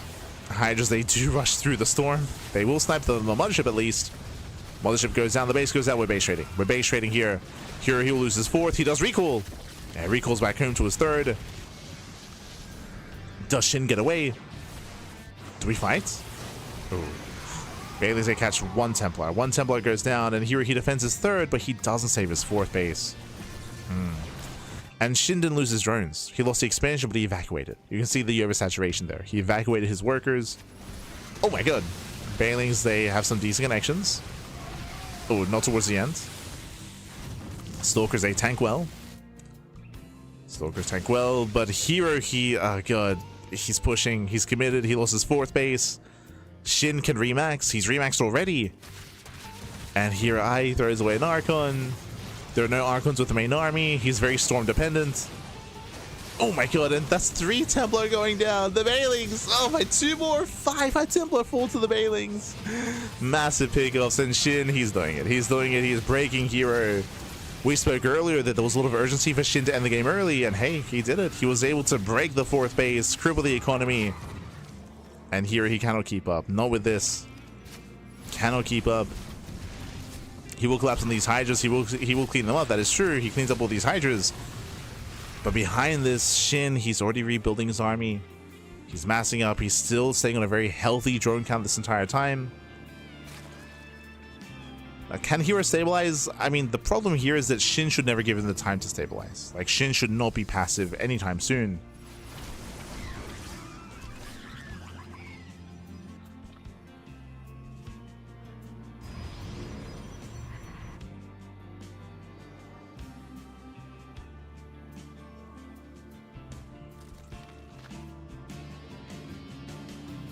As herO does move out with his own Zealot counterattack. He will get into the expansion. And SHIN will clean this up. He'll still lose the base, but again, the drone count, right? The drone count is still going to be quite healthy. Saves the drones. Cashing out all the Zealots.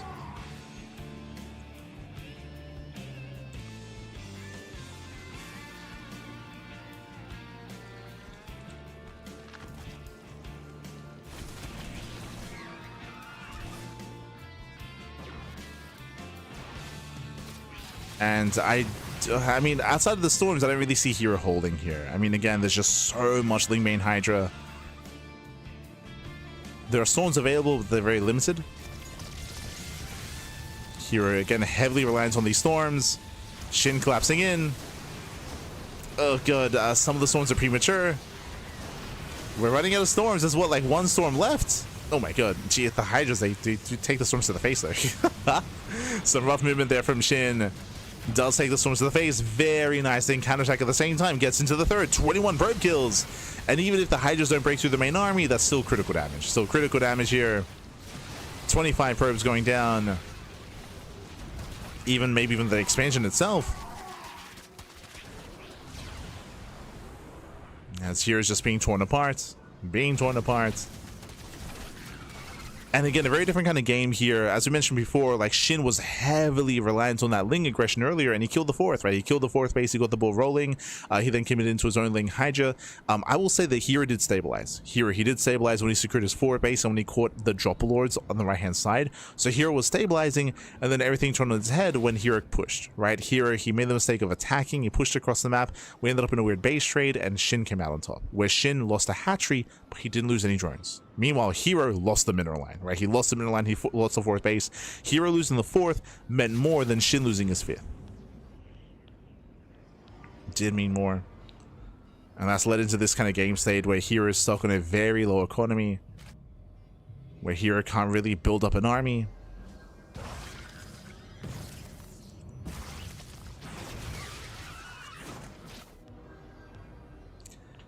His army is very efficient, that is true. Like, there's a lot of potential with the army itself, but I mean, SHIN should still be able to, still be able to deal with this.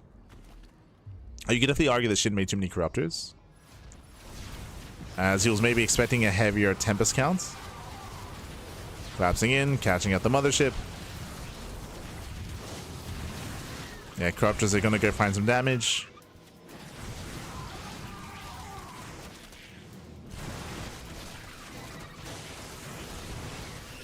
Oh, nice movement out of SHIN. And gets the Templar. And gets the Templar. Corruptors, they dive on the Nexus.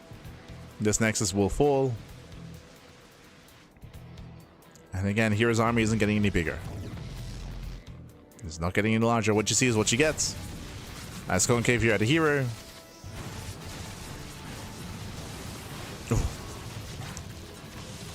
Get some okay storms, but there's no support for the army. Yeah, we just rush in. We just rush in. SHIN getting a little bit careless, but he does force all the Archons. And the Archons are forced out. The final army crumbles, and with that, SHIN, he will clean up the final force of herO. I say that there's still two more Archons on the left-hand side. The hopium is real for herO. But again, he has nothing behind this. Recalls back home, saves the expansion. And GG. GG gets called. SHIN, he'll take a 2-0 lead in the series. A massive lead for SHIN. GG. GG, well played. Winding it back here. I will say that herO did have a stronger early game. That is true. Hero had a stronger early game, but the Ling aggression was worth it. If you remember, the Ling flood from SHIN, I was not too convinced, but he was able to apply pressure, keep applying pressure, eventually killed the 4th expansion. I say killed, cancelled, which did start the ball rolling, right? It slowed down Hero, it allowed SHIN to build up into his Ling Bane Hydra composition, into his assault, where he was able to drop into the main base, snipe the tech. Remember, that was the moment where SHIN denied +3. He denied +3, he sniped the Temple Archives, he crippled HerO. Despite that, HerO did stabilize. I was very impressed. HerO took some really good fights. HerO, we had that back and forth. He was able to stabilize on 4 bases, and then he pushed. And then HerO pushed. He overextended, he lost everything, and with that, we are cutting to a short break. When we come back, we will have the remainder of the series. See you soon after the break. Oh.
토스가 좀 한쪽에 몰려 있으니까 드림팀이라고 생각했어요. 이 경기 GG 수장만 1승 박한솔이 2킬을 하면서 김도우 선수가 큰 선수를 다 이기면서 점점 갈수록 이제 팀이 와야 되면서 저한테 범죄자라고 하더라고요.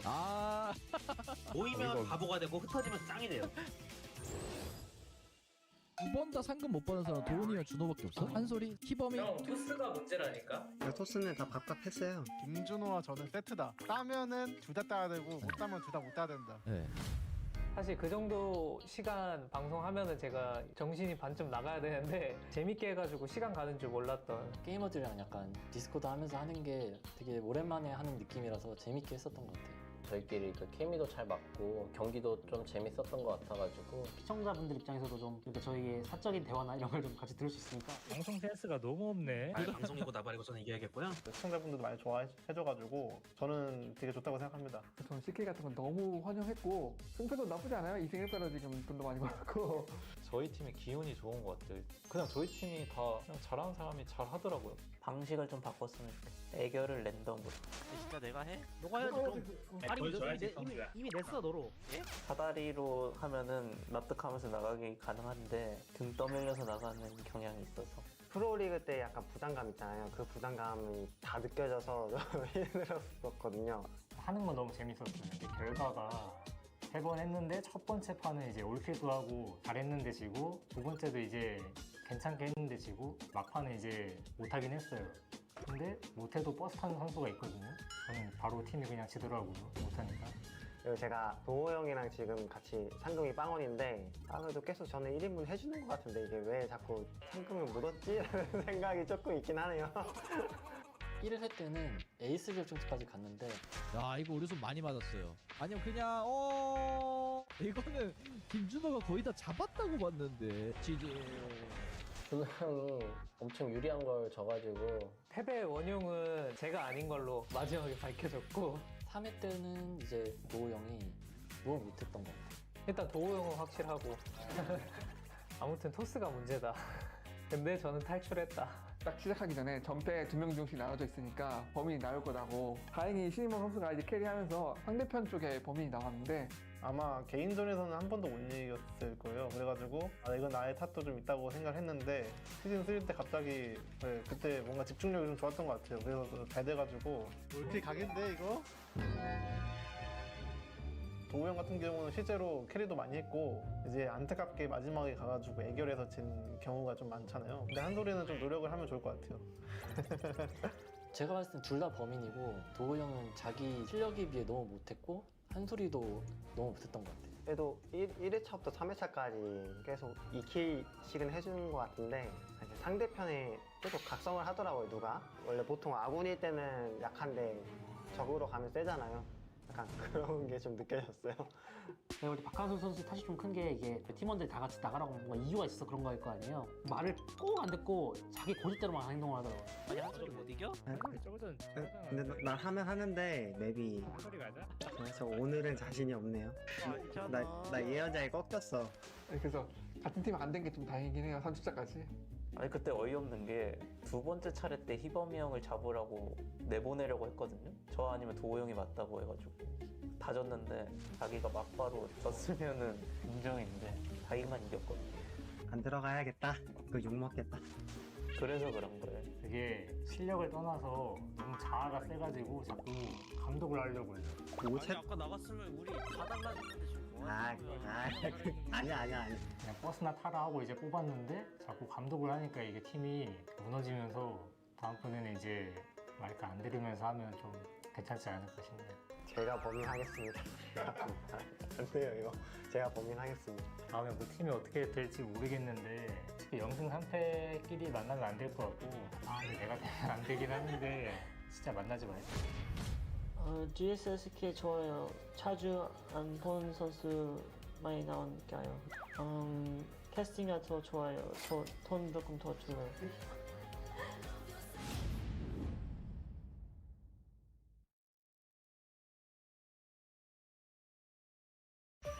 GSL Season 1.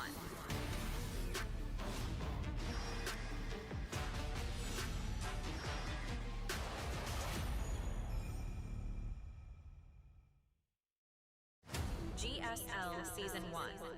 Finals. And welcome back, everyone. Welcome back to the GSL Season 1 2026 Playoffs Grand Finals. We're here in the best of 7. We're mid-series.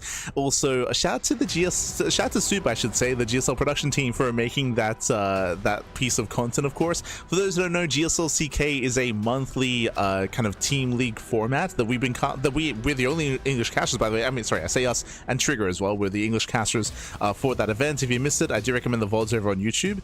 The VODs are also on Soup as well, bear that in mind. But yeah, it's honestly really fun. It's honestly really fun, and it's great to see all the players interact, get on Discord calls together, and stream their POVs as well. It's a very fun event that will be continuing, by the way, after the season of GSL. But for now, we have our grand finals. Our mid-series, Shin is up 2-0.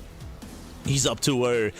And hero's been he had a really shaky game in game 1. Like, game 1 was almost a disaster, right? Like, hero, he was looking very shaky and everything snowballed out of control. Here in game 2, we had more of a back and forth, but hero, after stabilizing, he pushed across the map. We ended up in a weird base trade, and Shin came out on top. Shin killed the 4th and killed the mineral line. Meanwhile, hero, he only killed a base. He killed the 5th base and nothing else. Hero recalled back home and had to defend, and was stuck in a really rough position. And now we're loading into the Old Republic. Hero, he is favored in this series, by the way, but hero, we need to tighten up. We gotta tighten up here. We gotta lock in. Let's go.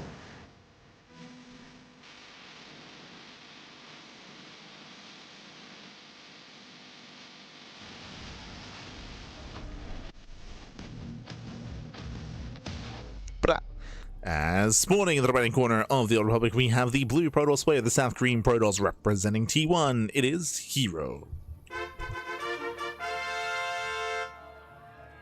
And spawning in the bottom left-hand corner, the red Zerg player from South Korea, leading the series 2-0, the underdog himself, it is SHIN. Here we go. He is up 2-0 in this best of 7. For those that are curious, best of 7 means first of 4. First of 4 do claim the win. Oh boy, and we'll see if SHIN can claim the win and claim a further lead. Oh, go Ragnarok in the chat. Let's go. Of course, SHIN used to go by the idea of Ragnarok. I say used to.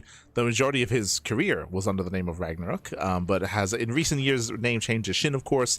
Here you can see in the crowd as well. Cheers and cheerfuls for SHIN. Great to see. Hatch Gas Pool. Standard open out of SHIN so far.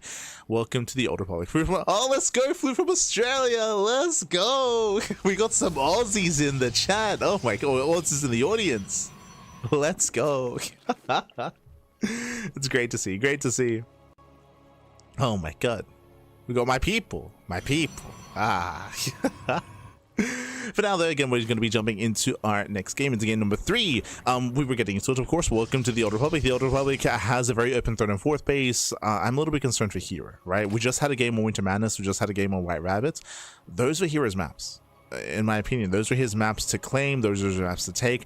Loading into the Old Republic here, I would say that aggression is going to be easier for SHIN to achieve. So I'm concerned. I'm a little bit concerned here for herO when it comes to his defensive play and defensive prowess. We'll see if he can have a cleaner early to mid game here, and hopefully this time he doesn't lose his 4th base. If you remember, that was the first kind of domino that fell that did begin the ball rolling in favor of SHIN. So again, we need to tighten up our early game, tighten up our defenses, and get into a comfortable mid game, which has just not happened yet so far in this series. It just has not happened. So chat, it's twice a month now. True. It's because of our current performances. Because of our current support on Patreon with the GSL Patreon page. We are now soon to have a GSL CK twice a month. True. It's a really fun event. Very fun event. As from here, we're going to be opening up. So far, again, we have our initial opener here. Stargate opener back over for herO. SHIN claiming his 3rd, Stargate into Oracle, and we're building up into our standard early to mid game. From here, herO should take a 3rd base, and we'll see the timing on the Twilight Council of herO. That's what we're looking for. We're looking for the timing of the Twilight Council to see if herO does go for early Blink, early Glaives, if he goes for something else instead entirely. Eyes are on herO.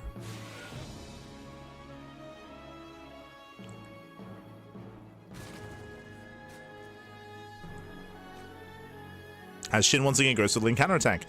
Goes to the Link Flood here on the left-hand side. As you've seen previously in every game so far, the goal of this Link Flood is to catch out the first initial units here. The first Adept, the first Stalker as well. For the first time this series, herO, he stays at home with both Adepts. Like time and time again, he keeps losing that first Adept across the map. This time he stays home. He stays home, and nice SimCity as well. Oracle stays back.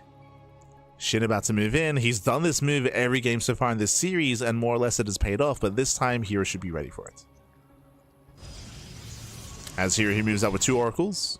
He moves out with 2. Early Twilight Council out of herO. That is an early council. 2 more gates. 2 more gates are on the way. It's looking like Glaives. It's looking like Glaive Adepts here. There is no Forge. Lings, they move in. Adepts are somewhat in position, but nice service area here on the expansion itself. Yeah, nice service area. And can we force a cancel? No shot. Can he get it?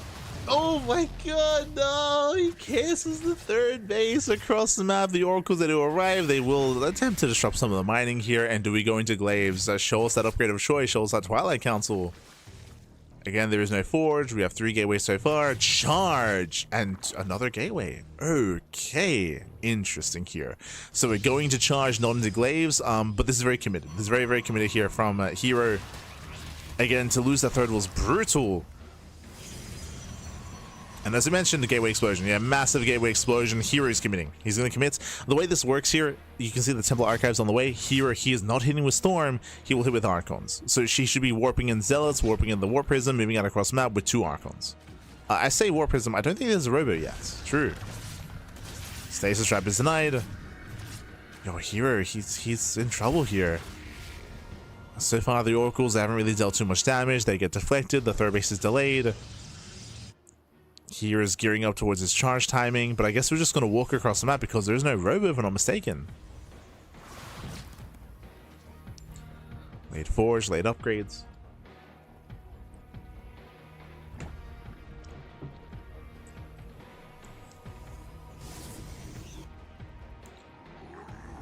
Getting ready for his move outs. You can see the High Templar morphing in. They're going to morph into Archons. And then it's going to be go time. Here we go. You can see on the production tab, 2 Archons are on the way. Massive stasis. Finally, we get some value here. Stage trap goes off, but it did cost herO an Oracle. True. Did cost him the Oracle. herO's gearing up. He's pushing. As we mentioned before, again, he's going to be hitting that time with 2 Archons. And he gets spotted. He does get spotted here. Roach production has begun. Ooh, Shin went for a save. The Roach Warren. Roaches are ideal. Here, he might still get the 4th, though. We'll see. We see these Zerglings, they're buying time. They're trying to buy some time here as Queens and Roaches amass. Expansion takes a lot of hits, and the 4th base will fall. Takes down the 4th and can keep going. Can herO get even more damage? So far, nice pickoff, claiming the expansion, and herO, he backs off. He backs off. Robo's on the way. +1 is on the way. Getting saturation, so herO may have lost his 3rd, but hey, he kills the 4th. So we have a back and forth here. We have a back and forth.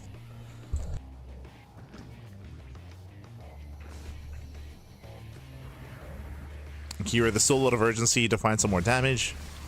Moves in. Hey, does take down an Overlord. Overlord goes down. Lings do sub in. Sub of the base is nice opposition micro. Gets into the mineral line. Ooh, does not kill many workers though. herO, he reacts in time. Does react, does respond. Zones away the Zerglings. At the same time, the main army does push in. But there are plenty of Roaches to defend. Yeah, plenty of Roaches. SHIN is holding. SHIN is holding. He's defending. Likewise, herO. Ooh, breaking out of said block. Working towards Storm. I don't see a 4th base. Yeah, herO, he's yet to claim a 4th. And he wants to push. Yeah, he's committing here. Again, the aggression continues for herO. It's his turn to be aggressive once again, collapsing on the 4th base. Once again, looking to force a cancel. This time, there are plenty of Roaches to defend. SHIN holds his own, but we're waiting for Storm. Storm is done in 7 seconds. Storm is finishing. High Templar on the way. 3, 4. 4 Templar, 4 Storms. And there's the first. Okay, 1 Storm zones. We got 3 Storms left. There's a second Storm. A little bit premature. Down to 2. Plenty of Zealots. They're collapsing in, getting us over the Roaches. He's trying to give chase. Catching a Queen. There's a 3rd Storm. Yeah, 3rd Storm tries to zone away, but the High Templar exposed. Although he gets 1. Wow, he gets the Templar, baits out a Storm, and SHIN is holding. Uh-oh, SHIN is holding on, and herO never expanded. herO, he never got a 4th base. That is a concern. herO is still on 3. SHIN is massing up his army. And now SHIN has momentum, right? Now the aggression has subsided from herO, and SHIN's about to max out. And SHIN's goal should be to break the 4th base that is delayed here for SHIN. Sorry, for herO, I meant to say. herO going for the drop. This is crucial. herO, this is less about doing damage, it's more about buying time, right? It's more about just keeping SHIN busy while herO sets up his 4th base with cannons and shield batteries. I'm assuming he wants batteries at the 4th. Yep, as you can see, the production tab. Cannons and batteries are on the way. Again, here he needs to secure that position. SHIN is waiting for his upgrades. +2 and Hydra speed. As again, SHIN is gearing up. Here he's got plenty of High Templar. He's got 6 Templar. They're somewhat exposed. 1 Templar goes down. Jesus. Yeah, 1 Templar falls. Nice Storms on the Roaches, though. The Roaches get softened up. Oh, massive Storm on the Roaches once again. Jesus. Another Storm on the Roaches. We just tanked the Storms. Oh, my God. Does tank the Storms, but here comes SHIN. Again, he's max. He's max. He's pushing. He wants to High Templar. There's, what, 1 Storm left. Well, was that the final Storm? There might be an energy overcharge, and there's more High Templar back at home. But again, the Storms are the one thing keeping SHIN back. herO is closing that supply. He's catching up a supply here. Immortal's exposed. He's going to get 1. Massive pickoff. Gets an Immortal. Takes out the Immortal, and herO, he abandons the low ground. He's pulling the boys, never mind. Does pull the boys. A lot of folks going to be going down. Massive storm on the roaches. Yeah, crazy storm here on both sides. The storms have been solid so far. Army softened up. Immortals, they break through. Zelda get across the map as well. And herO, he is pulling SHIN apart. Drones are falling, so are probes. It's getting messy. Yeah, it's getting very messy here, but I do favor herO's army. So herO, both economies are crippled, but herO, he has a much more efficient army with Zealots, with Archons, with High Templar, with Storm and Immortals. And it looks like herO is fighting back. It looks like we're looking to make a series out of this. As herO, he successfully defends his 4th base, and he killed the 4th base of SHIN once again. 28 drone kills, 29, 30. Up to 30 drones. Crazy that. 31. Oh my god. 32? 33? 34? 30. 35? Oh my god. 34. 34 drone kills. Crazy damage. Crippling damage here. Game ending, even, if you will. And herO, now he can just chill. Now he can just chill back at home and defend. SHIN is all in. SHIN is completely all in. And even then, it's a weaker all in as well. There's barely a standing army for SHIN. Storms are landing. And GG gets called. herO, he will tear SHIN apart. And we have a series. We have a back and forth. herO puts a point on the board. GG. Whew. GG, well played. herO, he does fight back. Again, a strong start for SHIN in the series, but herO able to get his footing. I will say, though, it was still a messy game. Remember, how did this game start? herO lost his 3rd. He lost his 3rd base, and herO was forced into charge as a follow-up instead. A very committed 2-base build going into charge, into Archons. He pushed across the map, and he denied the 4th. If you remember, he killed the 4th base. So herO lost the 3rd, he killed the 4th. We had that back and forth interplay there, and herO followed that up with early storm. Early storm into an early push, and herO, he was able to trade, able to fight, and able to neck down the bases time and time again. Things were still looking a little bit scary there when SHIN maxed out and when SHIN was pushing, but again, plenty of storms, nice defense, and a solid Zealot counterattack as well leads herO into a win. GG, well played. Still very intense though. Still a very, very intense game. And in the end, herO does fight back. Now we're going to be loading into Ruby Rock, and this time a much smaller map. Much smaller map here. We're expecting more aggression out of both players. I wouldn't be surprised if we see early blink this time out of herO. Show us what you got.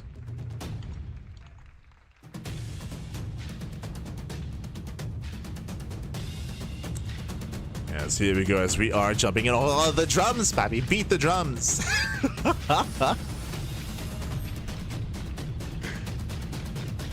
Beautiful. As here we go, spawning in the bottom right hand corner of Ruby Rock, we have the South Green Protoss player. We have the Blue Protoss. For T1, it is herO. And spawning in the top left hand corner, we have the South Green Zerg player. We have the Red Zerg. Leading the series 2-1, it is SHIN. Let's go. Let us go. We have a series. We have a back and forth. herO does put a point on the board, and we will have that kind of back and forth interplay. Welcome to Ruby Rock. Ruby Rock is one of the smaller maps of the map pool. Smaller map, shorter rush distance by ground, open 3rd, open 4th, open area in between the bases. Aggression is favored here. Oh, as we do check out some of the cheerfuls. I don't know what he said, but I can see 2, and I can see like a little card. Look at the Zergling. It's a nice little hat. Go SHIN. Yeah. As we are getting into game number 4 here, and again, SHIN does have a lead so far in the series, and because aggression is so favored on this map, we're expecting both players to embrace that, right? We could see more defensive play to herO, like early blink into a later forge into a more defensive play. That is true. We could see that at a herO. Otherwise, we could see early blink into heavy gateways, into like 3-gate, 8-gate blink all in. Sorry, 3-base 8-gate blink all in is what I meant to say. We'll see. We'll see how herO does approach Ruby Rock, as we often do see aggression from herO here as well. We shall see. For now, I'm going to be opening up, being as annoying as possible, disrupting some of the mining. as we've soon to get into our openers here. From the side of SHIN, we're looking to see how he does tech up, whether he goes Lair first, Eva Chamber first, or Roach Warren first. My prediction here is early Roach Warren. I'm leaning towards early Roach play, but we'll see. I'd be surprised if we see early Eva Chamber out of SHIN, as that does typically mean more mid-game play. Meanwhile, herO goes for a Stargate opener, into his Oracle, into his third, and for herO, we're looking for the Twilight Council timing. Looking for the Council. True, we got the T1 logos in the chat. True. Sold for 34 drones. That was insane damage, by the way. That Zealot counterattack was crazy. One hero of the game. That was 34 drones and the 4th expansion as well. It was crazy. As from here, we're claiming our third base. Stargate is finishing up. Oracle should be on the way. We have been seeing herO mix in some Void Ray openers at times, and we'll talk about that when we ever do see it. But here it is going to be the Oracle. So no Void Ray. No Void Ray yet out of herO. Not yet in this series. Not yet. Void Rays, they do allow you to hide tech and potentially cut corners. Potentially.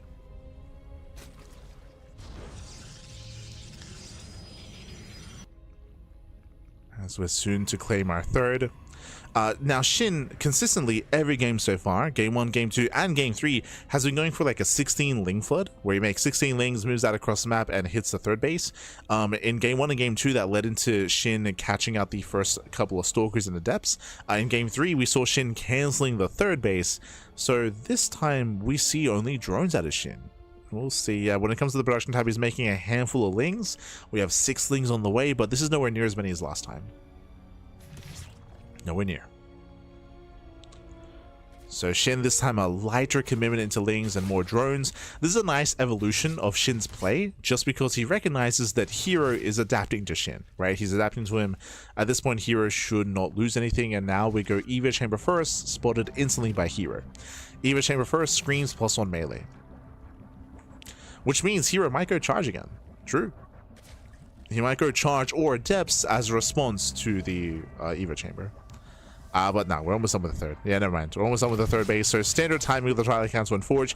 If we had an earlier council, then we could have seen something to abuse and something to punish. But nope. Standard timing with the tech and a standard third base as well. Oh, SHIN does go for a safety Roach Warren. So in case herO did go for Glaives or Zealots, then Roaches will be available. So SHIN is playing safe, and herO confirms.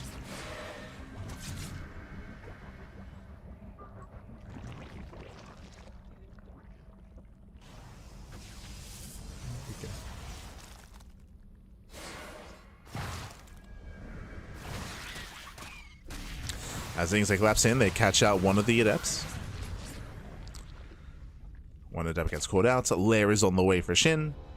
So again, taking up. The early Eva Chambers... Wait, did he cancel? He did. That's crazy. Remember, SHIN threw down the Eva Chamber, he was in the bases, then he canceled the chamber after the Oracle left, so no +1 melee, no Ling Hydra, instead going into a Roach Heavier style instead. I think SHIN wanted to bait herO into Glaives or into Charge, and do you see this? It is going to be Charge as the opener for herO. Not Blink.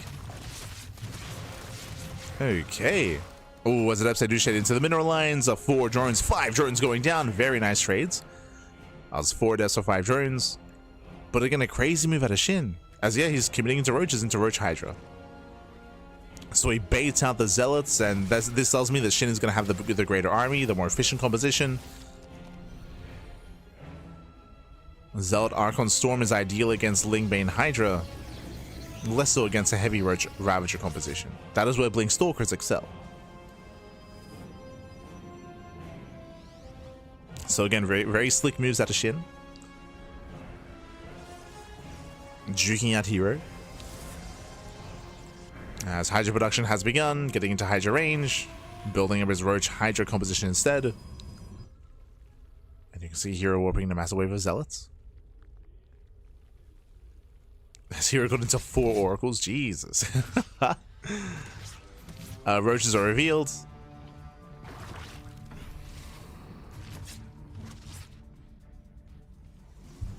Reveals his Roaches. SHIN confirms Charge, confirms the High Templar. SHIN is aware. And again, as opposed to Ling Bane, Roach Hydra can tank, or at least Roaches. They can tank some storms. That's why it's considered to be more efficient as an army composition against heavy storm play. Zelsa did catch out one of the queens, not bad. Catching the queen, collapsing on that expansion. Ooh, we'll kill the 4th, so we'll kill the 5th. Not bad, but that was the 5th. Ooh. As the Oracle barely gets away. Here it pulls back as SHIN applying pressure to the would-be 4th base. Still no 4th expansion. The pylon goes down. Nice pickup. And SHIN is going to be the aggressor. SHIN, he's going to be able to build up into his heavy Roach Hydra composition, soon to max out as he's currently at 160, soon to be 180 plus supply. And once he pushes, it's going to be on SHIN to break the 4th. If you remember, what did we say at the beginning of this game? Ruby Rock favors aggression, right? Ruby Rock has an open and accessible 3rd and 4th base, and SHIN is going to be the aggressor, so I have to favor him here. herO, going to be the first to try to move out. He has to fight for map control, ideally. He needs to fight for map control. SHIN opening up the center of the map, allowing for a more open center. Ooh, Templar gets caught. Not bad. Does catch a Templar. SHIN pushing in towards the 3rd. Distracting herO. Ooh, snipes another Templar. Gets 1. Gets 2. Yeah, just barely. 2nd Templar goes down. There's only 1 Templar left. Only 1 Templar with the main army. There's the storm. We have more Templar coming in. And SHIN is overwhelming. SHIN is looking to overwhelm. Hydras, they kite back. Zealous, they do trade well getting on top of the Hydras, but we have more Roaches coming in. Nice storm. Oh my god. Yeah, very nice storm on the top side. And here he is holding. He's holding on. He cleans up the Hydras. It cleans up the Roaches as well. Again, SHIN, he took the storm to the face. That storm on the ramp was brutal. And even though SHIN, he was maxed, by the way. SHIN, he was at 200 supply. But here he holds. He barely holds on. SHIN is gearing up for the 2nd wave. But I'll be honest, the 1st attack was the strongest. I have less faith in the second assault. I have less faith in this. The longer this game goes on, the better it is for herO. As here he's building up more High Templars, working on +3, getting into immortal production. SHIN is on a timer. He's on a timer.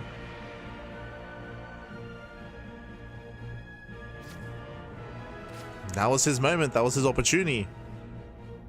You can see SHIN trying to come in from behind. It does attempt to. He needs to get on top of this High Templar. Again, attempting to flank. Storms are being thrown down. Again, Hydras are coming from behind, and they get 1. I want to say they get 1 Templar. Massive storm. Storms are connecting. Nice movement out of herO. Here he avoids the surround. And once again, storms are landing. They're crazy storms. I believe that was the final storm for herO, and he cleans everything up. Collapsing on the Hydras, collapsing on the Roaches. GG gets called. The all-in fails, and herO ties up the series 2-2. GG. GG, well played. Again, SHIN, he was completely all in, and that first assault was his strongest one when he caught 3 High Templar. It was a good start. It was a good start if you remember. SHIN, he caught 3 High Templar initially, and then he collapsed in, but then we had the reinforcing Templar come in, and SHIN took so many storms to the face. As soon as herO defended against that first push, that first all in, that was game. That was game then and there. We saw SHIN attempt to go for 1 second round, 1 second assault, but herO had so many more High Templar, so many more storms, and reinforcements, and the economy as well. And again, the all-in did fail for SHIN. GG. GG, well played. We're tied up 2-2, and we're going on a short break. We're going on a short break. Remember, this is a best of 7. Best of 7. Potentially 3 more games ahead of us. We might even go the distance. Oh boy. Here we go. As we're going to be cutting to a short break, we'll see you soon in 5 minutes time. Hup.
GSL Season 1.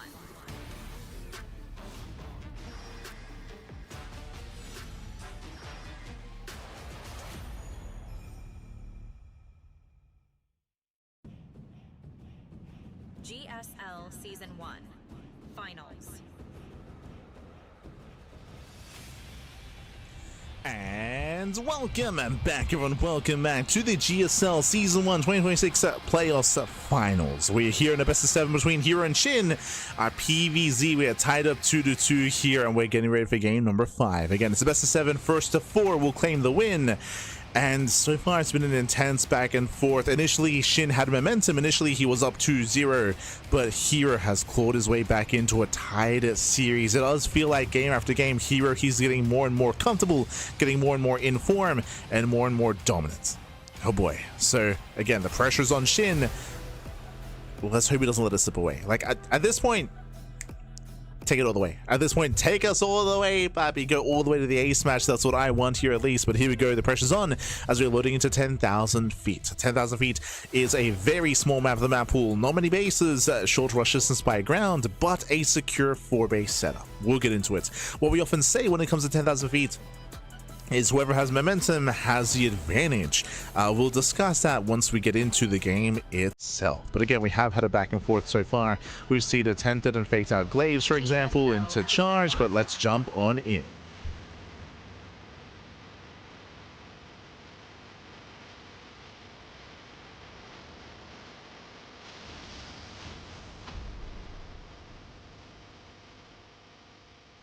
And spawning in the bottom right-hand corner of 10,000 feet, we have the South Green Protoss player. We have the Blue Protoss. For T1, it is herO.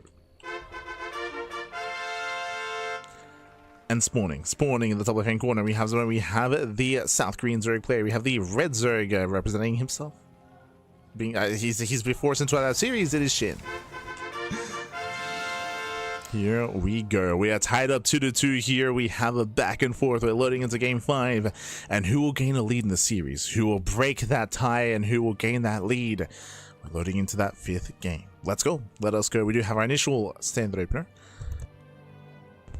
We have our initial hatchcast pull out of SHIN, and likewise herO going for his own gate expand. Now, as we settle into this, welcome one and all to 10,000 feet.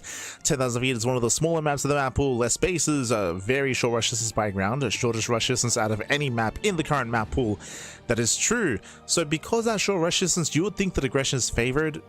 Kind of. I mean, the thing that goes against that here is the distance between the natural, the 3rd, and the 4th base. Your 4-base setup is very close together. It's very close. It's very secure as a result of that. Moving your army in position to defend and being in location to defend and rotate at your 3rd, natural, and 4th base, it's very easy to do so. It's very easy to do so. So turtling up on 4 bases is easier, it is favored on this map. On the flip side, because of that short rush distance, if you're aggressive and if your aggression fails, if you take a bad fight, if you get caught in the center of the map, and if things go awry for you, then the counterattack hits very hard and very fast, right? So if you do lose momentum, if you do lose an edge, lose a lead, if you're aggressive, if the aggression fails, if you're active and if your activity fails, then your opponent will have the advantage coming into you, and then they can try to break you, of course. So again, momentum can very quickly swing one way or the other, depending on how these engagements do transpire. For now though, we're going to be calming things down, getting into our tech of choice. So far, it has been non-stop Stargate openers into Oracle for herO. Of course, the follow-up has been different. We've been seeing early charge, early blink, early glaives. We have been seeing herO mix up his early to mid-game, but we'll see. We shall see. Likewise, even last game, SHIN faking out +1 melee, going into roaches and going into a heavy roach style, which did work out well against Zealots, but again, he went for an all-in and he failed to break the 4th base. It was close, it was intense, it was quite intense. But herO did showcase his defensive prowess, he held on. And we find ourselves in game 5.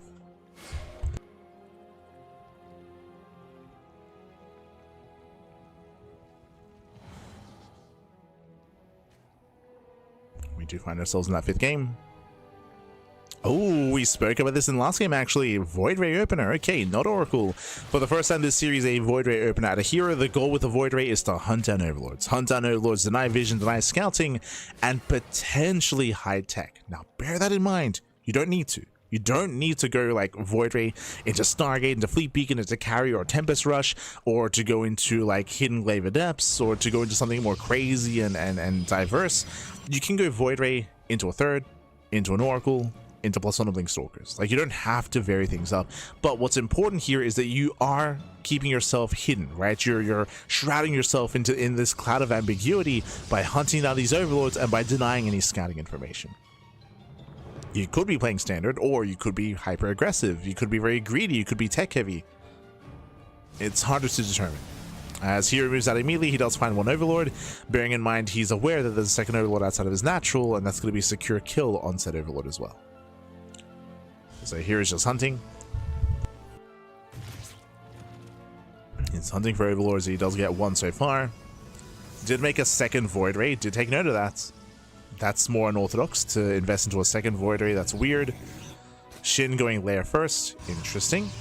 So lair first out of SHIN. Meanwhile, herO going for his follow-up here on 2 bases. Forge and Twilight Council, but still no 3rd expansion. That's a little bit odd. That's a very late 3rd for herO.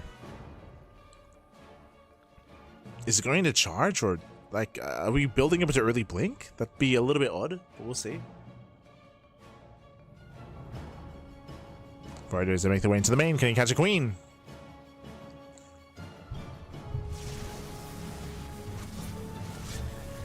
Does hit the main, going for the gas geyser, will get a kill, not bad. Slowing down the gas income and scouting the fast lair as well. So nice scouting there by herO. He does escape, does pull away.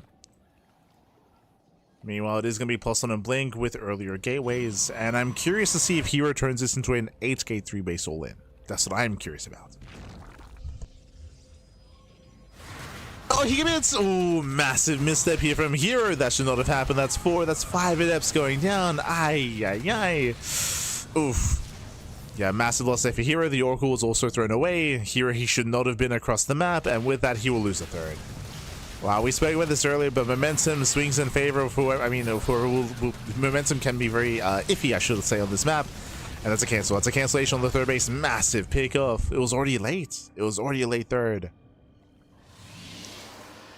For herO to lose that army, momentum swinging heavily in favor of SHIN. It's very fickle on this map.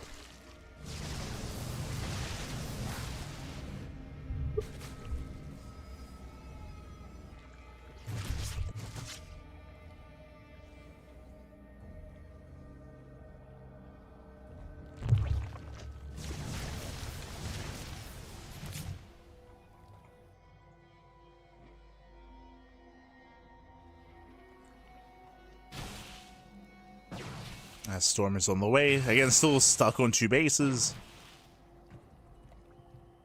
herO SHIN claiming his 4th. Getting to his own Roach Hydra composition. Holding up a bit of Roach Hydra. I do prefer the Stalker heavy style that Hero's going to go for. But again, his economy is so delayed and Hero's stuck at home. He's just stuck at home. Trying to catch out Zerglings. Because of Hero's forced defensive play, Shin has the option to be greedy. If you wanted to. Could be greedy. Could take more bases, but I can see that Shin, he's spreading creep. He's spreading creep, he's pushing across the map, he's still massing up purely Roach Hydra. And Shin, he's moving out. Oh boy. So Shin, he does not want to macro. Does not want to saturate, does not want to drone up.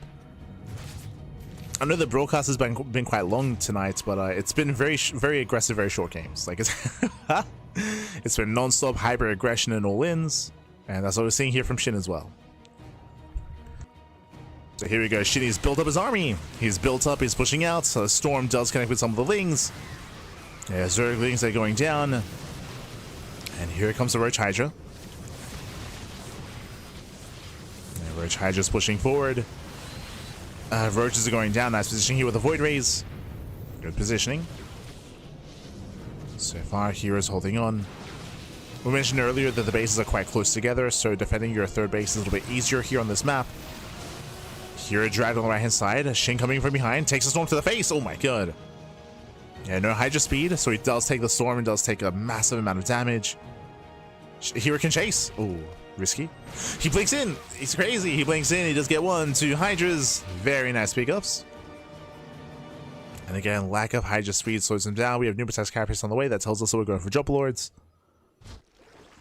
And remember, Shin, he was all in. Like, he had cut worker production. He had not taken any other bases. That was meant to kill, and he fails to kill. Fails to kill Hero. And we can see Shin gearing up for the second wave. Shin is almost maxed, by the way. He's almost maxed out. Oh. Does snipe one of the Voids? No, not even. The Void Rays, they pull away. Here come the Dropper Lords. They should be morphing in soon. And it's going to be the Hydra drop. Yep, there we go. 5 Drop Lords morphing in. We'll see if Shin can get past the Void Rays. As Hero bleeds out a couple of Stalkers. In a head-on fight, I do think that Hero can hold and defend, but his army isn't big enough to split between 2 locations. That's the issue for Hero. He cannot defend his main at the same time. Doom Drop moves out. The Doom Drop is empty, by the way. Interesting. Yeah, empty Doom Drop. Shin commits here into the 4th base. Hero coming in from behind. As Roaches likewise get behind the mineral line. A bit of an awkward assault here, but here he does come in from behind. He's locking down the army. Shin moves into the main base with the empty Overlords. And they don't really force a reaction. They don't force a reaction. Shin's gonna lose everything. Oh my god. Shin will lose every single Roach, every single Hydra. Does kill the expansion, but these are still heavy losses for Shin. As Shin will lose everything. An expensive trade for Shin. He does slip into the mineral line. 11 probes go down. As I mentioned, it was a fake Doom Drop, and Hero didn't even react to it. Hero, he didn't even notice. It's like, well, what was that? Ay, ay, ay. And with that, Hero, he snowballs out of control. Again, Shin was all in. You can see Shin shaking his head on cameras. He knows. He knows that, like, that was it. That's all he had. That's a kill, not a cancel. That's a kill, not a cancel. Again, the all-in did fail. The super's lying to you, Pat. Even now, it's lying to you. Hero has the advantage. Mass storms on the army. Softening up the Roaches. The GG gets called. And Hero, he will claim game number 5. Taking a lead in the series. 3-2. GG. GG, well played. Hero, he does claim a lead here in the series. Again, Shin, he was hyper committed, hyper aggressive. I don't blame him. He had a good start. He killed the 3rd. Remember, he forced a cancel. Hero was contained on 2 bases even longer. He was having a hard time building up. And if you remember, we did point out a specific moment where Shin had a choice to make. Shin, he was ahead. He had a choice to make. He could either drone and take another base and tech up and embrace a longer and later game, or go for the all-in. And he chose to go for the all-in. He chose to go for the all-in, but we emphasize that specifically all-inning on this map can be difficult because the bases are so close together. It doesn't take long at all to rotate between them. The exception to the rule, though, is drop lord play. If you can drop into the main base, then Hero would not have reacted in time to that, but it was a fake Doom Drop. It was a fake Doom Drop that Hero didn't even notice. So it It didn't lead to anything, didn't achieve anything, and SHIN in the end got shut down, and now we're loading into game number 6. Gonna be loading into Celestial Enclave. Let's go. Let us go. Celestial Enclave is the most macro map in the map pool. Hyper defense, hyper turtle heavy play is favored on Celestial Enclave. And as a result of that, I'm concerned for SHIN. Now, there are certain all-ins you can go for that do work on this map, but is it too obvious? Is it too obvious? Let's go. Let us go. For me as a caster, I'm greedy. I want an ace match. Give us the ace match.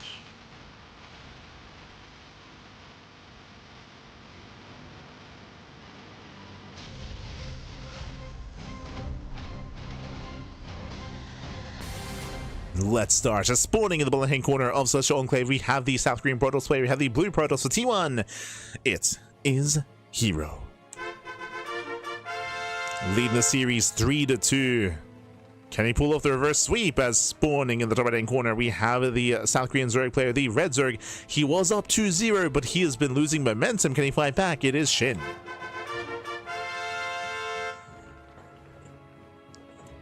As again, he has lost the momentum that he once had in this series to the point where now I'm getting concerned. I'm getting concerned, especially on Celestial Enclave.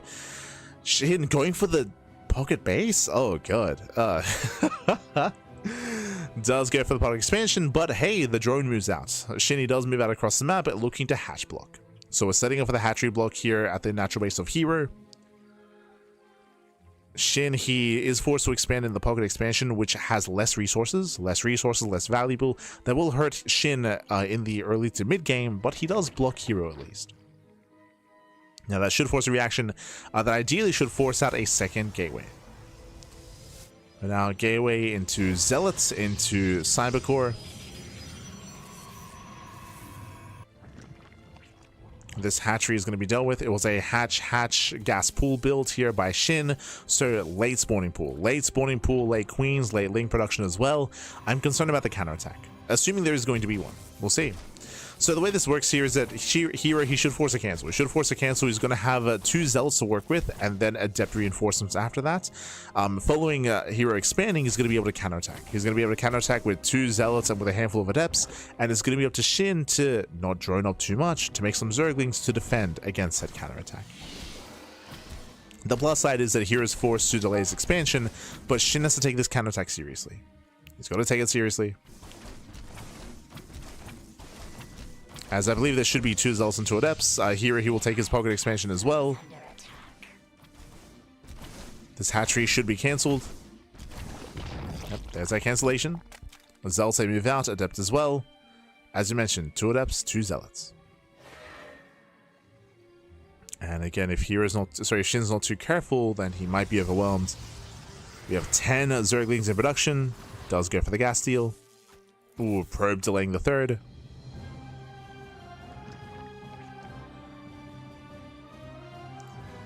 Here he does move out. Does move out across the map. We have 6 more links on the way. I believe SHIN should have enough Zerglings. I believe he should have enough. Adept reinforcements are coming, but ideally SHIN collapses on the Zealots before the Adepts arrive. Not quite able to though. Yeah, not quite able to. The army does come together. We have our 2 Adepts and 2 Zealots. The Zerglings, they do attempt this around. Yeah, they attempt this around. Nice counterattack here with this Adept back at home. Yeah, we have the defensive Adept. Ooh, catching at a Queen. Oh, no. That should not have happened. Massive pig off. 1 Queen goes down. SHIN is in trouble. And SHIN, he is in trouble here. Link speed is almost complete. We're still 11 seconds away. With link speed finishing, SHIN, he should hold. He should hold. Likewise, here needs to get the hell out of here. Oh, the gas finished. Gas geyser did complete. Here does pull away. The Oracle comes in to support. Very nice. Yeah, the Oracle moves in. A lot of Zerglings going to be going down, and here he will lose 1 Adept, so the other does Shade. Yeah, the other does Shade. Does keep this going a little bit longer. Here just getting value with the Oracle as much as he can. Catching out more Zerglings. And in the end, yes, Shin did clean up all the army, clean up all the Zealots and Adepts, but at the same time, he's down in workers. Why is he down in workers? Because he had to make so many Zerglings. He had to make so many Zerglings, and lost the Queen as well, so less injections, less larva. Hero's ahead. Hero's in a stronger position. He's going to have 3 Oracles. Oof. And again, so far, the opener has been in favor of hero.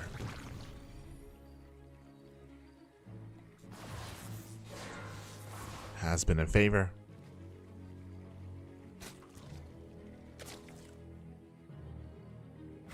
Oof. And these vanilla adepts, I mean, they're excelling. They excel against Zerglings. The hatchery's still low from earlier, less than half HP. Hero, can he get into the middle line? There's only 11 lings. Oh, only 11 Zerglings. Eva Chambers on the way, 18 lings in production. Hero, does he commit? He doesn't. Okay, does not commit. Hero's backing off, we're building up, we have the Forge on the way, Twilight Council, +1, and I would imagine Blink. Stage driving to the main, Shin, oh, does react. Yeah, it does react in time. Hero has to get the hell out of here. Hero gets caught out. But does shade away. Ooh. It does shade in time. Hero, he barely makes it back home. Just barely.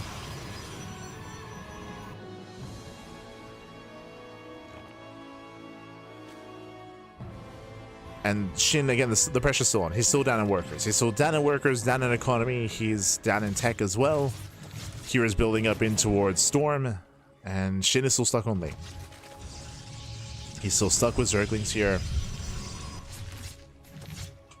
Again, just a very rough position. Oh, gets an Oracle. Not bad. Science 1. Yeah, gets 1 Oracle. Despite that, still 3 drones go down. And all the Zerglings earlier as well. So the Oracle did pay for itself. Oh boy. Remember, there's no glaives, but even without glaives, just because of the early economic damage, and with the Oracle support as well, like, these lings, they're not going to be good enough. They are not enough. You could argue that that Hero was a little bit premature with his Pulsar Beam. He does go up creep. Yeah, he's getting out of here. So he just threatens. He just poses a threat, he pulls away. Hero messing up a little bit. Did you notice? If you look at the production tab, Storm is in production and a second Templar Archives. So that caught me a little bit. Yeah, the Observer does notice. The Observer notices, bam, second Templar Archives. So Hero's slipping up a little bit here, but I mean, he's ahead, so it's fine. Like, he's ahead, so he can afford to make some mistakes. See, really, he just expects to lose one of them. The problem is that the one most likely to go down is the second one that he made. It's like...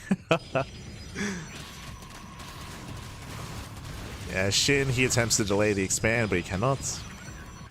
4th base is getting up. Storm is now done, +1 as well. And Shin is trying to work towards Lingbane Hydra, but again, we still do favor Hero's composition. Oh, there's no Spore. Diving into the middle line, 5 drones, 6 drones going down, and the Oracle gets away. 6 drone kills. Ay, once again. I mean, Shin, he was already behind, now falling further behind as well.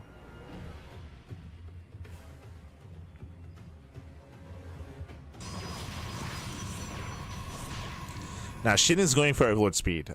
Once again, there's a lot of pressure on Shin to get something done, and he's going for Drop Lord play. So there is potential with that.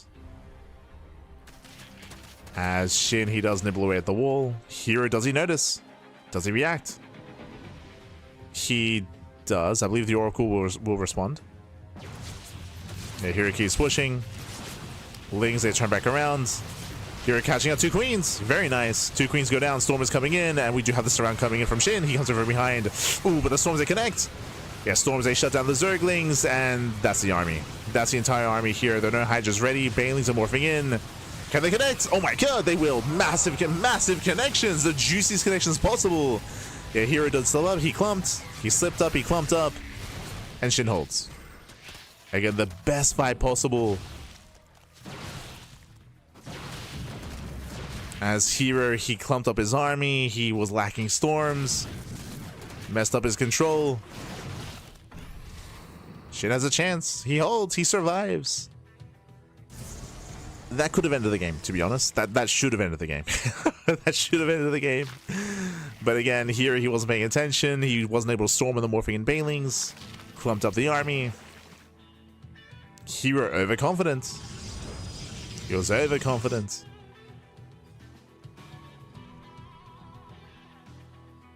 And now we have a game. Now we have a game. With herO throwing away his lead, that means that SHIN now has a chance to build up his economy, build up his army. herO still has a stronger setup here, and he should be able to mass up a terrifying composition, but SHIN has a chance to counterattack over these run bys and potentially even tech up. We'll see if SHIN gets into lurker tech. Oh. We get an okay Zealot run by here, but there are plenty of Hydras to respond. Zealots collapse in the expansion, and it looks like they will kill the base. At the same time, the Storm does connect with the Banelings. And this time, hero's looking.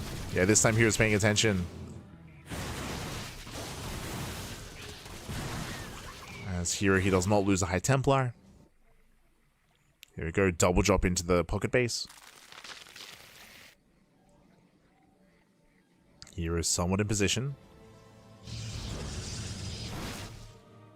High Templar, they pull back. It was so risky for herO to be active with just almost a pure High Templar composition on the right-hand side. But he does pull back home.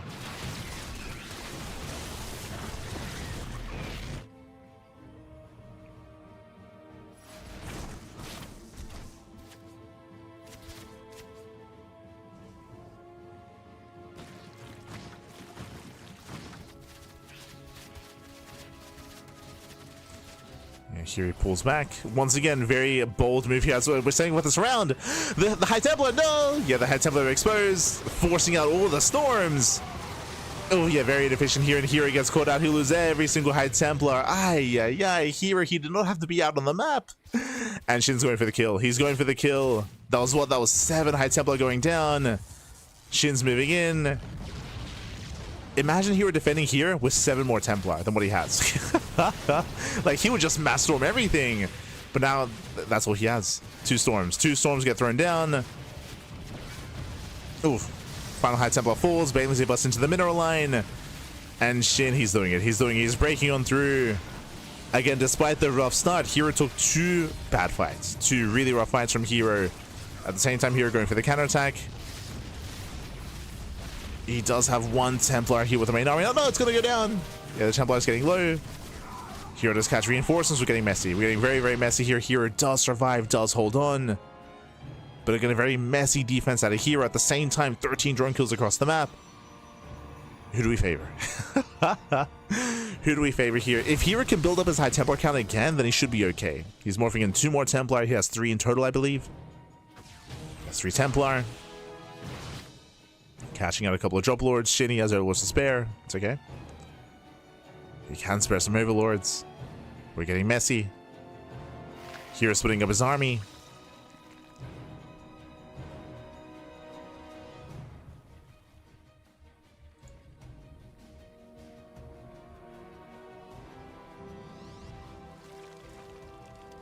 herO does split.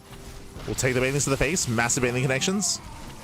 Yeah, nice connections here out of SHIN. Baneling rolling in. Ooh, does force a morph into the Archon, denying storms. But herO stabilizing. Yeah, herO stabilizing. Based on the current economic setup here for both herO and SHIN, I do favor herO if both players back off. herO is going to be able to rebuild faster into a more tech-heavy army.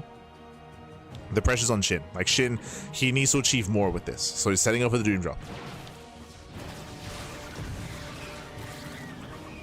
See chat, favorite SHIN because they're into Remax? That is not the case. That is not true.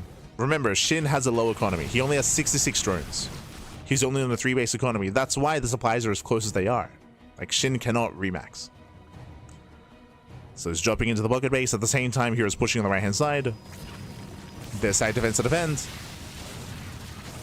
There's a cannon. There's a battery. Hero's pushing. That's also why the Zealot Runby was so important for herO. Remember, he killed, was it 13 drones? Like 12 to 13 drones with the Zealot Runby. Bailings are finishing. herO, he's got to respect it. Another Bailings! Oh my god.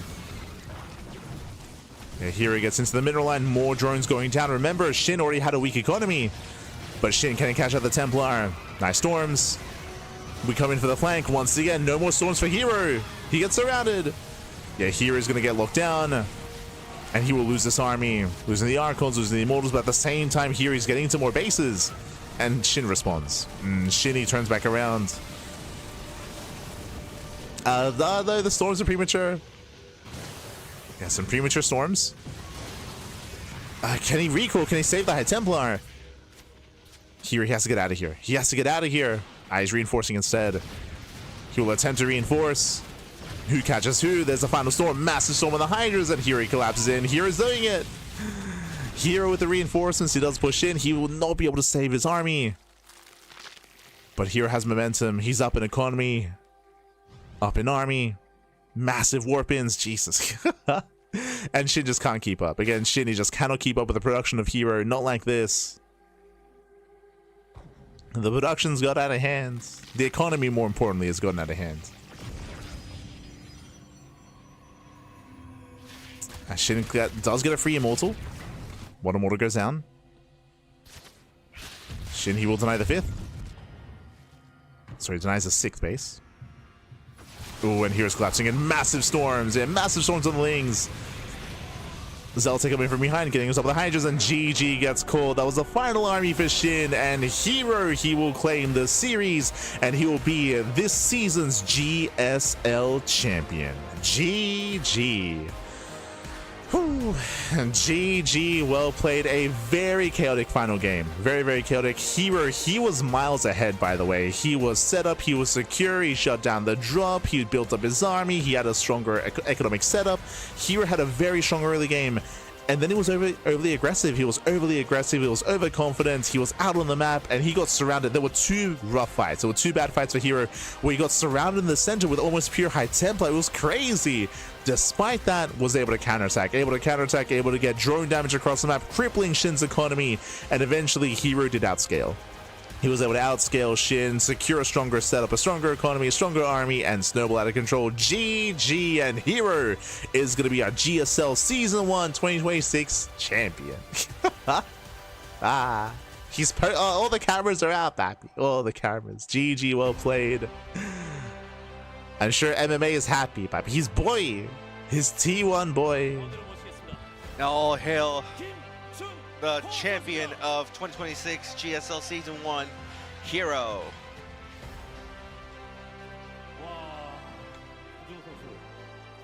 Now herO, you have done numerous best of 5, best of 7s. Have you ever felt this nervous before? I'll be honest, well, we'll let him talk. Yeah, SHIN was very on point.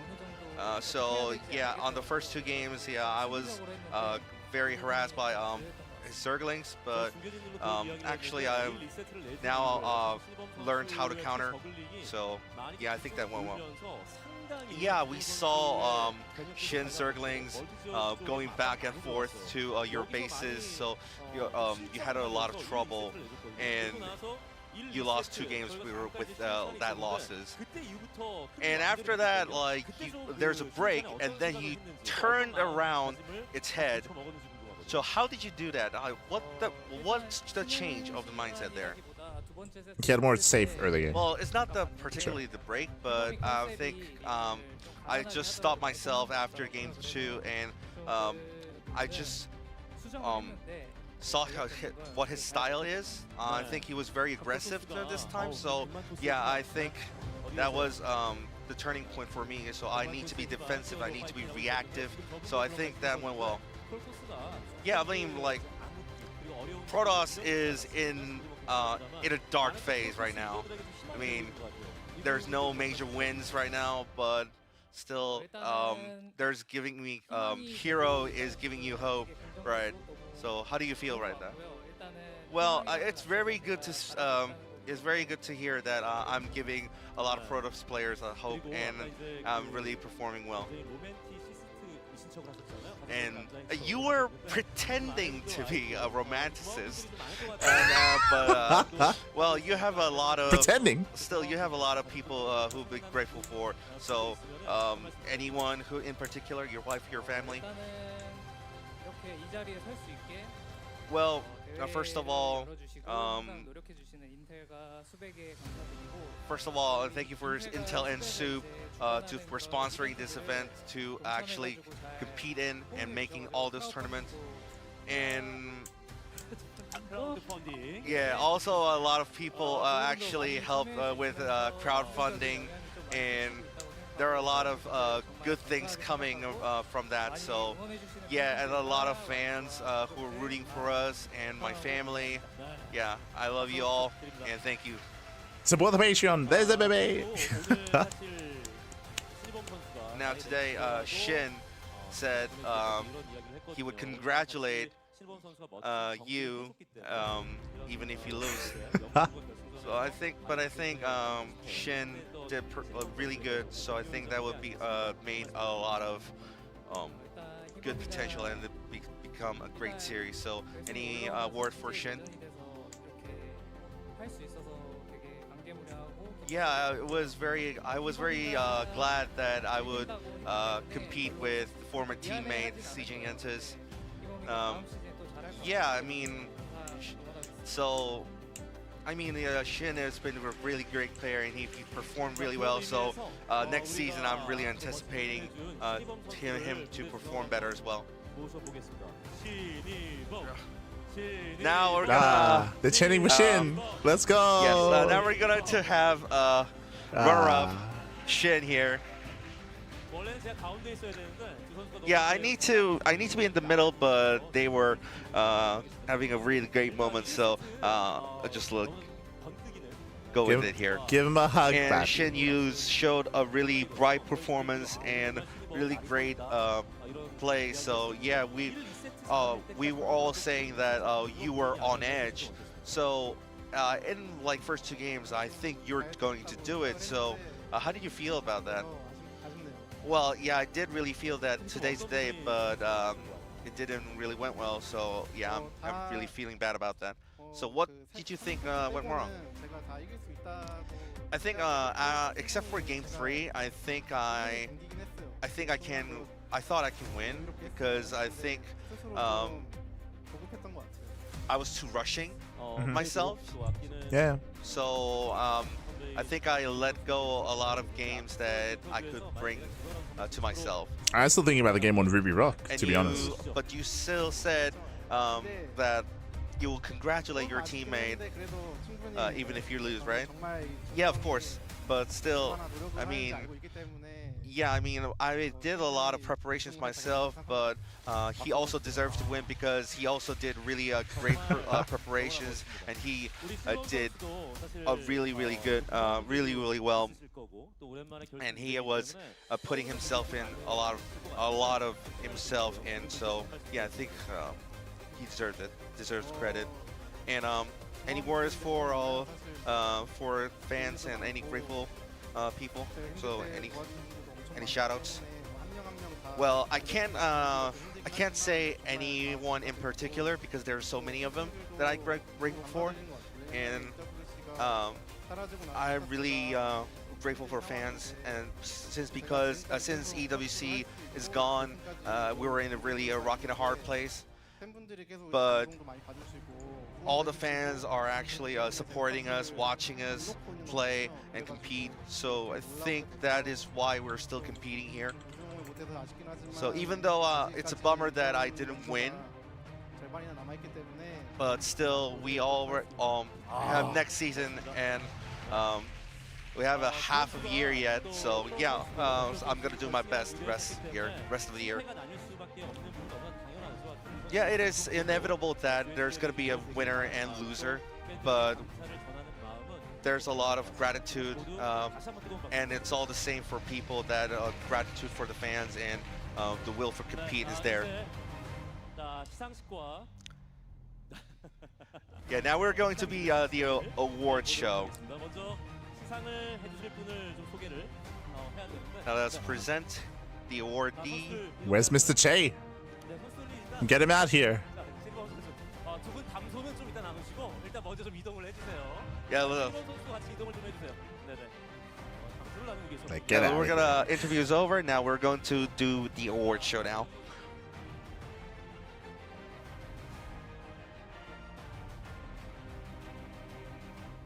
Okay. I thought that Maddox was going to translate this part at least, but I guess not. But regardless, GG, well played. As we are going to be handing out our awards here. I'm sure the producers for GSL and others are going to be showing up. Lewis, head of esports content biz division. Let's go. Shout out to Lewis, who we are unfamiliar with. I don't think we've seen him on stage before. And he's going to be handing the award here for second place for SHIN. Again, GG. And again, shout out to SHIN, by the way, because if you remember at the beginning of the series, I was very concerned. I was very concerned here for SHIN's performance. Like I was kind of, well, shout out to Intel as well for sponsoring. True. But I was concerned for SHIN just because from my experiences, like his EVP is one of the weaker matchups that SHIN has. So I was concerned about his matchup coming in against herO, but he held his own.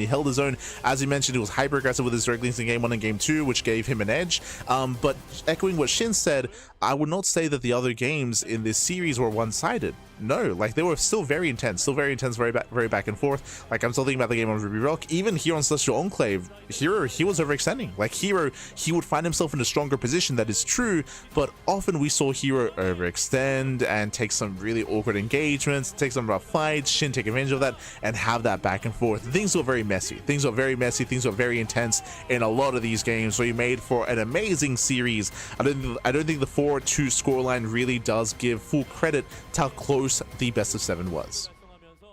So GG, well played. With that, we have herO getting his GSL pin. Let's go. To add to his collection. And again, a shout out to SHIN just because that was the second runner-up spot, if you recall. Like SHIN, he came second to Maru earlier a couple of years ago, if you recall, and now second to herO, so that's his second place. SHIN is yet to win a GSL, but again, he had a good showing. Here. I would say this was a stronger showing than his finals against Maru, to be honest. Like this was much closer. And there it is. GG, well played. herO, he will claim his win as well. Also, if you notice anyone in the audience, do let us know, because obviously Kronos was in the audience, MMA, I noticed Trigger. I didn't notice any others. Like I think I might have seen someone that maybe like resembles some of the players, but I wasn't certain enough to call it out. Like I wasn't certain if I saw Bunny in the audience. Wasn't certain. But regardless, GG, well played. And with that, we have our award ceremony concluding. And again, was an amazing finals here, amazing best of 7. Once again, congratulations to herO and a shout out to SHIN. If you want to support the GSL for future seasons this year, patreon.com/GSL. Again, there are a lot of people that they keep showing up in the chat, whether it's in YouTube comments and otherwise for us, where they're like, wait, GSL is back? There's a bunch of people that don't even know. They don't even know that GSL has returned, by the way. So it is a bit of a shame that has been the case. GSL was an amazing tournament here, has amazing production value behind it as well. GSL CK has also been a lot of fun. And yeah, with that, GG, well played. It's been an amazing series, of course, and with that, congratulations to herO. Again, if you want to support the GSL, you can do so via Patreon. Currently, Season 2 is confirmed. We were the only English casters, by the way. We did live cast the GSL Season 2 qualifiers. So we wrapped up the Season 2 qualifiers. That was a couple of days ago, and Season 2 begins this week, I believe. It's right around the corner. But GSL Season 2 is right around the corner, so you can be a part of that as well. And Season 3 is yet to be confirmed. Champion, herO. There it is. But yes, if you want to help support and fund GSL Season 3, then do check out the Patreon, of course, to help us fund more GSL. With that, we're going to be heading off for the evening, and we'll see you guys next time. We'll see you guys tomorrow for some more StarCraft. We're live every single day here on the CranKy Ducklings. Tomorrow's going to be OSC and the Warrior TV Monday. And again, GSL Season 2 begins on Wednesday, in a couple of days' time. See you then.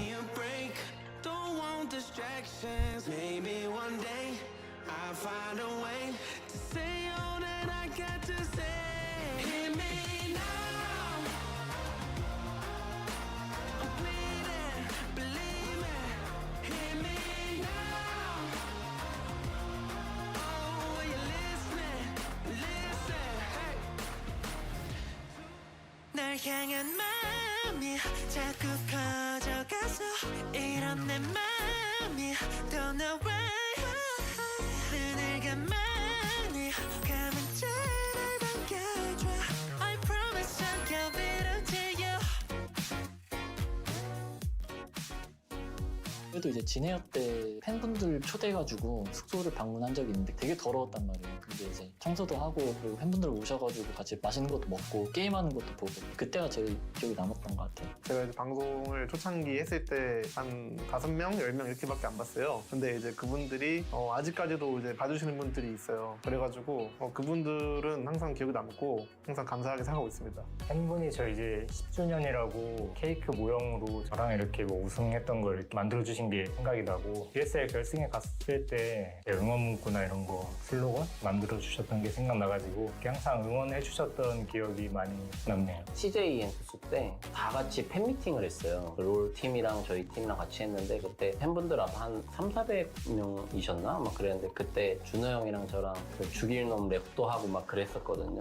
그런 게 아직도 좋은 추억이고 재밌던 기억이에요. 뭐 개인 방송 하는데 혼자 계속 별풍선 쏴주시는데 솔직히 제가 아직 방송도 미숙하고 재밌게 잘 못하는데 계속 힘을 주시려는 게 보여가지고 그분한테 좀 감사한 것 같아요. 좀 예전에 삼성 때부터 한 번씩 와주신 분들이 계신데 그분들이 정말 잊을만 하면 한 번씩 계속 오시거든요. 저 경기 보시러. 그래서 그분들이 그나마 제일 가장 기억에 남는 것 같고요. 그리고 이제 물론 한국 팬들도 정말 감사하지만 그리고 외국 팬들도 외국에 나갈 때마다 항상 열정적으로 응원을 많이 해주셔가지고 정말 모든 팬분들이 다 소중한 것 같습니다. 약간 개인적으로 중국 타워였던 걸로 기억하는데 대회가 그때 이제 대회 끝나고 호텔에서 쉬고 이제 잠깐 편의점을 가는 길인데 팬분들이 어떻게 아셨는지 대기하고 계시더라고요. 그래가지고 편의점 앞에서 이렇게 쫘라륵 줄을 서가지고 사인회를 했던 그게 굉장히 기억에 남는 것 같습니다. 2016년일 거예요. 경기 끝나고 10분이 계셨을 거예요. 다음날 아침 첫 차 뜨기 전까지 이제 밥도 같이 먹고 카페 가서 얘기도 많이 하고 제가 또 밥도 사 먹이고 약간 미니 팬미팅처럼 그때가 좀 기억에 많이 남아요. 지금까지도 저를 아직도 좋아해 주시고 응원해주신 팬분 너무 감사드리고 Just thank you for supporting me and cheering me on. 다 감사한 분들이라 다 좋은 것 같습니다. 팬분들이 있어서 저희가 이렇게 계속 게임을 할 수 있는 거거든요. 그런 큰 대회가 없어도 동기부여가 떨어지지가 않더라고요. 그래가지고 스타2가 살아갈 수 있는 원동력이라고 생각하고 제가 그때 16년의 기억을 찾기 위해서라도 최고의 선수가 되도록 노력할 테니까 열심히 연습해서 또 GSL에서 좋은 모습 정말 아깝지 않은 그런 경기력 보여드릴 수 있도록 많이 찾아와 주셨으면 좋겠습니다. GSL 오래 이어갔으면 좋겠습니다. 감사합니다. 감사드립니다. So, thank you. 감사합니다. 화이팅!